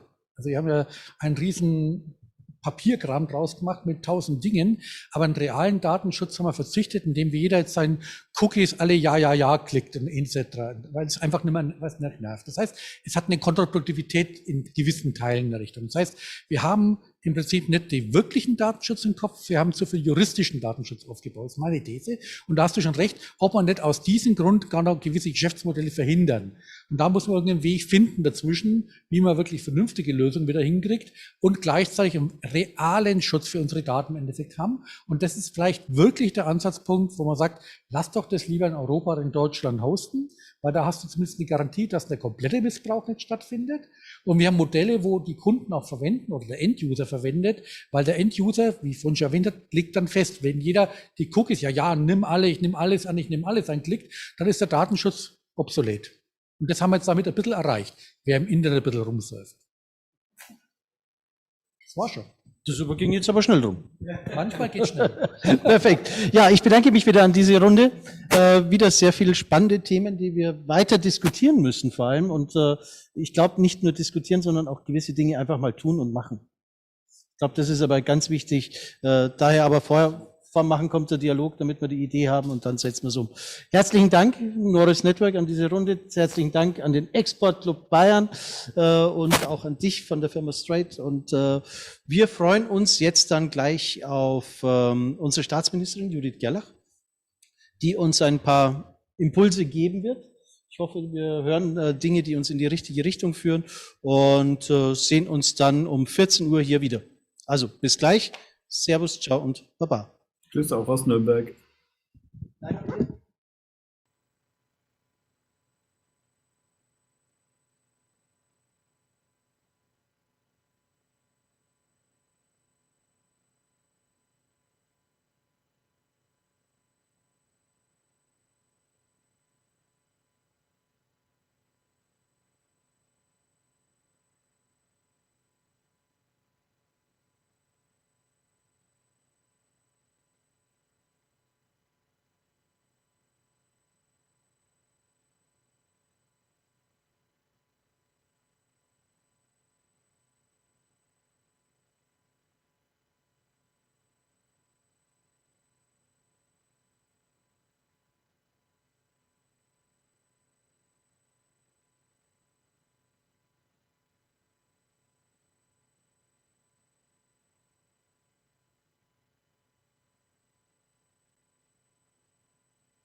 Für dich sind wir immer hellwach.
Von der Schwere.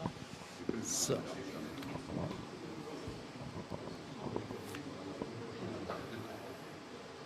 So, herzlich willkommen. Wir sind wieder zurück. Und zwar haben wir heute einen ganz besonderen Gast, neben all den tollen Gästen, die wir sowieso da haben. Und wir freuen uns, dass wir die Digiwiesen ins, ich sage mal, ins Bayerische Digitalministerium reinholen dürfen. Oder eigentlich andersrum gesagt, ne? Andersrum. Ich freue mich auf unsere Staatsministerin Judith Gerlach, die uns hier jetzt auch einen kleinen Impuls geben wird und uns, mal hinführen wird, was die Gedanken der Politik ist, in Richtung Digitalisierung, in Richtung Nachhaltigkeit auch ein bisschen und natürlich auch zum Schluss hin, wir sind ja nicht allein auf der Welt, also wie wir in Europa vielleicht ein bisschen größer werden können. Aber ich darf Ihnen das Wort erteilen und ganz herzlichen Dank, dass Sie da sind. Eine große Ehre für uns. Vielen Dank, Herr Theiner, meine sehr geehrten Damen und Herren. Auch wenn wir eine kleine Runde haben, normalerweise Digiwiesen hört sich immer so nach vielen Leuten an, viel Tracht. Sei mir nachgesehen, dass ich heute nicht in Tracht da bin, weil es nicht mein einziger Termin ist. Und ich werde als Digitalministerin immer ein bisschen komisch angeschaut. Wenn ich in Tracht unterwegs bin, dann werde ich immer gleich gefragt, ob ich auf irgendwelchen landwirtschaftlichen Terminen gewesen sei. Nee, ich ziehe es einfach nur gerne an. Aber um den Diskussionen heute im Folgenden für die Termine zu entgehen, habe ich mich gegen ein Dirndl entschieden. Aber es ist schade, weil uns allen fehlt, glaube ich, die Wiesen, oder? Also so das Zusammensitzen und sei es auch mal ein Bier trinken, wenn auch nicht mittags unbedingt für mich, aber das fehlt schon ein bisschen, dieser Austausch, der dann doch unkomplizierter stattfindet, als es die letzten Monate war. Auch wenn wir überhaupt Austausch hatten oder Kommunikation dadurch, dass wir digitale Tools hatten. Das hat uns ja auch sehr geholfen in den letzten Monaten, muss man sagen. Ohne digitale Tools hätten viele gar nicht arbeiten können, hätten die familiären Bande oder auch freundschaftliche überhaupt nicht gelebt werden können. Ich weiß gar nicht, ob ich meine Oma viel gesehen hätte oder die ihre Enkelchen und Urenkel. War schon ein Vorteil, aber es ist durchaus ein Nachteil, dass uns das Menschliche so ein bisschen abgeht. Von daher herzlichen Dank trotzdem für die Initiative hier, dass jeden Tag was geboten ist, dass da auch ein Austausch stattfindet, dass thematisch einiges geboten ist, was natürlich sehr viel vor allem mit Digitalisierung zu tun hat. Was mir in die Karten spielt, weil ich schon glaube, dass wir sehr viel über das Thema sprechen müssen. Mir ist es jetzt auch aufgefallen in der Bundestagswahl. Es wurde schon am Rande drüber gesprochen. Das hat sich auch immer wieder in den einzelnen Parteiprogrammen wiedergefunden. Aber allein, wenn man sich die Trielle anschaut, wie wenig das Thema Digitalisierung eine Rolle gespielt hat oder darauf reduziert wurde, ob wir Mobilfunk haben oder Breitbandausbau zur Verfügung ist. Also verstehen Sie mich nicht falsch, das ist natürlich die Grundlage, das A und O von allem. Aber Digitalisierung ist halt so viel mehr und da geht auch so viel mehr. Und wir werden aber auch in so große Herausforderungen dadurch kommen. Ich will das nicht nur glorifizieren. Dass da zu wenig drüber gesprochen wird, finde ich schade. Ich wünsche mir da wirklich für den gesellschaftlichen Diskurs etwas mehr Zukunftsgewandtheit und Orientierung. Und das erwarte ich jetzt, egal welche Konstellation es jetzt auch immer wird in der Bundesregierung. Das erwarte ich von der neuen Bundesregierung, dass sie sich ernsthaft mit den Themen auseinandersetzt. Die Herausforderungen, die da kommen, aber auch die Chancen. Und da sind wir vielleicht auch schon bei unserem Thema des Klimaschutzes, der Nachhaltigkeit und der Verbindung von beidem. Wenn wir ehrlich sind, wir sitzen hier gerade neben den wunderbaren Rechnern, die hier uns schon ein bisschen zusummen. die fressen natürlich auch unglaublich viel Energie. Also es ist nicht nur so, dass man sagen kann, alles toll, wir haben wunderbare Innovationen, sondern wir haben natürlich auch einen hohen Energieverbrauch dadurch, dass wir streamen, dadurch, dass wir Daten speichern, dadurch, dass wir allein Google-Suche betreiben. Ja, das frisst alles Energie. Und auf der anderen Seite nutzen wir aber Technologie noch viel zu wenig, um es einzusetzen für mehr Nachhaltigkeit. Und gerade der KI-Bereich, also künstliche Intelligenz, was auch in Verbindung zu sehen ist mit Wirtschaftsunternehmen zum Beispiel, könnte extrem einen Schritt nach vorne tun. Also jegliche Studien sagen das, wenn künstliche Intelligenz mehr angewandt wird, also sinnvoll, nicht nur weil es modern ist irgendwie als Aushängeschild, sondern so, dass es eine Produktionskette zum Beispiel effektiviert, kann es dazu führen, dass Ressourcen weniger verbraucht werden. Und dass wir auch die Pariser Klimaziele schneller oder besser erreichen können oder überhaupt erreichen können bis zu dem Punkt, wo wir es uns vorgenommen haben. Aber dafür muss es natürlich mal in die Anwendung gebracht werden. Und das ist das größte Problem, wie ich finde, weil wir noch sehr abstrakt darüber sprechen, welche Möglichkeiten es gibt. In der Theorie ist uns da schon vieles klar, auch an den Universitäten. Wir haben es aber noch nicht geschafft, das in die Breite zu bringen oder so zu etablieren, dass der einzelne Verbraucher auch sagt, das finde ich sinnvoll, weil es für mich in meinem Alltag Sinn macht, ich aber auch einen Beitrag zum Klimaschutz zum Beispiel leiste. Wir haben ja in Bayern die Hightech-Agenda auf den Weg gebracht mit über 3 Milliarden Euro und uns ging es vor allem darum, die Hochschulen so zu unterstützen mit neuen Professuren, aber auch mit neuen Studentinnen und Studenten, die in Bereichen studieren und ausgebildet werden, die einfach heutzutage gebraucht werden im technologischen Bereich. Und da spielt künstliche Intelligenz natürlich eine große Rolle. Und auch der Klimaschutz, der dort stellenweise dann zum Schwerpunkt gemacht wird. Und dann müssen wir aber zum zweiten Schritt kommen. Es wird nicht ausreichen, das in den Universitäten zu haben und dort die Kenntnis vorherrschend zu haben, sondern die müssen sich untereinander besser vernetzen. Es müssen Projekte entstehen. Das wollen wir mit einem neuen Kompetenzzentrum erschaffen, indem man sagt, das Know-how, was wir in Bayern haben, es muss ja nicht jeder das Rad neu erfinden. Das machen wir super gern, aber das ist in dem Fall, haben wir die Zeit gar nicht, sich für Projekte zusammenzufinden und zu sagen, wir arbeiten an einer Geschichte zusammen, die dem Klimaschutz dient, die wir durch Technologie lösen können und bringen die dann aber auch draußen auf die Straße durch Unternehmen. Also dieser Transfer hin zwischen dem, was wir wissenschaftlich wissen und dem, was wir dann letztendlich auch dem Nutzer anbieten können, dieser Transfer, den müssen wir noch ein bisschen rauskitzeln, der darf noch etwas in die Fläche kommen, weil ich glaube, nur dann hat es wirklich auch den Effekt, den wir ja wollen für den Klimaschutz. Einfach nur theoretisch zu wissen, es gibt tolle Projekte im Green IT-Bereich, das ist schön. Die gibt es auch heute schon. Die Frage ist, sind die finanzierbar, sind die skalierbar und hilft es dann tatsächlich auch für den Klimaschutz oder nicht? Mit Blick auf die Uhr vielleicht noch ein Beispiel, das mir persönlich wichtig ist, weil wir immer sehr hochtrabend über Hightech-Agenda und Universitäten und so sprechen und was in den großen Unternehmen da passiert. Für mich ist auch wichtig, was passiert denn vor Ort in unseren Kommunen? Nicht nur im großen München, auch zum Beispiel in kleineren Gemeinden, die vor Ort auch was für ihre Bürgerinnen und Bürger tun wollen, die auch Klimaschutz vorantreiben wollen und die aber die Möglichkeiten brauchen, vor Ort Technologie einzusetzen. Und deswegen haben wir einen Wettbewerb ausgerufen, der hieß Kommunal Digital. Da haben sich über 80 Kommunen beworben mit tollen Ideen. Wir haben 5 Millionen Euro zur Verfügung gestellt und wollen, dass die ihre Ideen, also diese Kombination aus innovativer Technologie mit Klimaschutz, die beiden verbunden, dann auch wirklich vor Ort zur Verfügung stellen können. Weil meistens haben die tolle Ideen. Es gab irgendwie eine digitale Plattform, wo kommunale Baufahrzeuge geteilt werden können. Da muss nicht jeder wieder neu kaufen, sondern das wurde sozusagen ein Sharing-System auf kommunaler Ebene. Oder auch Drohnenflüge, die sich betrachtet haben, wie sieht die Struktur der Bäume aus, wann muss denn die Bewässerung stattfinden, wann nicht unbedingt, wie geht es den Bäumen überhaupt, wie reagieren die auf die Umwelt. Solche Dinge gibt es teilweise schon oder sind in der Entstehung, ihnen fehlt aber ab und zu die Finanzierung. Also es geht auch wirklich darum, Projekten zum Erfolg zu helfen, Leuten die Idee auf die Gleise zu bringen, die vielleicht vorher nicht finanzierbar war und deswegen keiner angenommen hat. Aber wenn die einmal da ist, erprobt ist und für gut befunden wurde, sagen dann andere Kommunen, hey, das finde ich eine tolle Sache, die ist jetzt auch fertig, die kann ich einfach übernehmen. Das heißt, wir unterstützen damit nicht nur Kommune A, sondern Kommune B kann im Grunde genommen die Idee auch übernehmen, kann sie sich zu eigen machen. Es geht darum, wirklich ein Gemeinschaftsprojekt zu haben und auch zu signalisieren, dass wir wissen und dass wir Projekte teilen müssen, um mehr Geschwindigkeit zu bekommen. Ich halte das für fatal zu sagen, jeder bastelt mal irgendwo rum und jeder erfindet das Rad neu. Dann werden wir einfach diese Geschwindigkeit nicht bekommen, die wir gerade in der Digitalisierung oder auch im Klimaschutz einfach dringend bräuchten.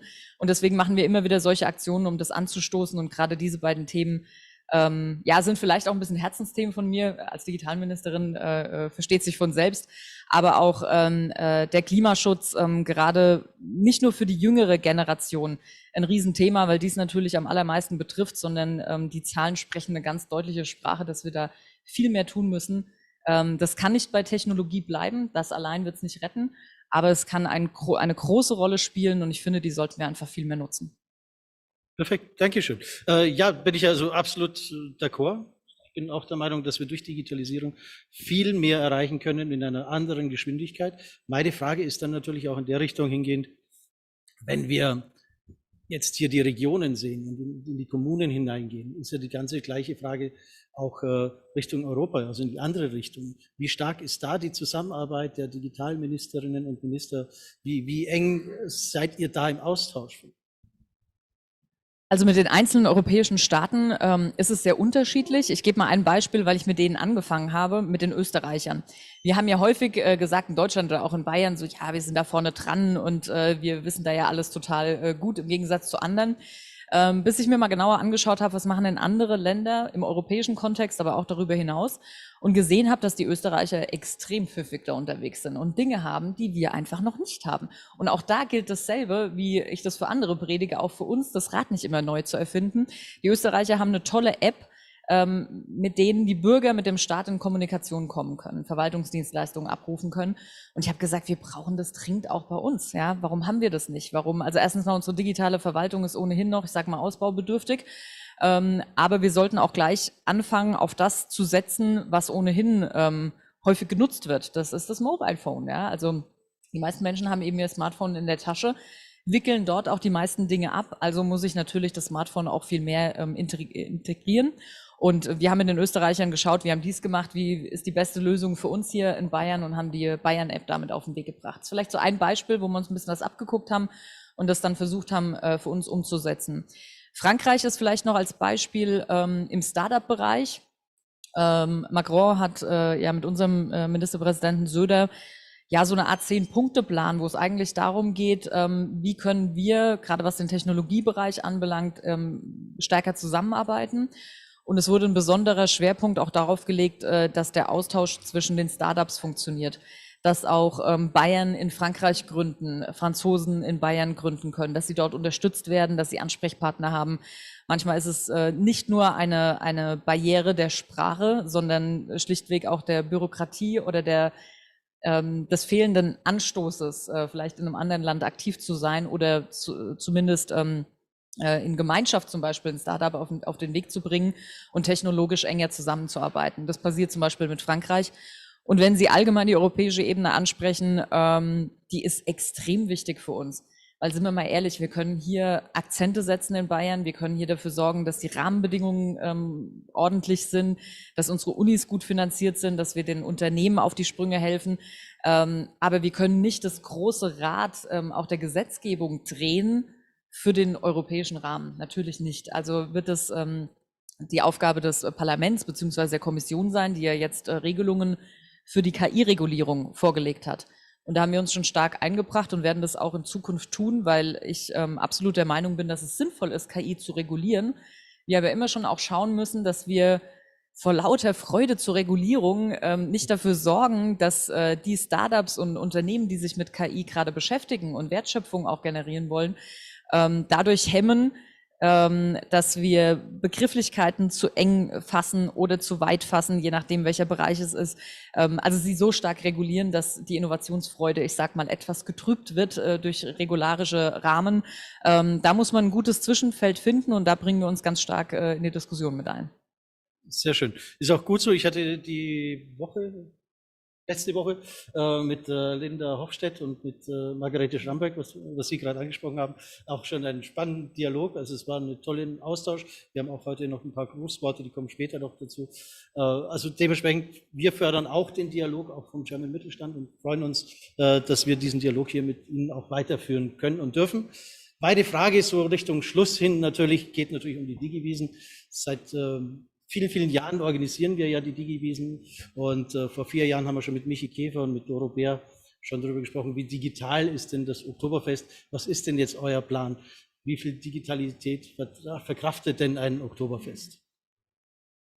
Also mir ist das hier schon zu viel digital für ein Oktoberfest. Also das Einzige, was mich hier ans Oktoberfest erinnert, sind hier diese wunderbaren Herzen und die schöne Tischdecke. Aber ansonsten könnte es von mir aus noch etwas analoger sein.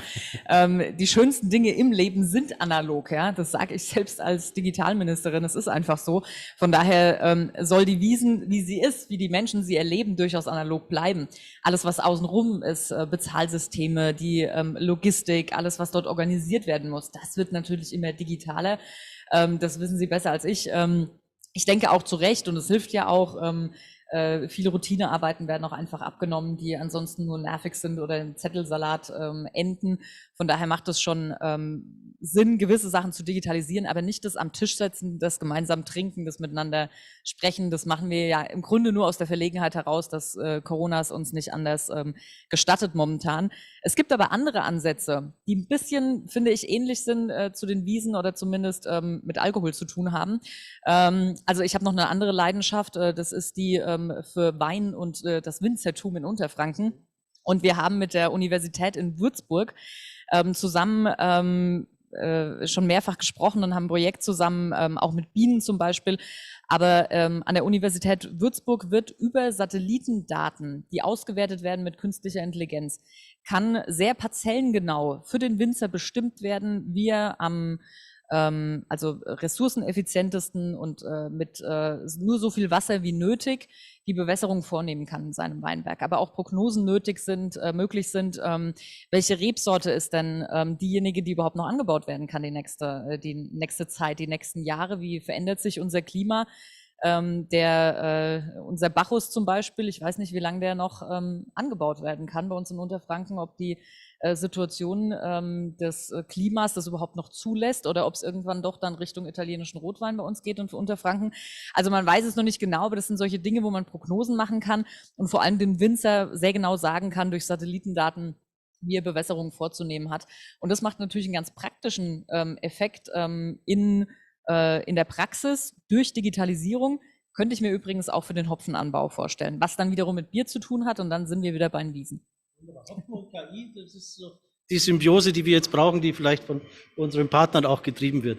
Ich bedanke mich ganz herzlich. Ich muss leider Sie müssen eigentlich auf die Uhr schauen, aber ich schaue für Sie. Es ist, glaube ich, schon extrem drüber, und ganz herzlichen Dank, dass Sie uns besucht haben.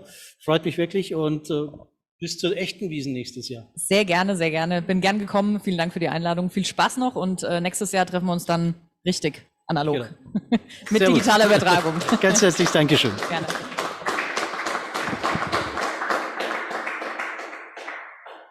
Ja, das war's erstmal von hier. Wir gehen gleich wieder auf die Terrasse. Da draußen wird schon aufgebaut. Clemens Baumgärtner kommt auch gleich, und wie versprochen von Linda Hofstedt und Margarete Schramberg kommen dann auch noch ein paar Grußworte. Wir spielen aber jetzt erstmal, wen haben wir denn noch nicht gehabt? Den Herrn Aiwanger ein. Ja, meine sehr geehrten Damen und Herren, herzlich willkommen zur Digiwiesen als digitale Alternative für den Businessbereich zur traditionellen Wiese.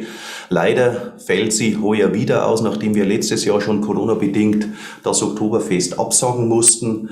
In diesem Jahr wieder diese Digiwiesen als Angebot für diejenigen, die sich vernetzen wollen, die ja das ansonsten auf dem Oktoberfest gemacht hätten. Und natürlich fehlen uns diese Volksfeste, diese Feierlichkeiten, diese Zusammenkünfte, wo man Visitenkarten, Gedanken und Handynummern austauscht, wo man sich über Themen unterhält und auch Leute kennenlernt, die man eben auf direktem Weg woanders gar nicht entdecken würde, aber in einer festlichen Umgebung eben treffen würde. Insofern herzlichen Dank für diesen Versuch, über die Digiwiesen wieder solche Netzwerke aufzubauen. Hat letztes Jahr schon hervorragend geklappt. Danke, dass es auch dieses Jahr wieder realisiert werden soll. Ich wünsche viel Erfolg, gute Vernetzung und genauso hoffe ich, dass wir sehr bald wieder eine normale Wiesn erleben. Vielen Dank und alles Gute.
Werner, du bist gemutet.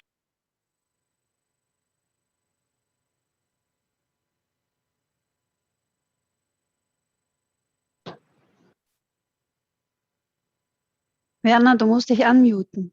Wir hören dich nicht.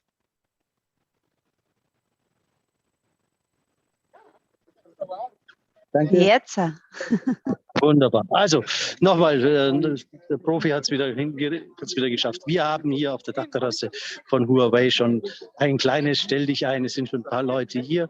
Wir haben hier hinten schon ein bisschen die Musi-Feier aufbauen und haben aber um 15 Uhr noch den letzten Talk. Das geht dann um künstliche Intelligenz und Infrastruktur. Und ich freue mich auf euch um 15 Uhr. Jetzt möchte ich aber mal ganz kurz mal Hallo sagen. Und zwar sagen wir Hallo. Hallo? Servus, wer bist denn du? Ich bin die Ulrike aus Hamburg, Kontor Hamburg, Firmen Mittelstand. Das ist so schön. Was machst du in Bayern? Haben sie dich reingelassen? Also die haben mich reingelassen und ich hatte wunderbare Zeit schon, obwohl ich erst seit Sonntagabend hier bin, aber von Anfang an tolle Kontakte, schöne Sachen erlebt, schönes Wetter gehabt und auch heute sehr viel Inspiration, also besser kann man es nicht haben. Fantastisch. Du schaust auch fesch aus, muss man ganz ehrlich sagen. Ich weiß nicht, ob man das so sieht alles. Ich freue mich. Ja, fast so Man fesch. muss ja nicht alles zeigen, man muss eigentlich alles ahnen. Sag mal in 3 Hashtags, was sind deine Themen? Hashtag Digitalisierung, Hashtag Diversity und zwar ganz besonders eben Generation Diversity und Hashtag natürlich Mittelstand. Was hast du denn gedacht? Ja, klar, genau. Und daneben steht jetzt dann der Schorsch, der Georg. Servus, Werner. Servus, stell du dich vor, was machst du bei Georg Lindner, ich bin der German Mittelstand Kontervorstand im Landkreis Ebersberg. Das ist doch gut. Und teilen wir den Job mit dir manchmal. Ja, aber was machst du noch sonst? Ich mache sonst noch so Hashtag Cyberversicherung, Hashtag Cybersicherheit, Hashtag IT-Sicherheit. Ja, super. Passt. Danke. Schön, dass du da bist. Ja, wir feiern gleich weiter. Also, komm gleich wieder durch. Servus dabei.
Wow. Wir sind ja wieder da. Es ist echt schwer, jetzt von der Dachterrasse hier reinzugehen, oder? Aber es ist ein Traum, dass wir heute hier die Digiwiesen bei Huawei natürlich hier feiern dürfen. Präsentiert von Noris natürlich und unterstützt von Uber, Zoom, Jabra und Hotspot und viele weitere spannende Partner wie Straight, der uns heute die Musi spendiert sozusagen. Wir haben draußen eine kleine Band aufgebaut. Da kriegt ihr dann ab circa 15:45, 16 Uhr dann auch das mit. Also wir streamen in Zoom, leider dann nicht mehr auf YouTube und Facebook. Da müssen wir dann den Stream abschalten, weil Musik wird immer schwierig, wenn wir das streamen. Dementsprechend hier unsere Gäste in Zoom kriegen noch ein bisschen Party mit, ein bisschen Musik und da freue ich mich auch drauf. Jetzt habe ich einen ganz besonderen Gast neben mir. Ihr habt ihn ja vielleicht in den Breakouts schon kennengelernt. Es ist der Professor Thomas Köhler. Der ist zum einen Mitglied im German Mittelstand, wofür ich ihn eigentlich nur beglückwünschen kann, dass er sich die richtige Wahl ausgesucht hat. Dann zum anderen ist er ein Sicherheitsexperte, wie ich kaum einen anderen kenne, wenn ich ehrlich bin. Und er ist der gefragteste Sicherheitsexperte auf NTV, glaube ich, und auf allen anderen Fernsehkanälen, die ich so kenne. Und was noch besser ist, all seine Weisheiten, die hält er nicht zurück, sondern er schreibt Bücher wie andere Liebesbriefe. Was sonst kein Ja, ich habe sonst keine Hobbys, ja, das glaube, das liegt an nahe. Jetzt zeig mal, du hast ja hier das neueste Buch, danke, dass ich es haben darf. Ja, Chefsache Cybersicherheit. Also das ist ein cooles, tolles Buch, ja, jetzt sieht man es gut. Super, in die Kamera halten, danke. Warte mal. Muss ich nochmal. So, jetzt. Ein bisschen genau drauf. Jetzt klappt es auch noch ja, mit. Danke. Seht ihr es? Habt ihr es? Sagen wir scharf, wunderbar. Ja. Also, Chefsache Cybersicherheit, der 360-Grad-Check für Ihr Unternehmen. Was erwartet den Leser in diesem Buch? Ja, das Buch stößt in eine Lücke, nämlich in die Lücke derer, dass viele, die Cybersicherheit betrifft, natürlich wenig Ahnung von der Materie haben, keine technische Ausbildung, schon gar keine Informatikausbildung oder ähnliches. Und die sind zunehmend gefordert durch die Vielzahl an Cyberangriffen, durch die enorme Zunahme auch kostspieliger Cyberangriffe. Nur zur Erinnerung, zwischen 2019 und 2020 ist allein das Thema Ransomware mindestens um 300% gestiegen. Also wenn ihr jetzt mit Leuten sprecht, die irgendwie Cyberversicherung verkaufen, dann sagen die, wir wissen noch gar nicht, ob wir euch versichern wollen. Ja, das Risiko wird langsam unbeherrschbar und das betrifft Unternehmen gleichermaßen.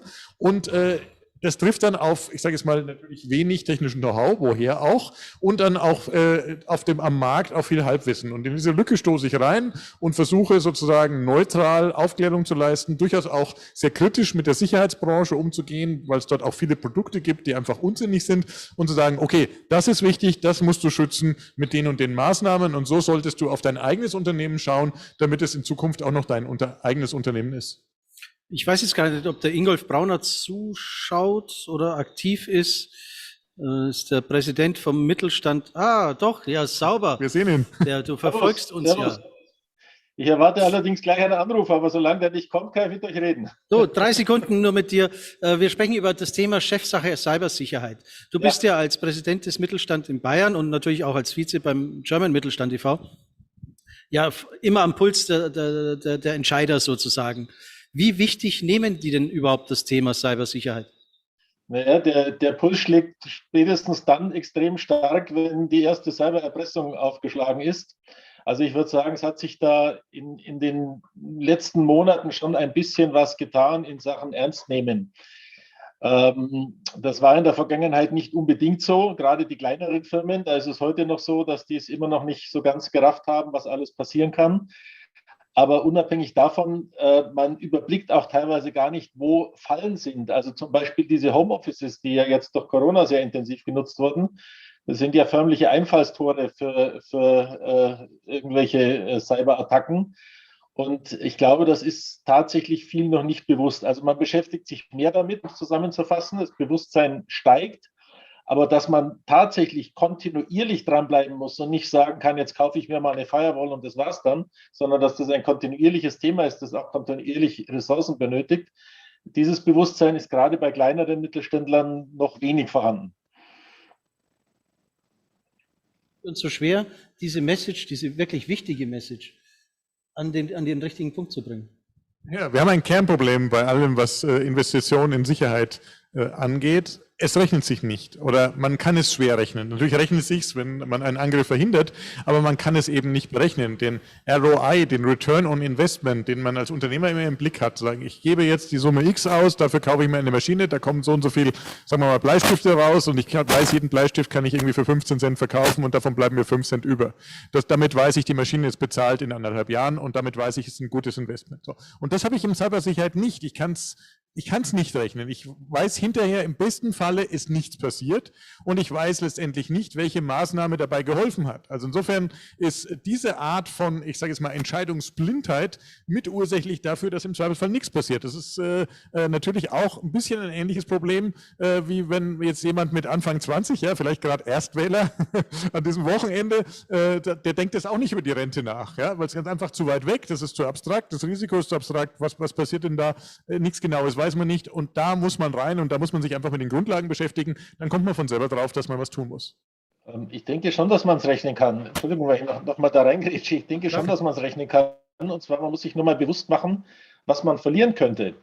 Und auf der Ebene muss man die Diskussion führen und vielleicht auch mit Beispielen und Statistiken untermauern. Dann wird es den Leuten schon bewusst. Aber nichtsdestotrotz, es ist klar, es sind abstrakte Kosten, und die man ungern ausgibt. Aber das Bewusstsein könnte man meines Erachtens schon noch mehr schüren. Ganz genau, also da ist kein Widerspruch, lieber Ingolf. Man kann es bewerten, aus einer Risiko bewerten, das ist vollkommen richtig und so muss man natürlich auch vorgehen. Und man muss natürlich auch fragen, wo ist denn meine Verantwortung? Ja, spätestens, wenn ich jetzt angestellte Führungskraft bin, etwa in einer Aktiengesellschaft oder auch nur in einer GmbH, dann sagt das Gesetz auch ganz schlicht, ich muss existenzbedrohende Risiken mit einem Risikomanagementsystem bewerten. Wenn nicht, dann bin ich unter Umständen persönlich haftbar. So, und das ist ein starker Hebel jetzt für alles, was Angestellte sind oder auch Führungskräfte angestellter Art sind. Für der Unternehmer muss es letztendlich selber entscheiden, was er tut und er tut gut daran, das Risiko zu bewerten. Nichtsdestotrotz kann er natürlich jetzt nicht sagen, ist ein Intrusion Prevention System oder ich sag mal irgendwas hyperinnovatives wie ein Cloud-basiertes E-Mail-Filtering-System tatsächlich hilfreich oder nicht. Da möchte ich ihm so ein bisschen dabei helfen, weil da wird es dann letztendlich knifflig. Perfekt, danke. Aber jetzt müssen wir hier schon wieder Schluss machen, weil es hat sich jetzt unsere Diskussionsrunde eingefunden. Wir sprechen jetzt dann gleich über KI, also künstliche Intelligenz und Infrastruktur mit den Beteiligten hier. Nochmal ganz kurz der Hint, also holt euch das Buch, wenn ihr wollt. Ich würde es euch empfehlen. Chefsache Cybersicherheit von Thomas R. Köhler. Im Mai im Frankfurter Campus Verlag erschienen. Darfst du das sagen, für was das R steht? Nein, das mag ich hier nicht sagen, aber das gibt es nur erst nach dem Papierli. Okay, dann warten wir noch auf die Dachterrasse, dann erfahre ich es. Und ich dürfte vielleicht bitten, dass die Regie uns jetzt mal die Margarete Schramböck einspielt. Und warte mal, ich muss erst hier wieder laut schalten. Ich hoffe, es hat geklappt. Sehr geehrte Damen und Herren, ich freue mich, auf diesem digitalen Wege heute bei Ihnen dabei sein zu können, bei der DigiWiesen. Digitalisierung spielt für alle unser Leben eine große Rolle. Nicht nur im privaten Bereich, auch im beruflichen Bereich und auch im öffentlichen Leben. Alle drei Bereiche müssen wir als Digitalministerium abdecken. Es geht um Gesellschaft, Wirtschaft und Verwaltung. Und in allen Bereichen müssen wir zu den Top-Ländern Europas zählen. Lassen Sie mich einen kurzen Einblick geben in das Thema digitale Verwaltung. Viele glauben in Österreich und Medien schreiben auch immer wieder darüber, dass Österreich hier nicht gut unterwegs wäre. Ich sage Ihnen, gerade das Gegenteil ist der Fall und die Zahlen beweisen es auch. Wir sind unter den 3 Top-Nationen in Europa, der Europäischen Union, was die Digitalisierung der Verwaltung betrifft. Wir gemeinsam mit Estland und mit Malta. Dafür braucht es einen Schulterschluss von allen, von Ihnen als Ideengeber und von der Verwaltung auf Bund, Ländern und Gemeinden. Ich als Digitalministerin stehe dafür, dass wir hier in schnellen Schritten weiter vorangehen. 2 wesentliche Projekte sind hier sicherlich die Einführung der elektronischen Identität. Sie wird die Basis sein für alle zukünftigen Behördengänge. Wir sind hier schon sehr weit, haben einen Piloten eingeführt und werden hier auch die nächsten Schritte in der Umsetzung tätigen. Das zweite große Thema ist natürlich unser digitales Amt, das weiter ausgebaut wird, kontinuierlich mit neuen Behördengängen erfüllt wird. Im Bereich der Gesellschaft ist es mir ganz besonders wichtig, die digitale Bildung voranzutreiben. Auch dieses Feedback bekomme ich immer wieder von Ihnen als Teilnehmer und aktive Teilnehmer der Digitalisierungsszene Österreichs. Es geht darum, sowohl den jungen Menschen in der Schule als auch den Erwachsenen die Möglichkeit zu geben, hier weiterzukommen, sich weiterzuentwickeln. Ich möchte Ihnen hier nur 2 Beispiele nennen.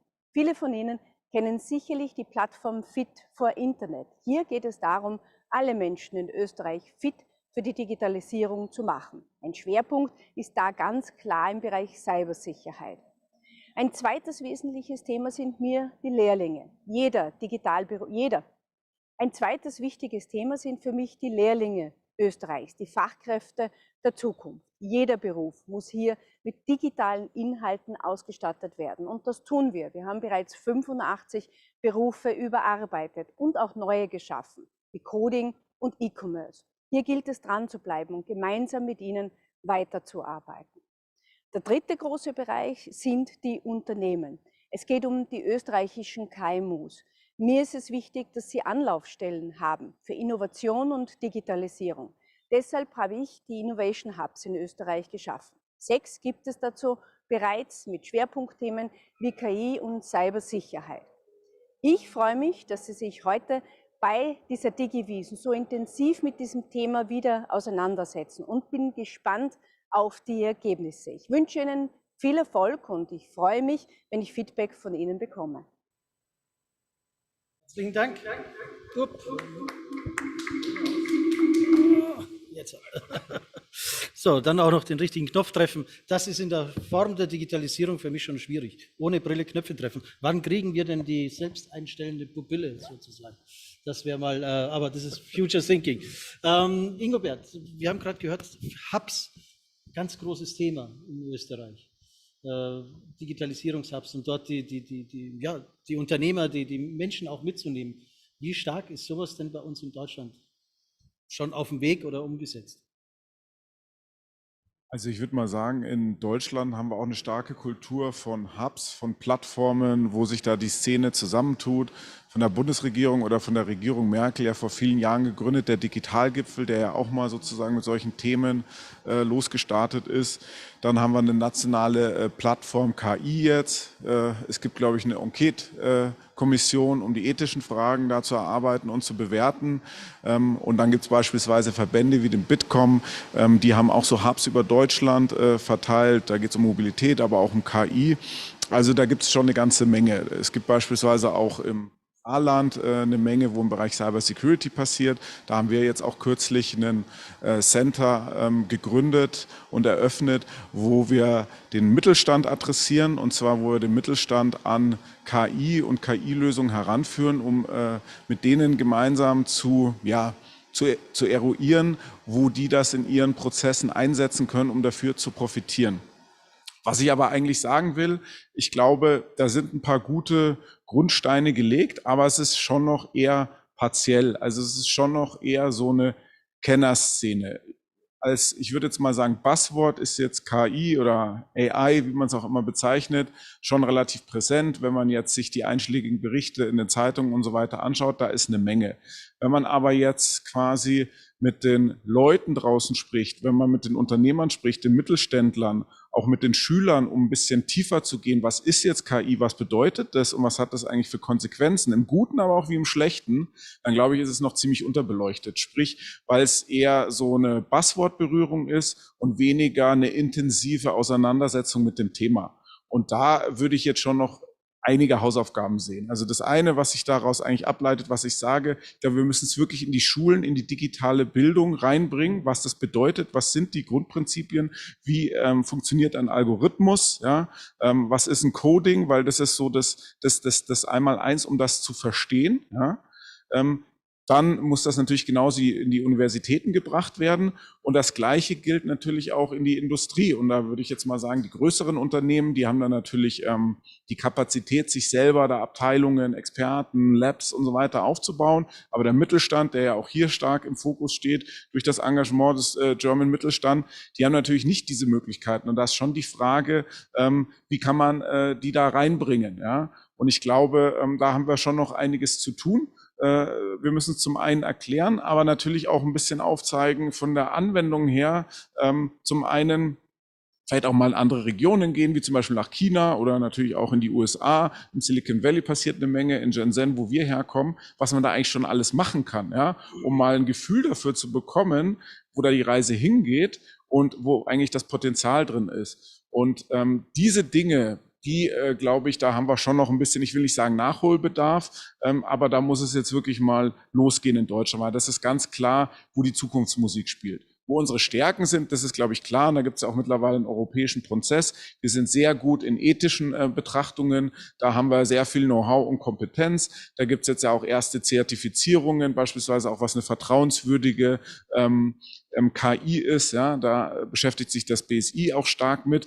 Also sozusagen in diesem regulatorischen, ethischen Umfeld, glaube ich, haben wir auch viele Stärken, wie man das begleiten kann, was natürlich ganz wichtig ist. Aber an der, ich sage jetzt mal, Kompetenz und der technologischen Front gibt es schon noch einiges zu tun. Jetzt ist aber auch, Entschuldige, jetzt ist ja die Frage, KI, was ist das überhaupt? Oder wo habe ich denn da überhaupt meine Worte? Was gibt es denn dann schon wirklich zum Angreifen, gerade wenn ihr ein Lab habt? Wo kann ich als Unternehmer sagen, das sind Prozesse, die kann ich auch mit künstlicher Intelligenz abfeiern?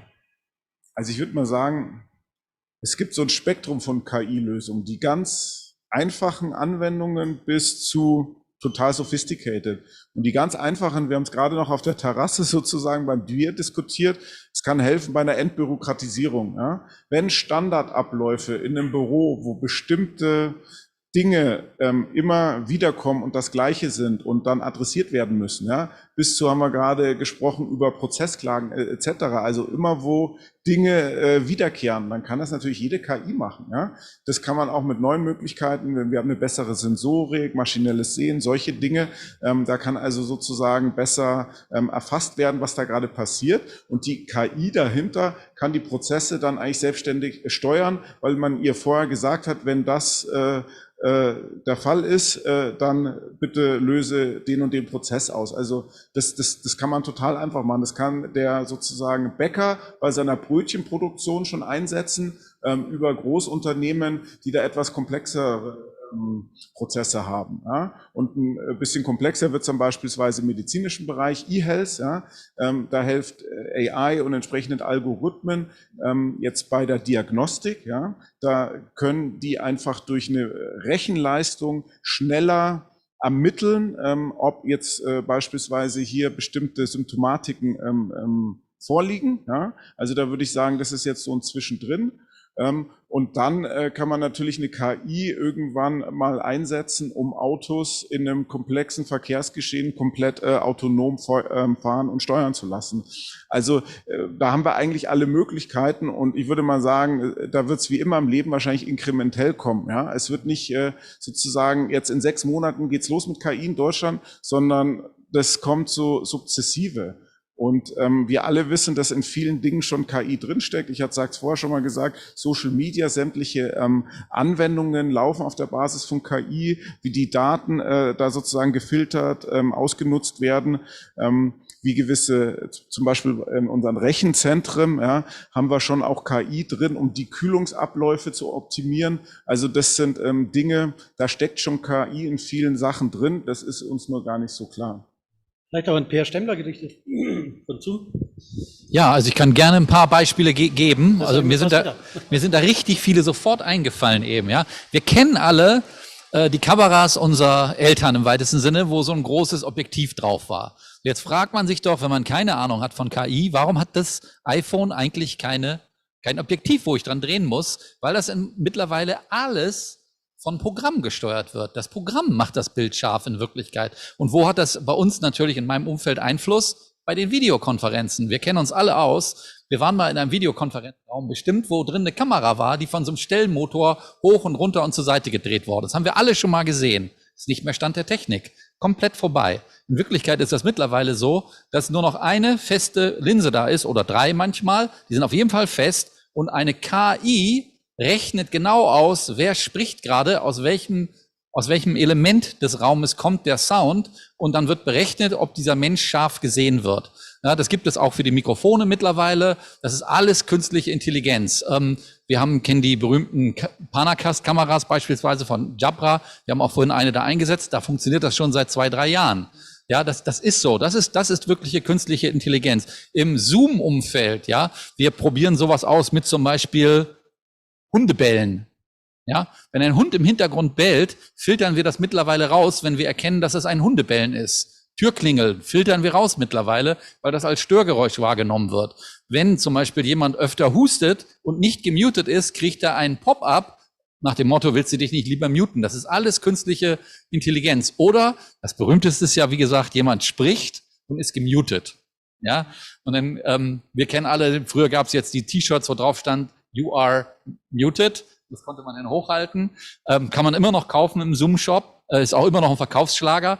Mittlerweile kommt ein Pop-up jetzt hoch und sagt, you are muted.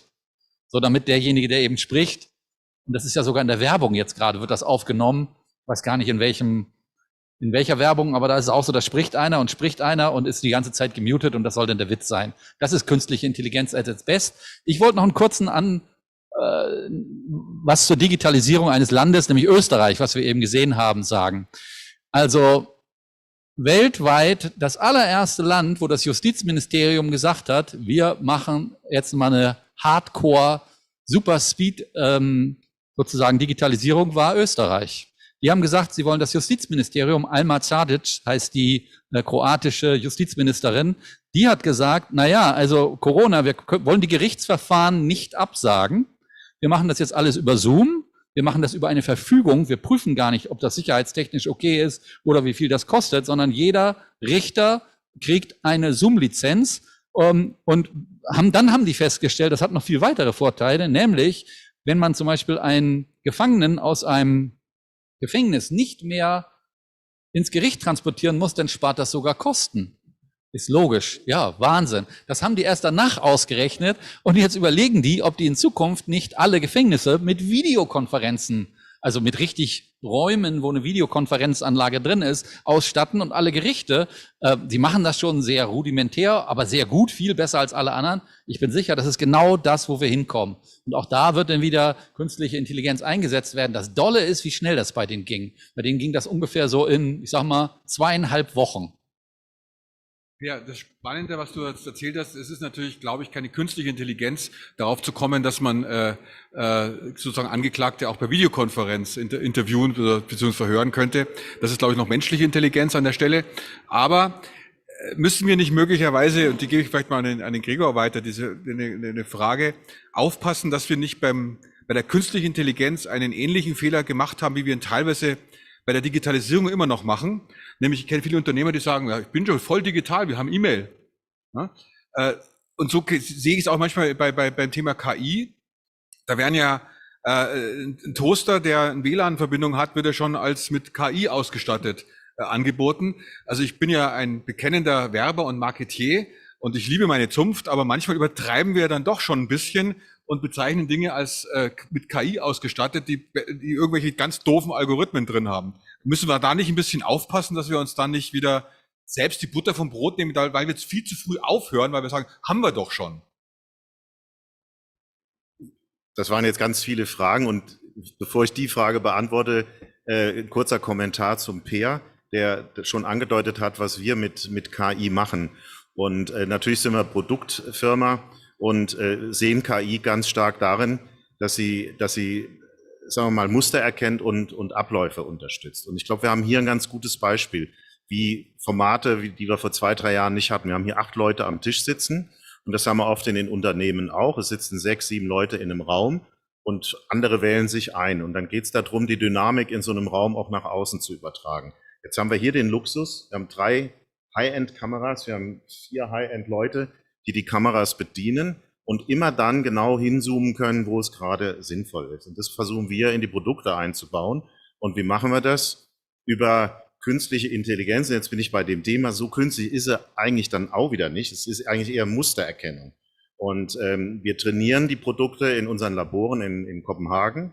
Das heißt, wir versuchen ganz viel solcher Szenarien zu beobachten, zu erkennen, was macht eine gute Dynamik aus, was würde jetzt ein Regisseur beispielsweise machen. Und das ist dann am Ende eine Mustererkennung, die die Kamera wieder macht und dann das richtige Programm abruft, beziehungsweise versucht, eine schöne, weiche Bildführung hinzubekommen. Wer spricht gerade, wen möchte man zusätzlich da reinmachen, die Leute nicht links und rechts abzuschneiden.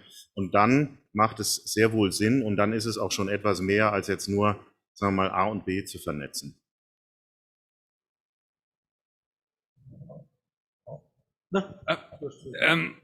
Ich frage mich gerade, wie viel KI steckt denn bei euch Uber drin? Ich meine, ihr habt viel Intelligenz vorne links sitzen, bei den Fahrern, denke ich, gehe ich von aus.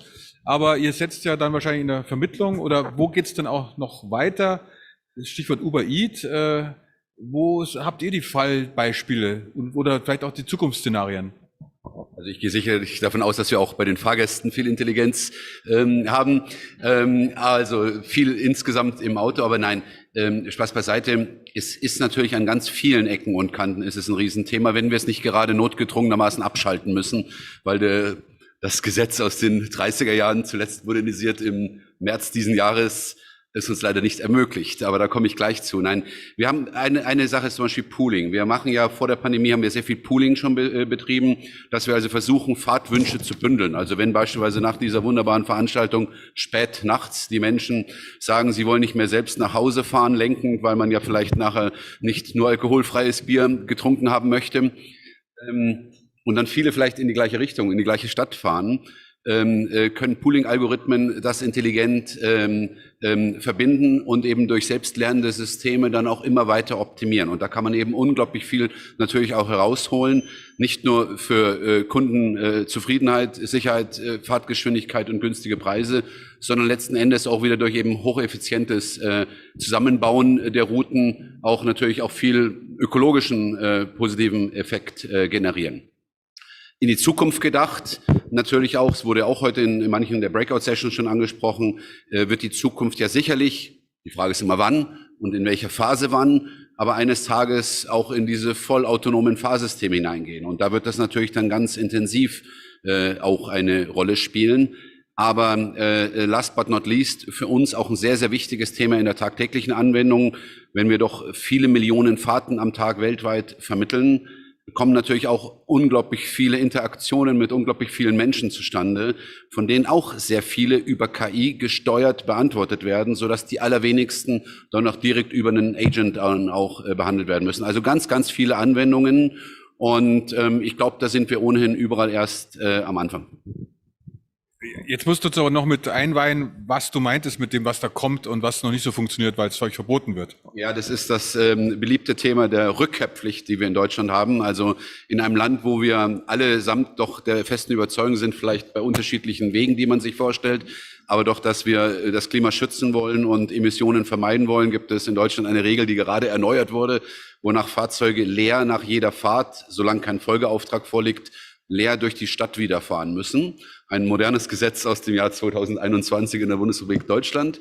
Und um diesem Gesetz auch Folge zu leisten, weil wir natürlich als Plattform immer mehr auch in die Verantwortung genommen werden, dafür zu sorgen, dass die auf unserem Marktplatz durch Mietwagenunternehmen vermittelten Fahrten auch entsprechend eingehalten werden, sind wir eben angehalten worden, dafür auch zu sorgen, dass das geschieht. Also durften wir uns bei unseren vielen tausend Kollegen, die in San Francisco und anderen Orten sitzen und eben Softwareingenieure sind und eigentlich permanent das Produkt weiterentwickeln wollen, eben durch Einsatz von KI und weiteren Möglichkeiten, haben wir die gebeten. Es ist ja schön, dass ihr die Routen immer optimieren wollt, aber könnt ihr nicht für uns in Deutschland, wirklich nur für uns in Deutschland, ein Tool programmieren, das nach jeder Fahrt sagt, jetzt fahr nicht dorthin, wo KI gesteuert, womöglich die nächste Fahrt bald stattfindet, damit du schon in der Nähe bist, um die nächste Fahrt schnell und reibungslos zu machen, sondern nein, schick bitte das Auto zurück zu der Garage. Das ist dann das, wo wir dann eben notgedrungen die KI abschalten müssen, dieses andere Tool anschalten müssen, das im Grunde genommen ganz einfach nur eine Navigation hinterlegt hat. Ja. Da wäre es vielleicht eine gute Idee, nur einen Satz, eine gute Idee, menschliche Intelligenz einzuschalten, und dann die KI wieder einzuschalten, weil es dann besser wird. Absolut, das ist eigentlich ein unglaublicher Fall für ein Regulatorikversagen, was wir hier haben. Aber klar ist, dass wir hier gleich in deinem Beitrag und auch in dem zuvor vom Ingobert ja eine Menge spannende Ansätze gefunden haben, wie man KI dann sozusagen aus einer Anwendersicht sieht. Das autonome Fahren, das ist aber gerade die Ankündigung von Volkswagen, sie würden das gerne im Münchner Stadtverkehr erproben. Das finde ich sehr spaßig, weil gerade im Münchner Stadtverkehr geht es ja manchmal sehr italienisch zu. Ja? Eine spannende Frage wird sein, wie kann eine KI auf die Regelverstöße der anderen Verkehrsteilnehmer, die ja da an der Tagesordnung sind, agieren. Das ist, ich sag mal, aus der Nutzerperspektive was, aber ich würde das Thema gern zurückführen zu uns jetzt als potenziellen Anwendern, nicht nur als Anwendern und Nutzern von fremden KI, sondern als Anwendern von KI im eigenen Geschäft. Und da sehe ich durchaus die Brücke jetzt von eurem Fahrgastverkehr zu etwas, das wir im German Mittelstand ja haben, nämlich zum Beispiel kleine mittelständische Logistikunternehmen. Die Branche ist ja da dominiert von klassischen Mittelständlern und wir arbeiten gerade an einem Projekt für einen Logistiker, wo es genau um diese Fragen geht, wo wir eben sagen, okay, das Predictive Shipping spielt da schon eine Rolle, von einem Zentrallager die Dinge so zu verteilen, dass man die dann auch in dem letzten Hub quasi schon hat, wenn man das über Nacht dann oder möglicherweise am gleichen Tag ausliefern muss. Ich verrate jetzt kein Geheimnis, in dem Fall geht es um Pharmalogistik, da ist es natürlich entscheidend, dass die Sachen da sind. Und da ist es erfreulicherweise so, dass die Softwaremodule und die Softwaregrundsysteme, man kann die bekommen, man kann die für wenige, man darf die Schwelle nicht zu niedrig setzen, also man braucht schon irgendwie Investmentvolumen von 50 bis 150.000 Euro, aber dann kann man rechnen, dass man innerhalb von circa 18 Monaten eine substanzielle Verbesserung erreicht und das auch bei einer relativ kleinen, relativ lokalen Flotte. Das heißt, das Spannende ist jetzt nicht immer zu schauen, da ist das große Beispiel und natürlich ist es wichtig, eine Krebsfrüherkennung oder sowas zu automatisieren, aber das wird immer eine Big-Data-Geschichte sein. Das wird immer von dem dominiert sein, der die größten Datenbestände hat und der auf diese größten Datenbestände auch den Zugriff hat. Und das ist nicht notwendigerweise eben jetzt jemand, der da selber mitmacht. Entscheidend ist, wo habe ich selber Daten, wo generiere ich selber Daten und wie mache ich die nutzbar? Und wenn man da genau hinschaut, findet man auch im Mittelstand Beispiele. Und ich glaube, wir sind jetzt gerade an der Schwelle von Ausprobieren. Ja, beim Fotohandy wissen wir, wow, wie gut es funktioniert. Ja, die Porträts werden besser als jemals zuvor, als der Spiegelreflexausrüstung vorher. Ja, das Uber kommt, wenn es denn darf, dann auch viel besser als jedes Taxi. Und ich weiß vor allen Dingen, wann es kommt. Ganz wichtiger Punkt. Wann muss ich unten stehen und losfahren? Aber ich glaube, wir sind gerade an der Schwelle, dass wir diese Sachen machen. Und ich glaube, die Anbieter, es hören ja auch Anbieter zu, sind gefordert, hier sozusagen diese Toolbaukästen auch zugänglich zu machen. Dann klappt es auch mit der KI. Ich glaube, das ist so die wesentliche Hürde, die wir zu überwinden haben. Ja, Baukästen, das ist auch so ein Thema, was ich vielleicht mit dir auch kurz ansprechen wollte, Ingo. Wie viel Baukastensystem steckt denn, Entschuldige, Grauper. Wie viel Baukastensystem steckt denn hinter den Daten, die du sozusagen verwaltest für andere? Kann man da auch schon erkennen, dass deine Unternehmer, die bei dir einbuchen, sozusagen sehr stark diese Anforderung haben, viele Daten irgendwie zu verarbeiten? Ja, es ist natürlich so, wie er sagt. Es gibt bereits fertige Lösungen, es gibt auch Baukasten, aber es gibt natürlich eine ganze Menge. Also man kann jetzt nicht sagen, die werden immer so und so und so angeliefert oder das wird jetzt das und das und das ist jetzt der Standard und damit kommt jeder zurecht. Sondern da ist schon noch viel im Fluss, da wird auch noch viel entwickelt und ich denke auch, es ist immer ein bisschen schwierig. Das war ja die Eingangsfrage, was ist überhaupt eine KI, ja, weil das Feld so extrem breit ist. Also ich sag mal, da haben wir vorhin schon das schöne Stichwort gehabt, was ist eine, wie heißt es, vertrauensvolle KI oder vertrauenswürdige KI, ja, genau, so. Und ich denke, wir beschäftigen uns schon eher, oder das, was wir auch merken, mit dem Thema im weitesten Sinne Mustererkennung, also wie kann ich vergleichsweise einfache Probleme deterministisch lösen.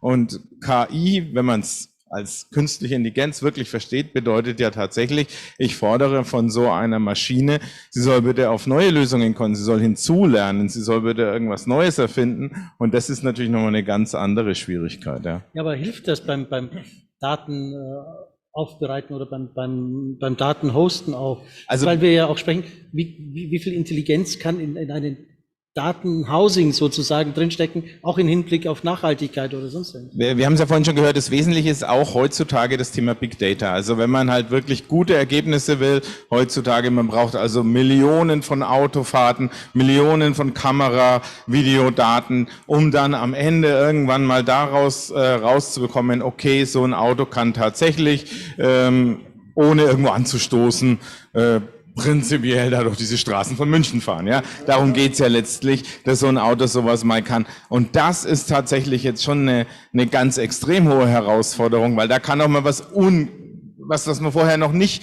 womit man noch nicht gerechnet hat, passieren. Also ich meine, wenn das Bild mal nicht scharf ist, ja, schlimm genug, ja, aber es ist noch nicht so schlimm, wie wenn so ein Kind überfahren wurde. Ne? Und insofern ist es schon wichtig, dass man da auch sehr, sehr gut vorgeht und sehr intensiv forscht. Vielleicht an der Stelle noch ein Hinweis zu einem Thema. Der Ingobert hat es ja aufgebracht. Wir sind hierzulande immer sehr vorsichtig und reden dann gleich über Ethik von KI und so weiter. Aber wir sind natürlich auf der anderen Seite getrieben durch die Softwarebranche. Und wenn wir bei den selbstfahrenden Fahrzeugen sind, dann gibt es ja diesen amerikanischen Elektrofahrzeughersteller, der seit 9 Jahren einen sogenannten Autopilot verkauft. Ja? So, der kann eine Menge, ja, aber er ist eben, ich sag mal, natürlich nicht in allen Szenarien so gut wie ein menschlicher Fahrer, weil er auf unerwartete Situationen eben nicht reagieren kann und dann schon mal mit dem Streifenwagen oder dem LKW kollidiert und dann war das halt das System der Sache. Und das ist genauso ein bisschen eine Kulturfrage. Hier haben wir diese Ingenieurkultur, die alles bis in alle Exzesse ausdiskutiert. Dort haben wir diese softwaregetriebene Kultur, die dann sagt, wir probieren es einfach mal aus und rollen jetzt gerade diese Woche für selektierte Kunden wieder das nächste Beta-Version aus. Eine Beta-Version für den Straßenverkehr. Das ist ja an sich schon für unseren Geist ein Widerspruch. Und da müssen wir irgendwie eine Brücke finden, weil ansonsten wären wir natürlich dramatisch abgehängt. Aber ich glaube, die Brücke gibt's ja. Ich bin erstmal komplett bei dir. Ja, wir müssen gar nicht einmal jetzt nur im Bereich KI und selbstfahrende Systeme, sondern wir müssen grundsätzlich mal ein bisschen mutiger wieder werden und sagen, jetzt machen wir einfach mal und beenden mal dieses Jahrzehnts der Regulatory Sandboxes oder wie es auf Deutsch heißt, Sandkästen. Wir sind immer noch in diesem regulatorischen Sandkasten in all den Bereichen, sind happy über jedes Pilotprojekt. Was war es vor 8 Jahren, als ich mal auch in einem Ministerium Verantwortung tragen durfte? Schaufenster Elektromobilität. Man hat immer wohlfeile Namen für diese Dinge, aber in Wirklichkeit passiert schon auch was Spannendes, aber die allermeisten Dinge werden einfach nur rausgeschoben, weil man ja erstmal sagt, jetzt testen wir erstmal das. Während in allen anderen Ländern der Welt die Dinge zur Realanwendung kommen, in wirklichen Cases und so weiter. Und was dieses Fahren anbelangt, selbstfahrende Systeme, ich glaube, da kann man schon graduell sich rantasten. Ich glaube, da ist auch ein richtiger Weg, dass in den nächsten Jahren wir jetzt die ersten Pilotversuche in Deutschland sehen werden, wo vielleicht mal ein Flughafen-Shuttle oder anderes auf einer fertig abgegrenzten Bahn so ist. Wir als Plattform beabsichtigen dann, beispielsweise, wenn ich in einer Stadt am Tag 100.000 Fahrten vermittle, weiß ich ja vor jeder Fahrt, welche Route das ist. Das heißt, ich könnte eines Tages, wenn es soweit ist, sagen, jetzt nehme ich mal von den 100.000 Fahrten am Tag nur die 100 Fahrten, wo ich weiß, dass sie vielleicht nicht am Luise-Kieselbach-Platz, sondern vielleicht eine Seitenstraße im Gewerbegebiet von Ismaningen sind, wo vielleicht nicht gerade so viel vorbeikommt, wo ich vielleicht auch das Ziel erreichen kann, indem ich nur rechts abbiege und nicht auch noch links abbiegen muss, weil das reduziert Komplexität und dass man sich dann Stück für Stück so rantastet. Und ich glaube, das wird der Weg sein, aber ich bin da sehr optimistisch. Als ich vor 5 Jahren bei Uber angefangen habe, habe ich von allen Propheten gehört, also Digitalpropheten gehört, in 3 Jahren ist es soweit. Wahrscheinlich wird es noch ein paar Tage dauern. Aber ich glaube, wir werden das alle noch sehr fröhlich erleben. Und ich glaube, es wird uns auch sehr viel bringen, weil es wird nochmal massiv einen Zuwachs an Verkehrssicherheit bringen. Dürfen wir nicht vergessen, immer noch 3.000 Leute im Jahr verunglücken tödlich und viele Zehntausende schwer verletzt im Straßenverkehr.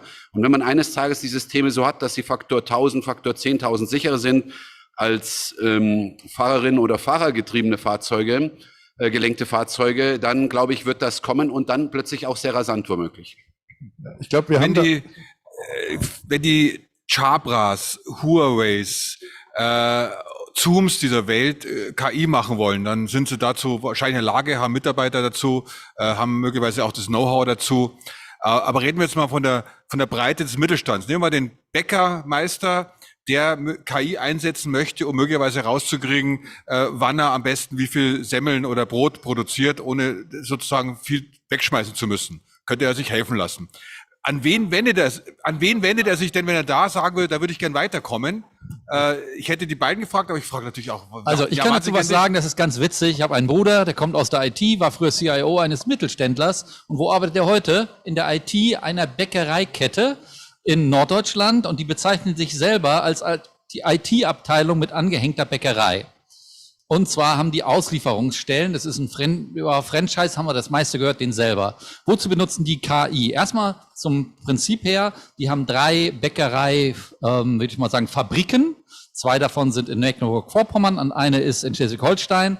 Und ich glaube, die haben, wenn ich mich recht erinnere, 3600 Auslieferungsstellen, ungefähr so. Und die lesen über die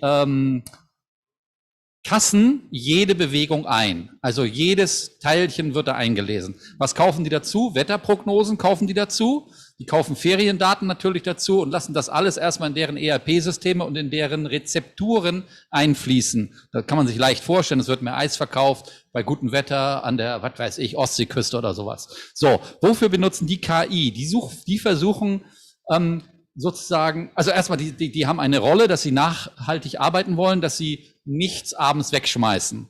Klar, kann man auch verstehen. Die benutzen KI, um herauszufinden, ob an bestimmten Lokationen bestimmte Rezepte oder bestimmte Bäckereiwaren besser verkauft werden als andere, was man ja nicht, das kann man jetzt anekdotisch natürlich sich gegenseitig erzählen, die versuchen das aber tatsächlich über so Mikrosysteme, Mikroprogramme rauszufinden. Und dann werden die daraus hin eine Bestellung ableiten und bei den Fabriken. Und die Fabriken leiten daraus eben durch die Rezepturen die Grundmaterialien, die Rohmaterialien aus, die dann frisch bestellt werden. Und die KI hat bei denen dazu geführt, dass die weniger Ausschuss haben und weniger Waren haben, die sie abends also möglicherweise verderben lassen müssen oder wegschmeißen müssen.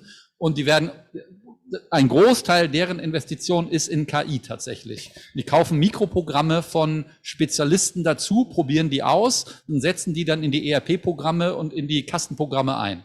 Jetzt ist das, lieber Peer, natürlich nicht der kleine Mittelständler, den ich jetzt gemeint habe, der Bäckermeister mit 3 Filialen, sagen wir mal, weil 3600 Auslieferungsstellen meint wahrscheinlich Filialen, wo man Brot und Gebäck kaufen kann. Das ist natürlich, und 2 Fabriken.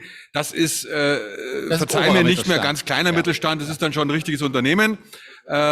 Und insofern gebe ich mal die Frage tatsächlich an Ingo und Ingobert mal weiter. Ingobert, ihr habt ja diese Stelle in Saarbrücken, die du angesprochen hast, KI-Entwicklung. Könnte sich der jetzt dahin wenden und sagen, hilf mir doch mal, ich habe da eine coole Idee, aber ich habe leider keine IT-Abteilung und auch keinen Bruder von Peer, der da arbeitet und coole Ideen hat, sondern ich bin eigentlich nur, ich habe das alles nicht, aber ich möchte es trotzdem gerne nutzen. Und dann gebe ich die Frage gerne noch dir auch weiter, weil vielleicht kannst du da auch was dazu sagen, glaube ich zumindest. Also wenn der Bäcker sich an uns wenden würde, könnten wir ihm tatsächlich mit unserem Zentrum da weiterhelfen. Da muss man aber ganz klar sagen, das ist jetzt auch nur eine Einzelmaßnahme. Also ich glaube schon, du hast da einen Punkt. Es gibt jetzt kein System oder es gibt keinen Single Point of Touch, wo für den Bäcker jetzt klar wäre, wo er das bekommt. Ja, auch KI, da hängen ja mehrere Sachen dran. Ja, das beinhaltet Software, das beinhaltet auch ein bisschen Hardware und dann natürlich einen ganzen Prozess. Ja. Wir sind ja ein klassischer Hardwarehersteller, also auch bei uns die KI, die du bei uns kaufst, das ist ja in der Regel auch B2B. Das ist jetzt nichts, was du von der Stange kaufst. Also wir arbeiten dann vornehmlich mit sogenannten Integratoren zusammen. Ja, das sind also Leute, die sich dann um die Interfaces kümmern und demjenigen, der da was braucht, hilft, das in seine Produkte zu bringen. Ja, das ist jetzt beispielsweise, sagen wir mal, die T-Systems von der Telekom oder es gibt so ganz große Player wie Accenture, dann gibt es auch kleinere, die sind in der Lage, das dann wirklich auf die Bedürfnisse des kleinen Mittelständlers anzuwenden. Kostet aber natürlich was, das machen die nicht umsonst. Ja? Also ich würde schon sagen, da gibt es ganz klar eine Lücke.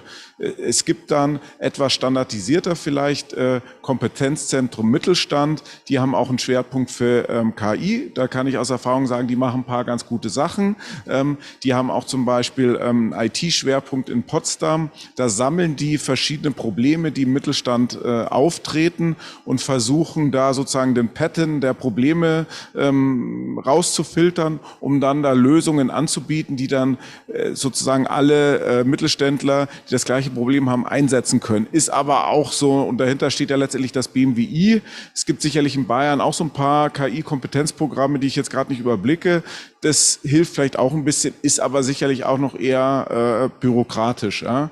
Möglicherweise, denke ich, gibt es da in der Start-up-Szene, gibt es ein paar vielversprechende Start-ups im Bereich KI.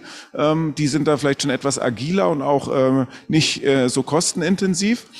Aber um deine Frage zu beantworten, es gibt keine Stelle. Derjenige müsste sich aufmachen. Deswegen glaube ich, sind jetzt hier so Plattformen und Verbände wie der German Mittelstand, wie dieses Kompetenzzentrum Mittelstand, was ich gerade angesprochen habe, total wichtige Sammelstellen, weil das ist zumindest mal ein Anlaufpunkt und die können dann weiter routen. Aber dauert natürlich alles, ist ein bisschen bürokratisch. Und das sind aber genau die Lücken, die geschlossen werden muss. Ja? Weil wenn jemand was machen will, aber gar nicht, wo er weiß, wo er da so hingehen soll, ja, dann wird er natürlich eine Menge Potenzial verschenken. Danke, ich mache mal weiter. Also der kleine Bäcker, ja, und der kleine Handwerker wird sich natürlich im Normalfall sehr zu Recht auf seine natürliche Intelligenz verlassen, weil das einfach, der weiß das, wenn's was passiert, und der braucht das auch nicht unbedingt. Aber mehr und mehr, selbst in der Heimsteuerung, ich sage es immer wieder, möchten wir mehr und mehr Dinge optimieren. Es ist ja in dem Fall ein Optimierungsproblem. Ich will am Ende des Tages genau die Menge von Semmeln noch haben, die ich eigentlich brauche, nämlich keine mehr, ja, idealerweise. Optimierung wie dieses Traveling Salesman Problem bei der Auslieferung, wie ist meine Route am besten. Das sind alles Themen, die kann man mit den heutigen Computern super schön verbessern und in rasender Zeit lösen. Und wenn man dann noch dazu zusätzliche Daten zur Verfügung hat, wir haben jetzt gehört Wetterdaten oder wie auch immer Verkaufsdaten, wenn das Wetter schön ist, wird mehr Kohle gekauft, ja, zum Grillen, und auch Grillfleisch muss vorhanden sein, solche Sachen. Also das sind alles Dinge, dann braucht man erstmal natürliche Intelligenz, dann tut man die da irgendwo rein verpacken und dann optimiert so ein System. Und tatsächlich, glaube ich, gibt es ganz viele Startups momentan, die da wahnsinnig viel Freude dran haben. Und also ich habe mich erst neulich wieder mit einem unterhalten, die zum Energiemanagement eine sehr tolle Idee hat, eine sehr schöne KI-Lösung gebaut haben. Ja, kann man ja sehr viel machen auch. In dem Fall jetzt ging es ganz konkret um Peaks wegoptimieren, dass wir mit der Energiewende besser durch die Stromerzeugung kommen. Und auch dafür gibt es bestehende KI-Lösungen. Was können diese Leute machen? Ja, wenn sie sich jetzt nicht von der Pike auf das Ganze beibringen wollen, was mittlerweile ja auch einfach ist. Also es gibt im Internet alles, was man will, was man braucht. Ja, man kann sich das alles anlesen, es gibt Bücher, man kann das lernen, es gibt Software, die man einsetzen kann, man kann rumspielen. Der 15-Jährige kann sich das heute beibringen, wenn er Zeit und Lust dazu hat. Ja, aber natürlich gibt es sicherlich auch Anbieter, die dann auf irgendeiner Lösung schon ein bisschen weiter oben ansetzen, die schon ein bisschen Intelligenz mitbringen, wo man sagen kann, das kann man kaufen. Ich würde wetten, dass es für Bäcker eine Lösung gibt. Ich würde fast wetten, ich kenne jetzt keine.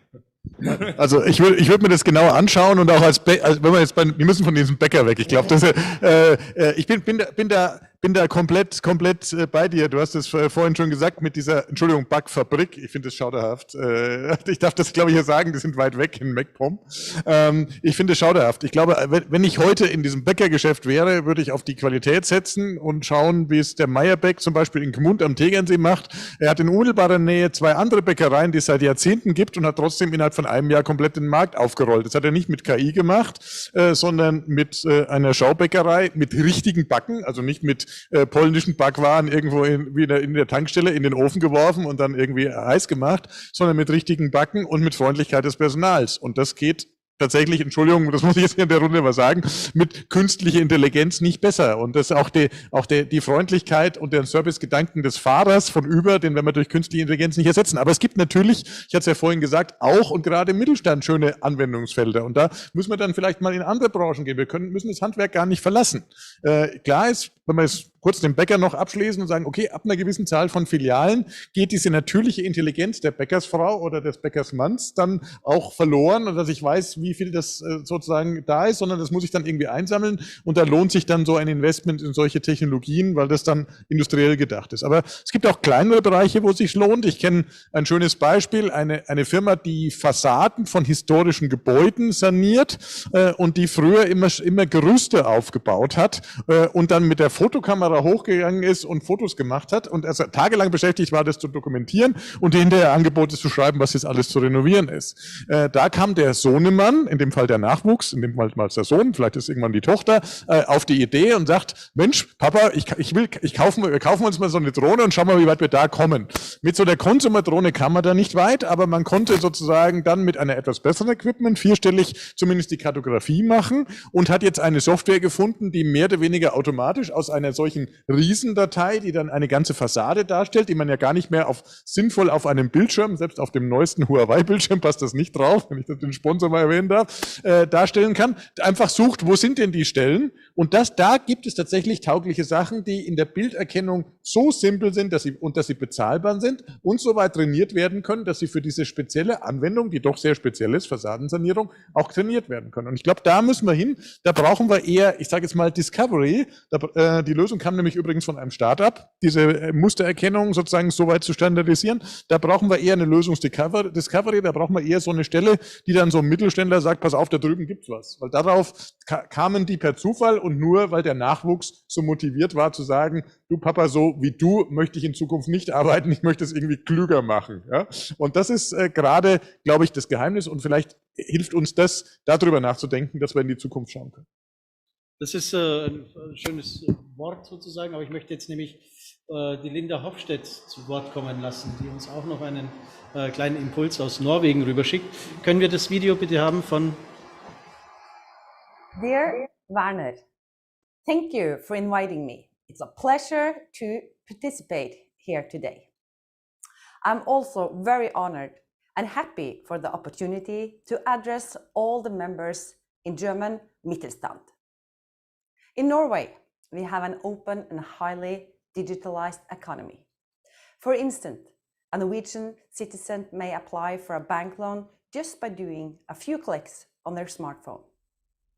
This is possible as we have ensured high-quality digital registers and digital identification. Among the most digitally advanced sectors is the finance sector. We see new financial services and technologies arrive and thrive continuously. As a result of this, the use of cash payment in Norway is almost non-existent. In the spring of 2021, 97% of all payments in Norway were made electronically. One example is the success of the Norwegian payment system Vipps. This success has shown the Norwegian willingness to implement digital wallets and new solutions. It also helps that the 4G coverage is approximately 100% of the Norwegian households, and that the internet usage is among the highest in Europe.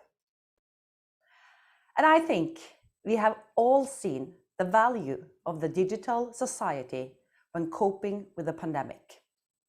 It was great to see how much could be done digitally, from home office to homeschooling and digital medical consultations. A highly digitalized public sector also offers great cost-reducing effects for the private sector. Since 2013, we have implemented simplifications that amounts to annually savings of nearly 3 billion euro for the Norwegian business community. In 2020 alone, Norwegian businesses' annual costs of complying with laws and regulation was significantly reduced. These policies impact businesses every day in areas such as bookkeeping, accounting, reporting, taxes, company legislation, and registration. We are keen to make everyday tasks as simple as possible for both small and big businesses, as well as for our citizens. All in all, we have been quite successful with regards to the digitalization of our society. And we are benefiting from this already.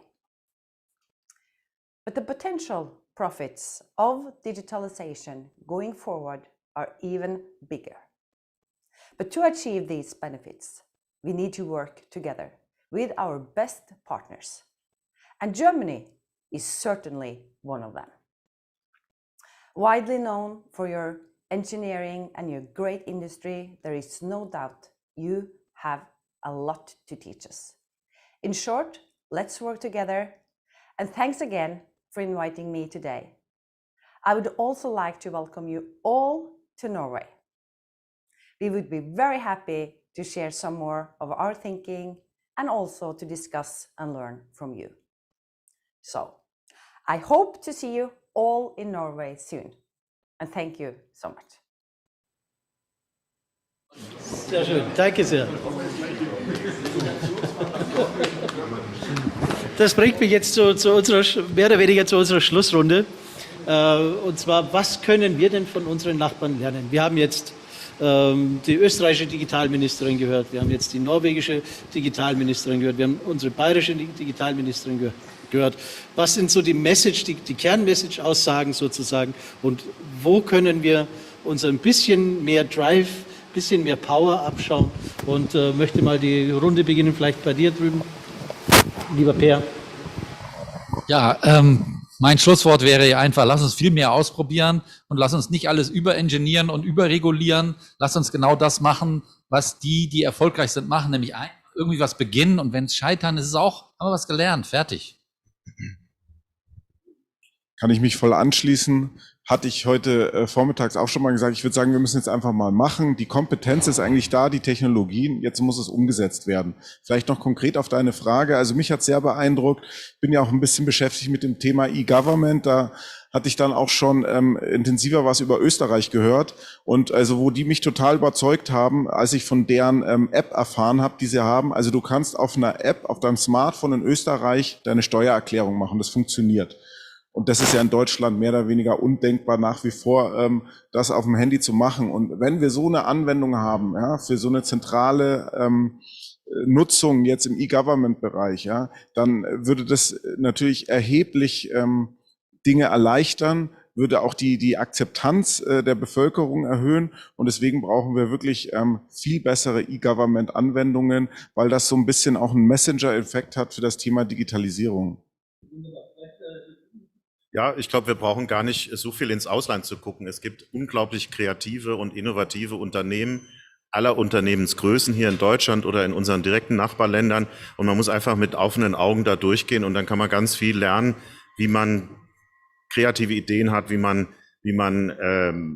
Digitalisierungselemente einbauen kann. Da, wo es nicht geht, bleiben wir bei Empathie, bei Herz, bei Geschmack, bei Animation der Sinne und so weiter.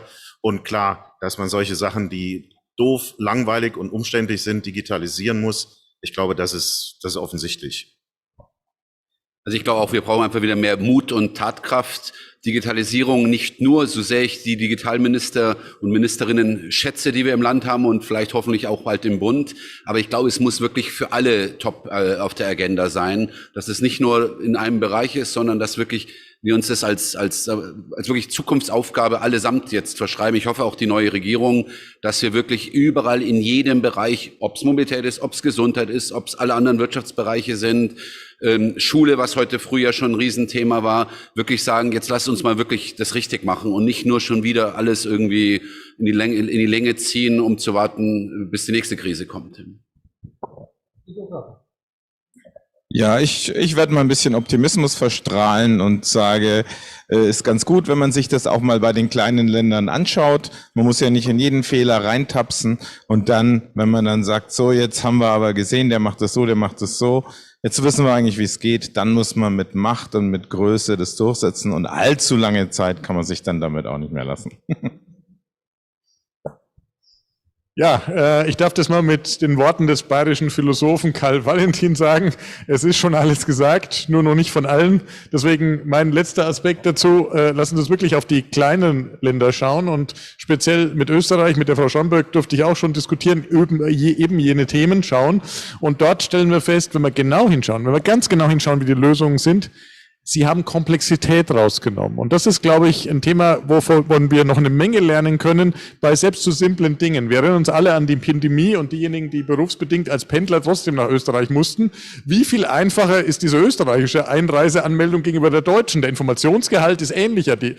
Die Komplexität ist aber um Größenordnungen höher für den, der es ausfüllt und auch für den Betreiber und für den, der die Information bekommt. Hier müssen wir ran. Wir müssen schauen, was können wir weglassen und den Rest digitalisieren, dann funktioniert das auch. Schau mal hin, ein Satz dazu. Machen ist wie wollen, nur krasser. Ja, ich liebe deinen Satz, der ist aber er trifft es halt immer wieder. Aber grundsätzlich würde ich auch sagen, keep it simple. Das ist, glaube ich, der Fokus, den wir alle mehr brauchen. Wir sind viel zu detailverliebt und detailbesessen fast schon, auch in der Gesetzgebung. Deswegen müssen wir hier die Rahmenbedingungen für uns selber mal ein bisschen ausloten und mal wieder Mut und Energie in unsere Tun reinlegen, damit wir da weiterkommen.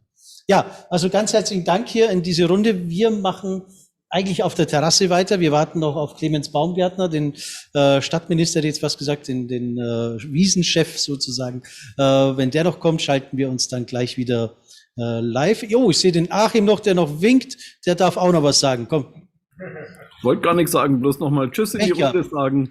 Die DigiWiesen ist ein echt tolles digitales Format. Ich freue mich, dass wir daran teilnehmen durften und das Digitale auch im Vordergrund sehen konnten, dass einige Leute vor Ort sind, die anderen digital zugeschaltet. Das ist ein sehr gutes Erfolgsrezept. Ich freue mich auch schon für nächstes Jahr, wenn die Wiesen am Oktoberfestplatz wieder in Real Life stattfindet und wir dann auch ein Kombiformat, ein hybrides Format stattfinden lassen können, was praktisch vor Ort und auch virtuell sein wird. Davon gehe ich zumindest aus. Ja, wir haben gerade festgestellt, Theresienwiese, danke Achim, Theresienwiese, wir freuen uns, wenn wir dort wieder alle feiern können. Nächstes Jahr, der Plan ist es, dass wir live 16 Tage vom Oktoberfest strahlen. Strahlen ist, glaube ich, dann das Richtige. Ausstrahlen und dann strahlen. Da strahlen passt schon, da strahlen passt schon. Und ja, wir gehen jetzt auf die Terrasse, folgt uns ein bisschen. Wir haben, glaube ich, die Technik, soweit ich weiß, Norbert, bist du noch irgendwo da? Ja, hast du schon ein bisschen was zusammengebracht? Wir können live filmen von draußen vor der Terrasse, schaut gut aus. Ja, perfekt. Also, ihr kriegt noch ein bisschen mit und wenn der Clemens kommt, schalten wir uns sowieso nochmal hier zu. Also, bis gleich. Servus dabei.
stecken. Ja? Ich kann an der 400 Volt Steckdose anstecken, ich kann an der Ladesäule, an so einer stecken, das kann ich alles machen.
Vollende Synchronisierung. Ja klar, natürlich. Ja. Natürlich ist es eine Synchronisierung drin. Ja, auch. Das ist aber nur beim Mac so, nicht beim PC. Der PC hinkt immer hinterher. Das ist die Mac-Version, das ist die aktuelle 5.8. Du hast doch nicht die 5.8. Nein, du hast die 5.7.1. Das weiß ich schon, dass die Fernbedienung. Achso, haben wir jetzt weiß ich ja.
Sagen. Gut. Dann kannst du jetzt loslegen, Werner.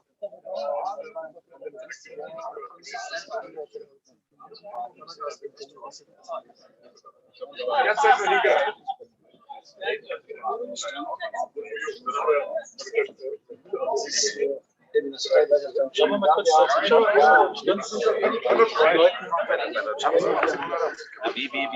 So, wie sehen wir uns jetzt? Der wir uns damit drin? So nah hinstellen. Ihr könnt da ganz entspannt. Wie weit hört ihr uns? Die hört euch. Ich denke mal, die bis hierhin hört ihr euch sicher. Echt? Ja, ja. Aber so, die Hintergrund filtert die an. So schaut es dann aus. Nicht rausfiltern. Hintergrundgeräusch. Ja, anscheinend. Okay. Also wir testen hier gerade das Neueste von Jabra. Wie heißt denn die Jabra? Panacast 50. Ja, super, alles im Parat. Panacast 50, ein cooles Tool. Und neben mir steht jetzt, direkt, oder? Wahnsinn. Neben mir steht jetzt Clemens Baumgärtner, das ist der Wirtschaftsreferent der Stadt München, der Wiesenchef, also eigentlich mein Idol.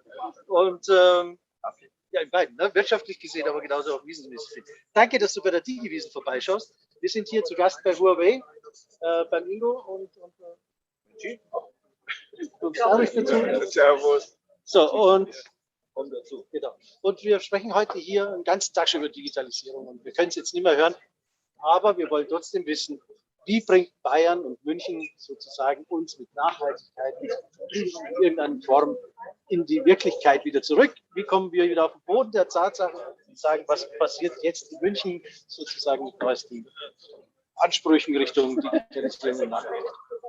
Also Digitalisierung und Nachhaltigkeit sind ja erstmal reine Big Buzzwords. Da muss man leben. Was tun wir dafür?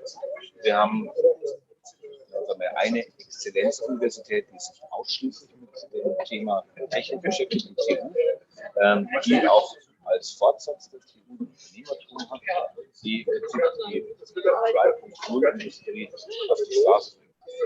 Startups zu skalieren, zu verifizieren, das ist mal die Bildungsseite. Die LMU ist da sicherlich auch ein großer Teil, die Hochschule ist ein großer Teil davon, aber wir als Stadt versuchen, diese Bildungsinfrastruktur was sehen wir noch? Wir haben statt München angefangen, 10 Jahren Glasfaser. Die Emmet ist sicherlich jeder Mann. Wir haben angefangen in München mit Glasfaser als in allen anderen deutschen Städten. Wir sind mittlerweile so weit, dass wir den innersten Ring, die am inneren Ring angrenzen, Telekom ist jetzt eingeschlagen, wo die Bereiche, die sie bislang selbst versorgt und die einigermaßen auszubauen sind, auch nicht Glasfaser. Das ist auch Teil des mal harte digitalisierte Infrastruktur. Ja, und natürlich haben wir jede Menge Projekte, teilweise auch geförderte Projekte, wie die Digitalisierung des Verwaltungsapparats. Also das heißt, der digitale Zwilling ist die Stadt München digital zu reproduzieren, um dann beispielsweise Verkehrsinnovationen zu machen, um aber auch zu simulieren, wie viele Rennen brauche ich denn eigentlich zum Inhouse. Das Thema, das war auch ganz stark begleitet. Deswegen auch ein Projekt des praktischen Nutzen. Wir wollen Digitalisierung nicht verstanden wissen, dass wir gesagt wird, dass wir so vor uns herschieben. Wir können es auch jetzt aussprechen, sondern wir glauben schon, dass wir in München das Digitalisierung ist. Aber auch was die Verwaltung der Verwaltung Thema Digitalisierung geht es nicht mehr. Das hat das Handelsblatt auch ganz gut bestätigt. Wir haben einen Artikel bekommen in München. Die Seiten, die 4 Seiten lang war, das ist es ist dann das ISA Valley, die Nummer 3 weltweit, wo man, wenn man Digitalisierung erleben will, wenn man als Unternehmer, Farbe macht es ja vor, in diesen Standort investieren möchte, weil man einfach auch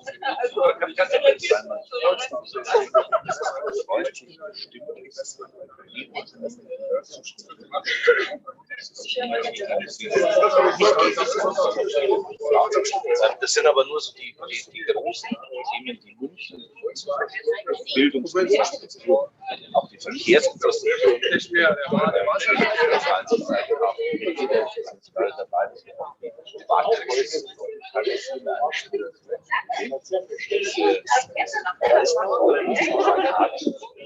Teile sind so digital. Was wertig ist, das da eingebaut ist. Nichtsdestotrotz, wir können Sekunden diese Bildschirme ausspielen, ganz lieb. Wo man sich, glaube ich, auch nicht so in welches dazu braucht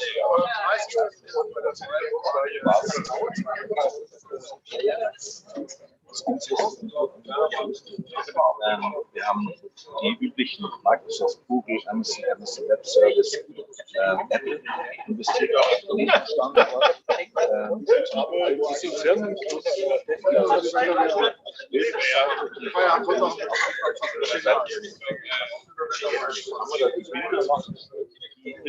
wir erkennen sollen.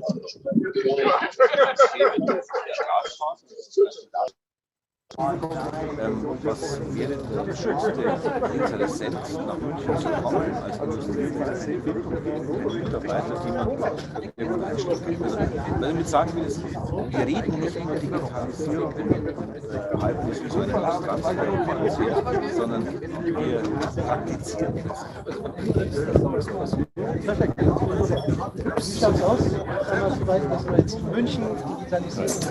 Man muss das sagen, Also innen drin kommt der Sound total super rüber. Die Panakasten ist weg. Wir haben überall sehr starke Digitalisierung. Lehne, wir sind eine moderne Area, also Metropolregion. Das sind sehr modern und sehr toll aufgeschlossen.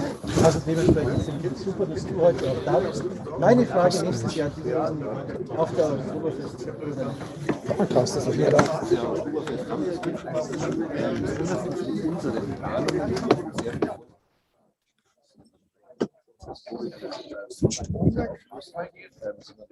Wer hat uns den Strom geklaut? Panacast ist nicht mehr da. Panacast ist nicht mehr da. Ich weiß nicht wieso.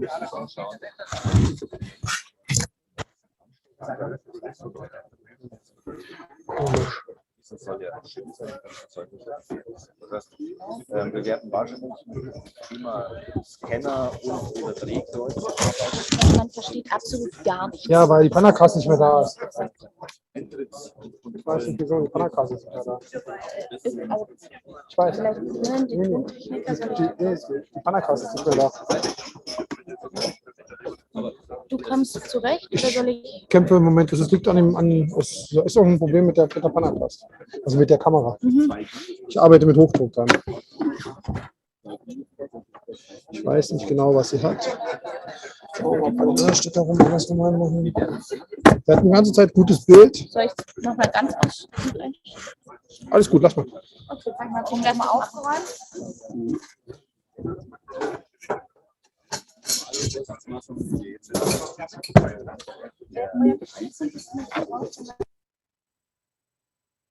habe jetzt mal komplett eine Runde unten in einem Raum von da muss ich nur kurz einmal ziehen, aber das ist einfach hier Robert, die Panacast ist nicht mehr da. Ist nicht mehr da. Ist komplett weg. Ist komplett abgeschaltet. Ja, eben. Deswegen bin ich etwas irritiert. Was ist hier los? Das Kabel habe ich rein und wieder rausgestellt. Die ganze Zeit war es super gewesen und auf einmal ist sie einfach weggekappt. Es könnte nicht sein, dass der Strom hat. Der Strom ist da, weil mein Rechner hat auch Strom. Ich sehe die Panacast nicht mehr. Ich sehe sie hier auch nicht. Fuck ab, ey, was ist denn mit dieser scheiß Kamera jetzt los? Von der nichts fehlen lässt. Das ist übrigens ein Effekt, den ich an meiner auch schon hatte, dass ich auf einmal mal einfach mittendrin.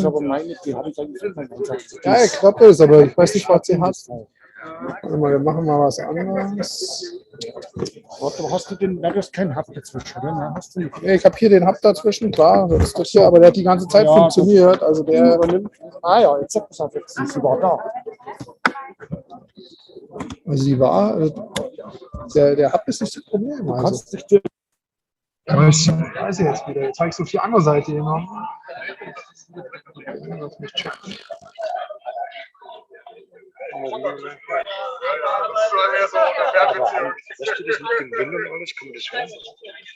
kann man gut halten. Sie haben alle, der hat gesagt, war alles guter Sound. Irgendwas hat jetzt gerade eben. Okay, lassen wir es mal weiterlaufen. Gut, aber das ist Mikro an. Ich kann das Mikro abmachen.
Da war alles,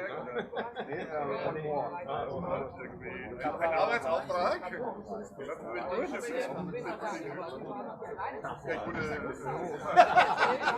Ich hatte einmal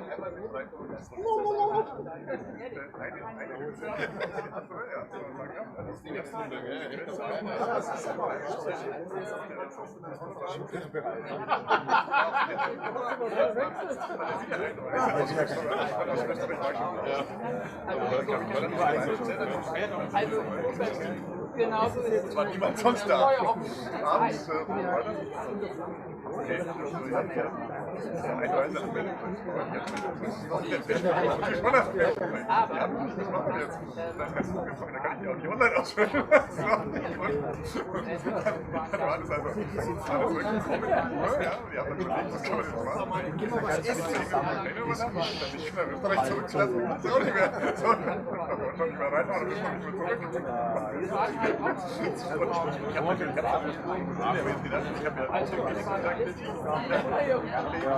ich dachte mir, wenn die jetzt wirklich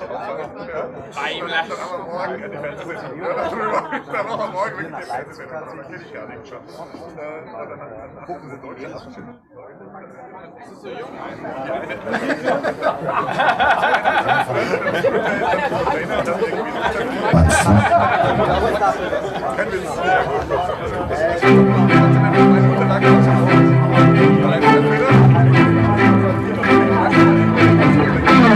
Wer sieht uns diesen Moment ein? Besser kann es nicht sein. Denk an die Tage, die hinter uns liegen und die Träume und Tränen schon teilen. Wie geht jede Fliegen durchs Feuer? Im Regen stehen wir niemals allein. Und solange unsere Herzen uns steuern, wird das auch immer so sein. Ein Hoch auf das, was vor uns liegt. Das ist das Beste für uns lieb. Ein Hoch auf das, was uns vereint. Auf diese Zeit. Ein Hoch auf uns, auf dieses Leben, auf den Moment, der immer bleibt. Ein Hoch auf uns, auf jetzt und ewig, auf einen Tag, Unendlichkeit. Wir haben Flügel, spielen uns ewige Treue, verdeuten uns diesen Tag. One Love, Leben lang ohne Reue, vom ersten Schritt bis ins Grab. Ein Hoch auf das, was vor uns liegt. Das ist das Beste für uns gibt. Ein Hoch auf das, was uns vereint. Auf diese Zeit. Ein Hoch auf uns. Auf jetzt und ewig. Auf den Moment, der immer bleibt.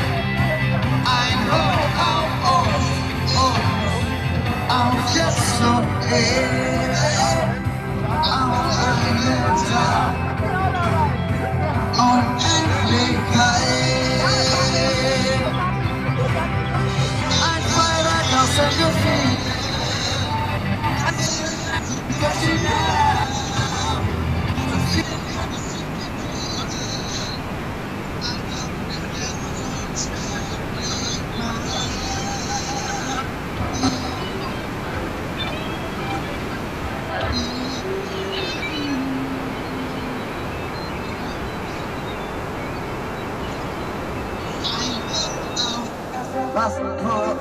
lieb. Es ist das Beste für uns gibt es nie. Es ist das, was uns vereint. Auf diese Zeit ein Hoch auf uns und auf dieses Leben, auf einen Tag, der immer bleibt. Ein Hoch auf uns und auf Herz und Erde, an einem Tag, unendlich weit.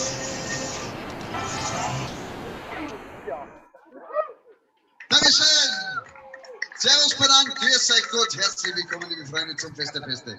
Endlich ist wieder soweit, Digiwiesen 2021. Was für ein großartiger Grund, um einmal zünftig die Sau rauszulassen. Und genau deswegen sind auch wir heute hier und wir freuen uns sehr. Wir sind keine Helden, aber unfassbar gut direkt eingeflogen aus dem Münchner Norden. Und heute ist der Tag der Tage, die Nacht der Nächte. Heute fahren wir mit dem Taxi heim, das ist schon mal ganz klar.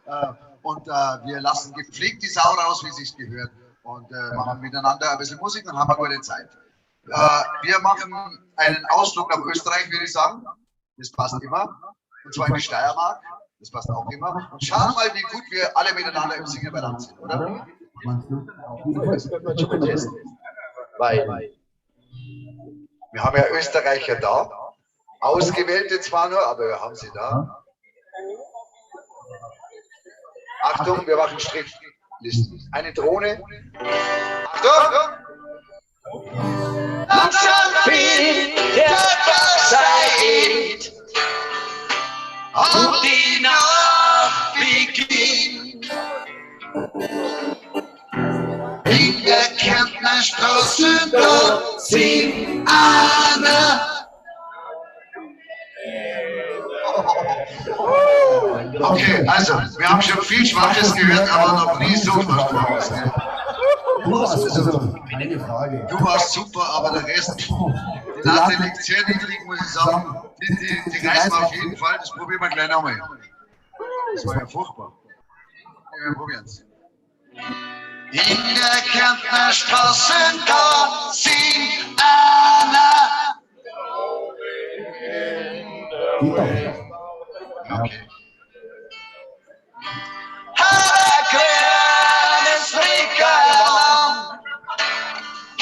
Steht da verloren. Auf der Stiefel der Shadow wie auf den Ormen. Was auf wen? Auf den Ormen. Ja.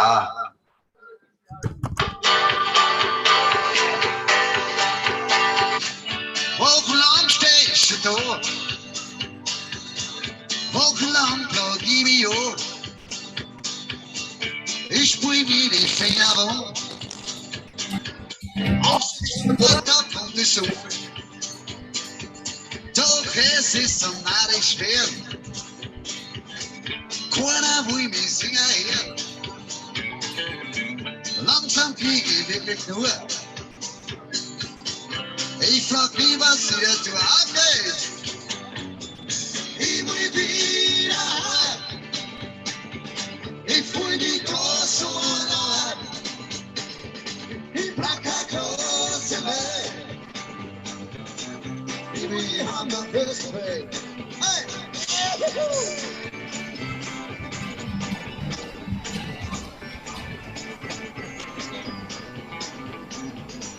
In der Zeit am ganzen Krieg, da gibt's eine gar Musik, was die ruhige Sünd schreibt. Hier kommt der Szene schön bleibt, da gehen letztendlich zu viel. Und hat der Mann zum Reden mit mir, schwarze Lippen, grüne Haare. Da kommt Chance gegen mich vor. Abgesetzt auf mich. Ich will mich ich will mich groß und alt. Ich brauch keine große Welt. Ich will auf den besten Weg.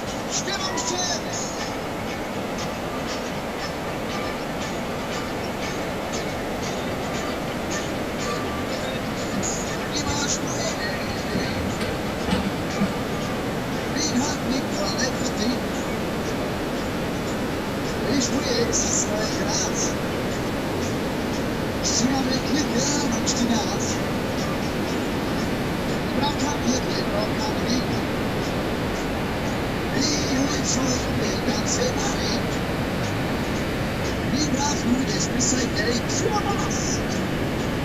Für den Vorgang fürs Bild. Ich will wieder. Ich will nicht was.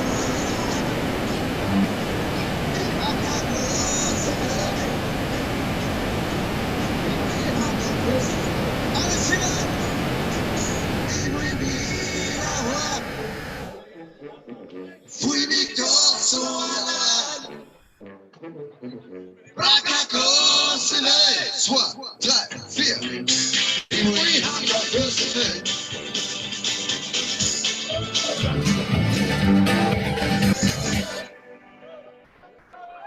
Fürstenfeld, ich schon Ozap. Nein, noch nicht, aber gleich.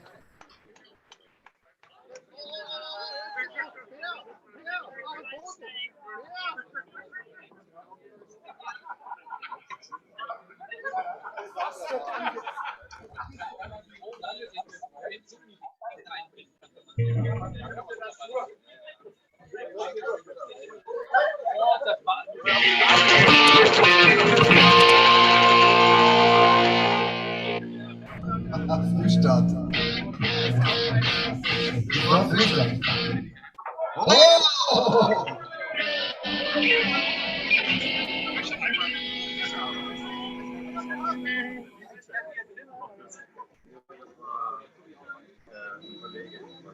Ich hole einen Augenblick.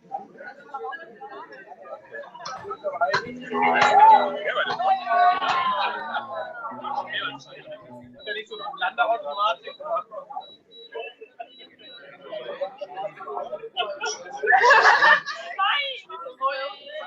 Das ist gut hier.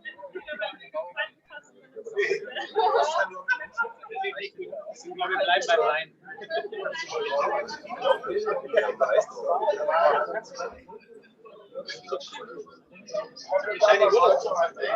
Ich glaube, wir spielen dabei noch einen, wir haben noch Zeit.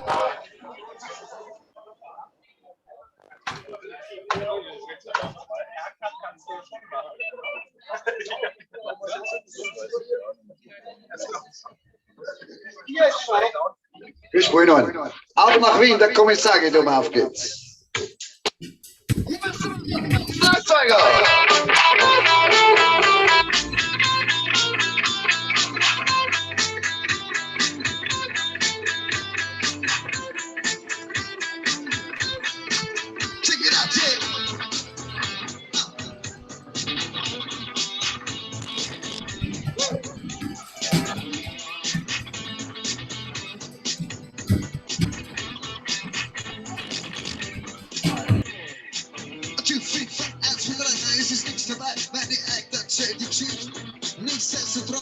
Schon gewohnt, im TV-Funk, da läuft es nicht. Tja, sie war jung, das Herz so rein und weißen, jede Nacht hat ihren Preis. Such sugar sweet, she got me rapping to the heat, ich verstehe, sie ist heiß. Sag, babe, you know I miss my funky friends, mein Jack and Joe and Jill. Mein Funkverständnis ist reich und ich überreiße jetzt, was sie will. Ich überleg bei mir, ihr Nossen spricht dafür, währenddessen nicht noch Frau. Die Special Places sind ihr wohl bekannt, ich mein, sie fährt ja U-Bahn auch. Dort singen Schau, schau, der Kommissar geht Er will dich aufschauen, du weißt warum. Sag, der Leben bringt dich um. Alles klar, Herr Kommissar.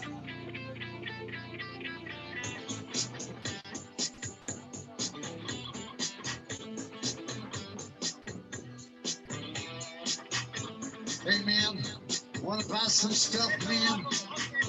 Did you ever rap that thing? Jack's a rapper to the beat. Like Jill Joe und das Bruder-Hip und ab den Rest der coolen Gang. Sie rappen hin, sie rappen her, dazwischen kratzen's auf die Welt. Dieser Fall ist klar, lieber Herr Kommissar, wenn Sie anderer Meinung sind.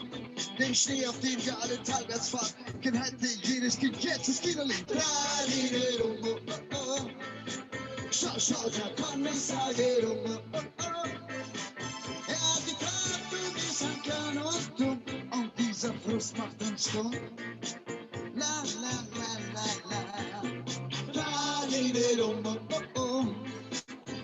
schau, der Kommissar geht oh, oh. Wenn er nicht anspricht und du weißt warum, sag ihm, Berlin bringt dich um. Hamburg! Alles klar, Herr Kommissar? Tja, tja, tja, tja, tja, tja. Tja, tja, tja, tja, tja, tja.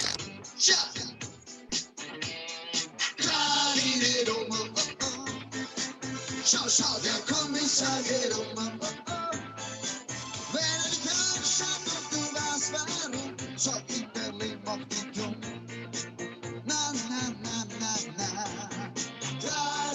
Oh, oh, oh. Schau, schau, der Kommissar geht oh, oh, oh. Schau, schau, der Kommissar geht oh, oh, oh.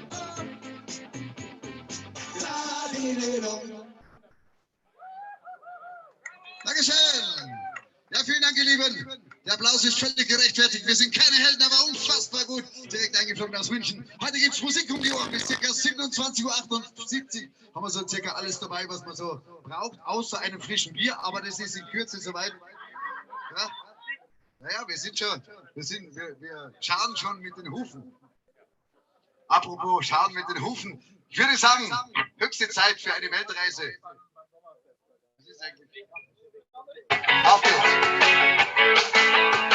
1, 2, 3, 4. Baby, bitte mach dir nie mehr Sorgen um Geld. Gib mir nur deine Hand, ich hab den Mann die Welt. Egal wohin du mit dir fliegen um die Welt. Haut sofort wieder ab, wenn es dir hier nicht aus West oder Nord. Hab den Jackpot an Bord, will von hier über London direkt nach New York. Denn ab heute lebe ich jeden Tag, als ob ich morgen tot wär. Laufe durch den Park und werf mit Geld, als ob ich Brot wär. Nur noch Kaviar, Champagner oder Shampoos. Baby, ich erfüll dir wirklich jeden Wunsch mit Handkuss. Frühstück in Paris und dann ab Joggen in Hawaii. Und um das Ganze noch zu tun, gehen wir shoppen in L.A. Also pack dir deine Zahnbürste ein, denn ab heute bist du mehr als an nur einem Mann daheim mit meinem Babe an der Hand und einem Safe an der Wand. Können wir tun, was wir wollen, denn das Leben ist nur klein, also komm. Baby, bitte mach dir nie mehr Sorgen um Geld. Gib mir nur deine Hand, ich hab dir morgen die Welt. Egal wohin du willst, wir fliegen um die Welt. Haut sofort wieder ab, wenn es dir hier nicht gefällt. Sie will Kreditkarten und meinen Mietwagen. Sie will Designerschuhe, davon ganz schön viel haben. Manolo, Prada, Gucci und Lacoste. Kein Problem, dann kauf ich dafür deine Schuhe gleich ein ganzes Schloss. Sie will in Geld baden und sie will Geld fragen. Und sie will schnell fahren, einmal in die Welt fahren. Sie kann sich kaufen, was sie wollte, doch nie hat. Denn ich habe jetzt die American Express und zwar die schwarze. Also komm, Baby, bitte mach dir nie mehr Sorgen um Geld. Gib mir nur deine Hand, ich hab dir morgen die Welt. Egal wohin du willst, wir fliegen um die Welt. Haut sofort wieder ab, wenn es dir hier nicht gefällt. Baby, bitte mach dir nie mehr Sorgen um Geld. Gib mir nur deine Hand, ich hab dir morgen die Welt. Egal wohin du willst, wir fliegen um die Welt. Haut sofort wieder ab, wenn es dir hier nicht gefällt.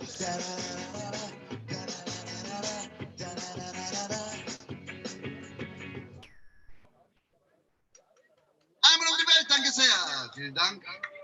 1000 Dank. So, schön, dass ihr alle da seid. Schön, dass wir heute da sind. Wir freuen uns wie die Schnitzel, dass es endlich wieder losgeht. Und haben einen Titel dabei aus Deutschland. Das Motto des heutigen Abends: 1001 Nacht. 1000-mal ist gut. Du wolltest hier bloß den Abend vertreiben, nicht gerade allein gehen und riechst bei mir an. Wir waren nur Freunde und wollten's auch bleiben. Ich dachte nicht im Traum, dass was passieren kann. Ich weiß nicht, wie ewig wir zwei uns schon kennen. Deine Eltern sind mit meinem Davis gegen den Mann. Wir blieben zu Hause, du schliefst ein vom Fernseher. Wir waren wie Geschwister in allen Jahren. Kennt ihr das? Wie viel? 1000 Mal ist nichts passiert. 1001 Nacht. Und es hat zugemacht. Erinnerst du dich? Wir haben Indianer gespielt und unser Fasching an den Büschen versteckt. Was war eigentlich los? Wir haben nie was gefühlt. So eng nebeneinander und noch gar nichts gecheckt. War alles ganz logisch, wir kennen uns zu lange, als dass aus uns noch mal irgendwas wird. Ich wusste wie ein Harry, die silberne Spanne. Hab ich doch schon tausendmal beim Tanzen berührt. Sing das! Tausendmal berührt. Tausendmal ist nichts passiert. Tausende einen Nacht. Und es hat zugemacht. Sturmgitarre!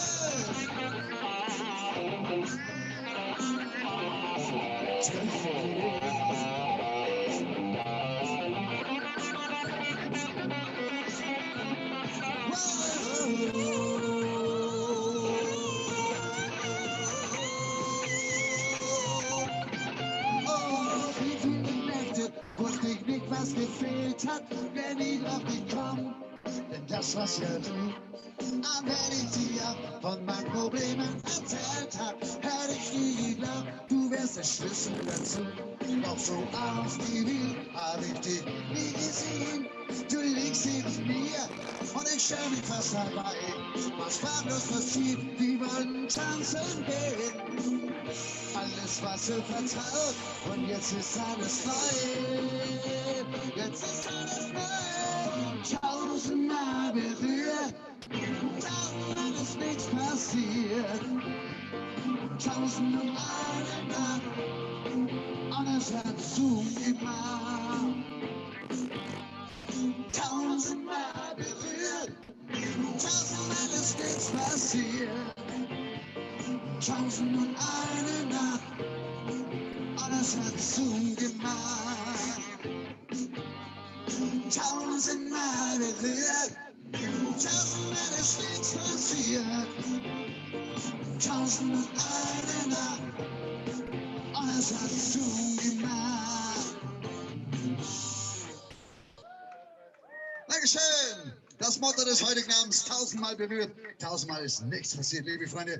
Wir sind immer noch keine Helden, aber unfassbar gut direkt eingeflogen aus München Nord hier bei der vielleicht schönsten Wiesen in diesem ganzen Jahr, die Digi-Wiesen 2021. Was für ein großartiger Grund, um mal zünftig die Sau rauszulassen. Gell? Und genau deswegen sind auch wir da und wir freuen uns sehr. Apropos, warum hast du dein Pulli noch? Wir müssen kurz einmal, Moment, so viel Zeit muss sein, gell? Schaltet. So, jetzt. So, das Motto des heutigen Abends steht fest, hacke dicht. So muss das sein. Auf geht's. Apropos hacke dicht. Wir singen jetzt mal alle miteinander. Auf geht's. Pack mal.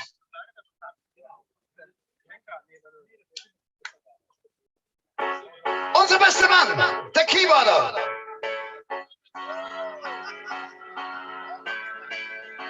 Warum machst du dir den Kopf?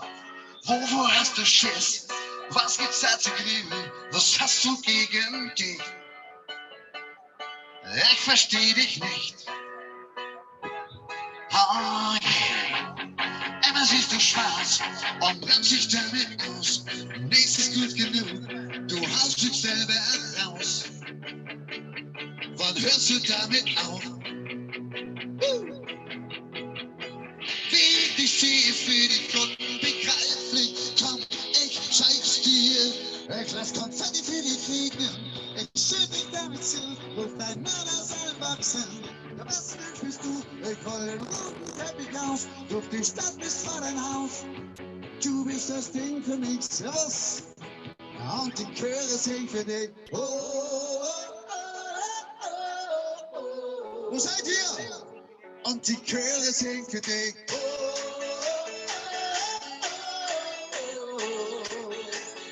Und die Chöre singen für dich.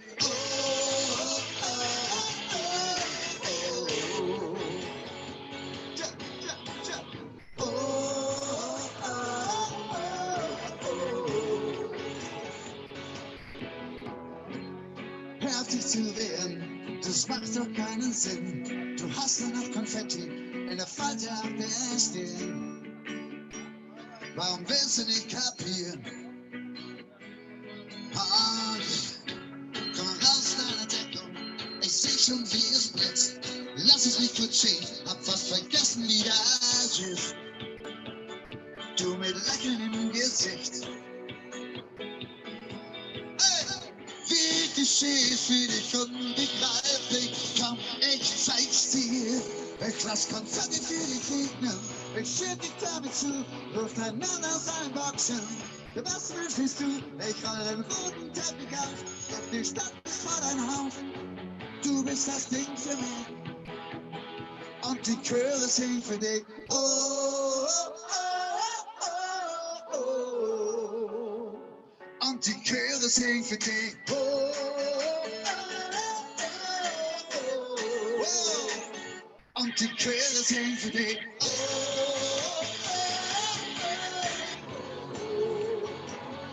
und die Chöre singen für dich. Oh,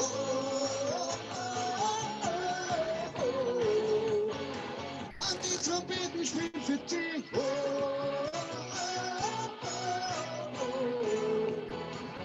und die Trommeln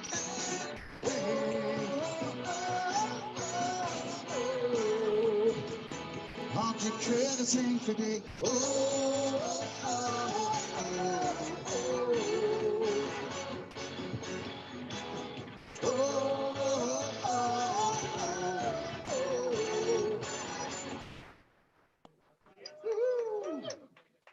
Jetzt ist es soweit, oder? Jetzt ist es. Obacht, Obacht. Startbereit machen, jetzt gibt's ein Riesen.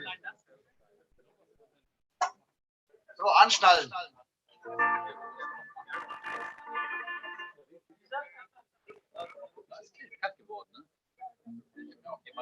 Ich habe keine Strümpfe an. Er sitzt an.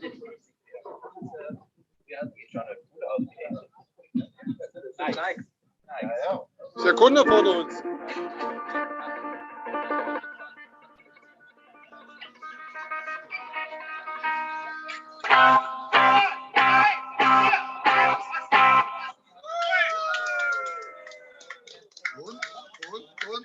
Und saftig!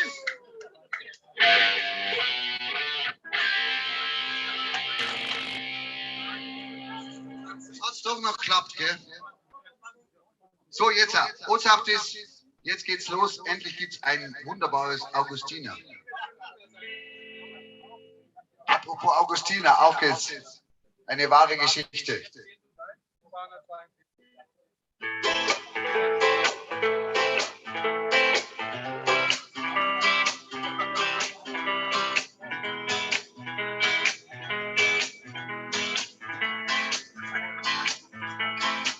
Listen noch, was war die Partie für mich, dass sie nicht mehr heimkommt, bei Frauen von Klo. Listen noch, was war die Partie für mich, ich kann mich nicht erinnern, was gestern war. Und sie so, wann's da noch in unser Heimkommst, sag mal geschiedene Leid. Wann's da noch in unser Heimkommst, hast die Scheidung befreit.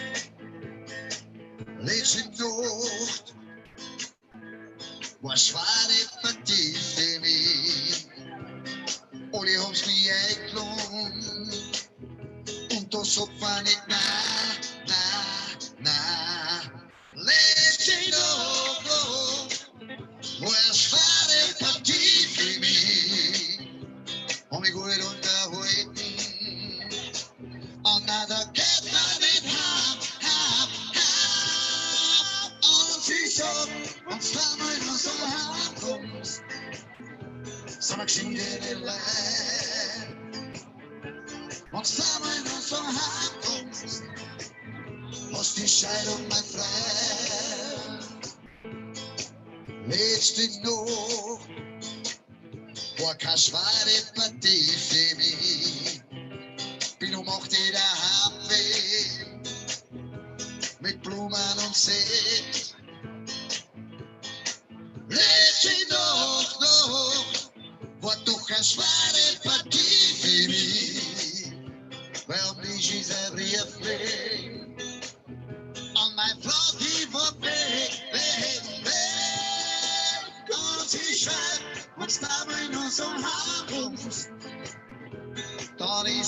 alles gut. Wenn's da mal aus der Hand kommst, dann viel Spaß, weil ich bin froh. Stromgitarre, Solo!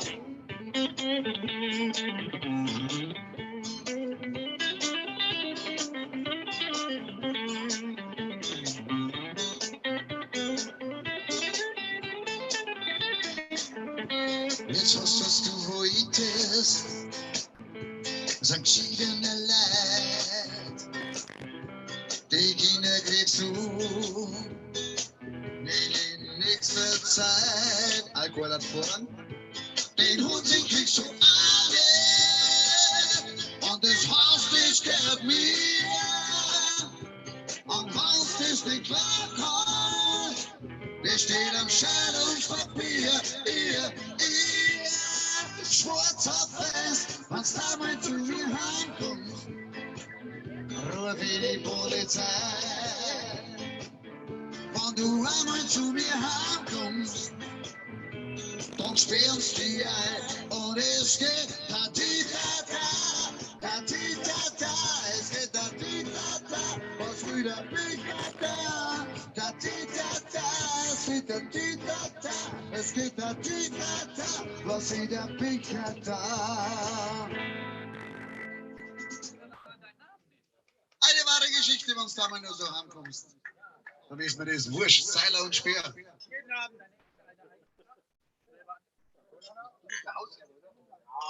So, schau, das ist der Hausherr. Deswegen fühle ich mich heute da.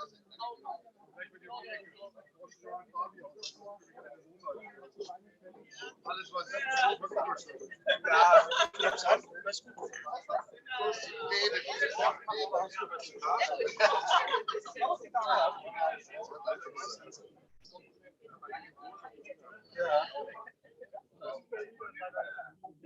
ich bin angewöhnt auf den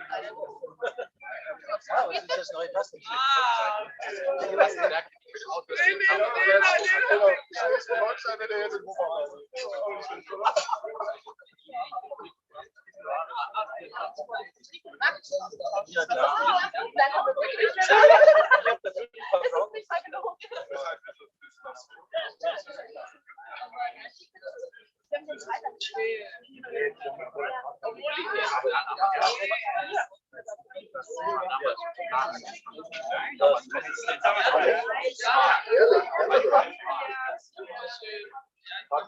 Aber dann,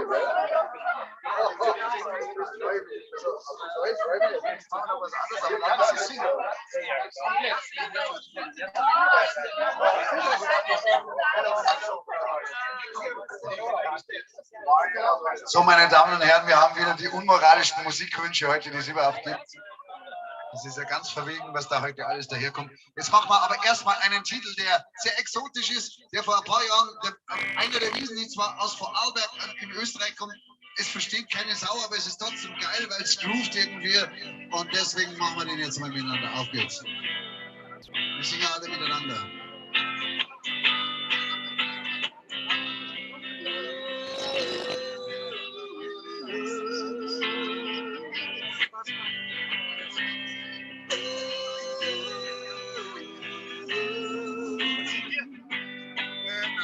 Samstag, Zaubertag,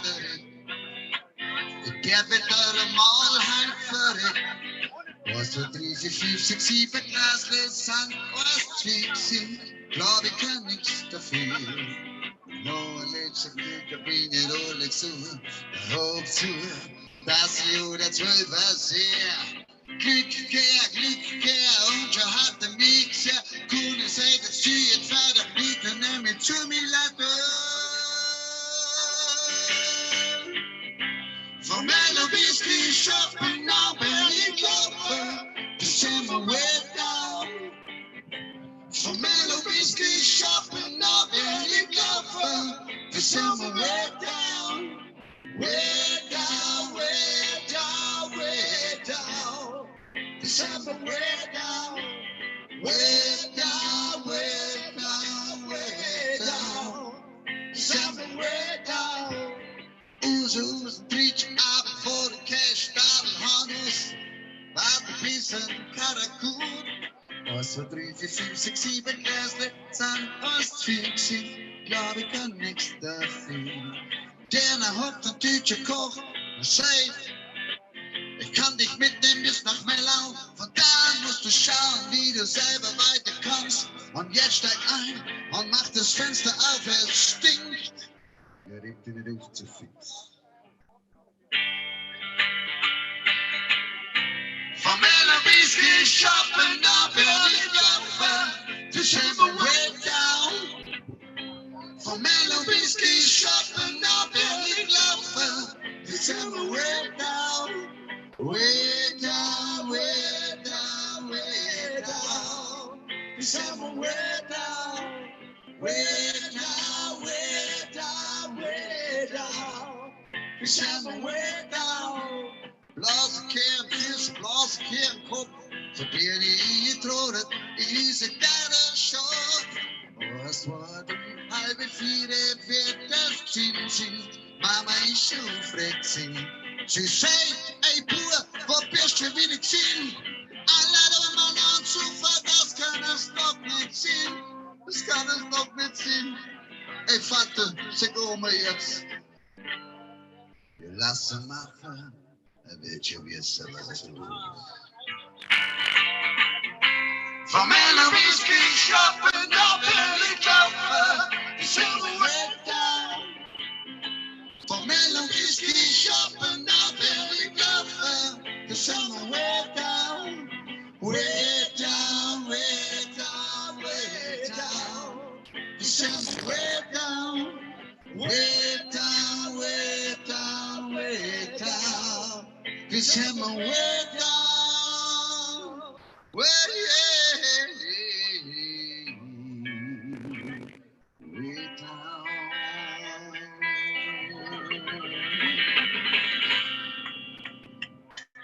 Dankeschön! Vielen Dank, 1000 Dank, Gott sei Dank sind wir fertig geworden, liebe Freunde. Wir sind noch keine Helden, aber unfassbar gut direkt eingeflogen aus München. Und heute gibt es Musik um die Ohren bis ca. 27:78 Uhr. Haben wir jetzt circa alles dabei, was man für eine richtig fette Oktoberfestparty mitten im Lockdown bei Urweil braucht. So, genauso schaut es aus im Schneckenhaus. Wichtigste Frage des Tages, habt ihr noch was zu trinken? Das schaut gut aus. Alle mal aufzeigen, die nichts zu trinken haben. Das schaut schlecht aus. Wir trinken natürlich alles außer Wasser und mich. Am liebsten ein Bier oder einen weißen Spritzer oder einen Schnaps. Das ist ganz klar. Aber jetzt machen wir erst einmal weiter. Musik, hilft ja nichts.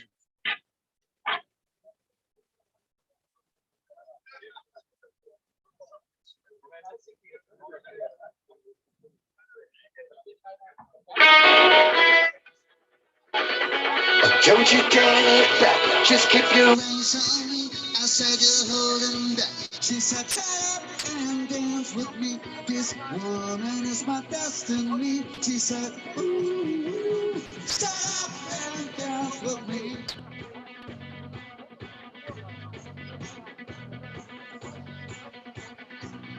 We will victims of the night. The chemical, physical kryptonite. Help us to the base and faded light. Oh, we were bound to get together, bound to get together.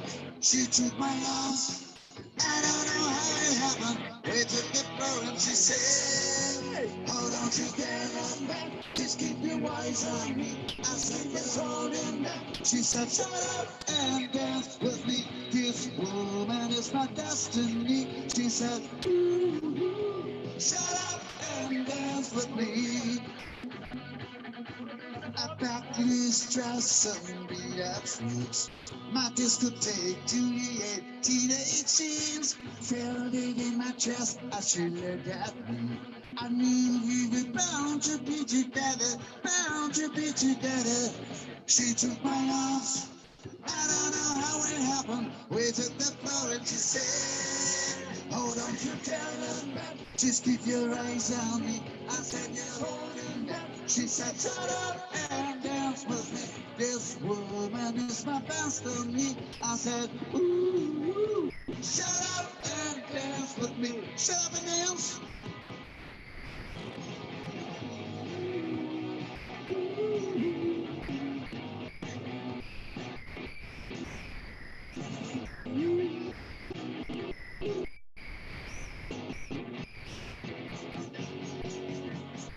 deep in her eyes. I think I see the future, I realize this is my last chance. She took my arms. I don't know how it happened. We took the floor and she said, so Hände nach oben. Woo! Oh, don't you dare look back. Just keep your eyes on me. I'll tell you hold them back. This is up and dance with me. This woman is my destiny. She said, ooh, shut up, baby. Don't you dare look back. Just keep your eyes on me. I'll take you holding back. She said, shut up and dance with me. This woman takes the best of me. She said, ooh, shut up and dance with me.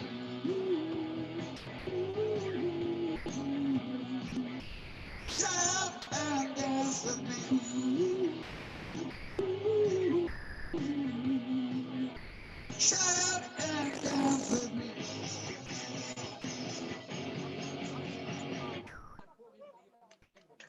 Shut up and dance, Dankeschön, das Motto des heutigen Abends, nachmittags hier in Ismaning, bei der vielleicht besten Mobilfunkfirma der Welt, man weiß es noch nicht, Huawei. Jetzt machen wir einen Aufstecher nach Amerika.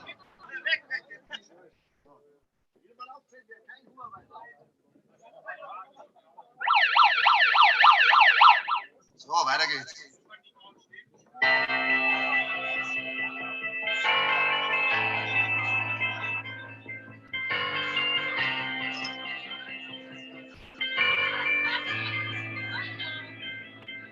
Now this is not the time or the place for a broken hearted, 'cause this is the end of the rainbow, where no one can be too sad.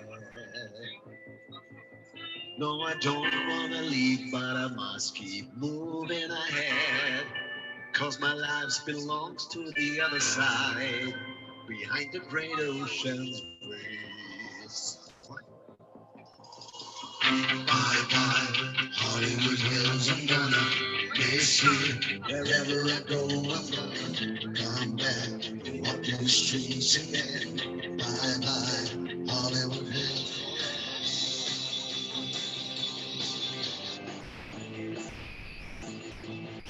Thank you for the morning walk, a sweet sunset, for the hot night moments, for the fantasy in my bed. I take part of you with me now, I won't get it back, and a part of me will stay here. You can keep it forever, dear. Whoa, whoa. Bye bye, Hollywood Hills, I'm gonna miss you. Wherever I go, I'm gonna come back to walk through the streets again. Remember, we had fun together. Bye bye, Hollywood Hills, I'm gonna miss you. Wherever I go, I'm gonna come back to walk through the streets again. Bye bye, Hollywood Hills forever. Long distance call doesn't work, and around our minds getting naughty. No, I just wanna walk, no, I just wanna walk. Bye bye, Hollywood Hills, I'm gonna miss you. Wherever I go, I'm gonna come back to walk the streets again. Bye bye. Bye bye, Hollywood Hills, I'm gonna miss you. Wherever I go, I'm gonna come back to walk the streets again. Remember, we have fun together. Bye bye, Hollywood Hills, I'm gonna love you. Wherever I go, I'm gonna come back to walk the streets again. Bye bye, Hollywood Hills forever.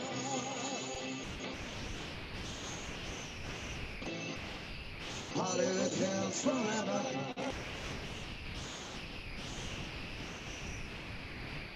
Hollywood Hills forever.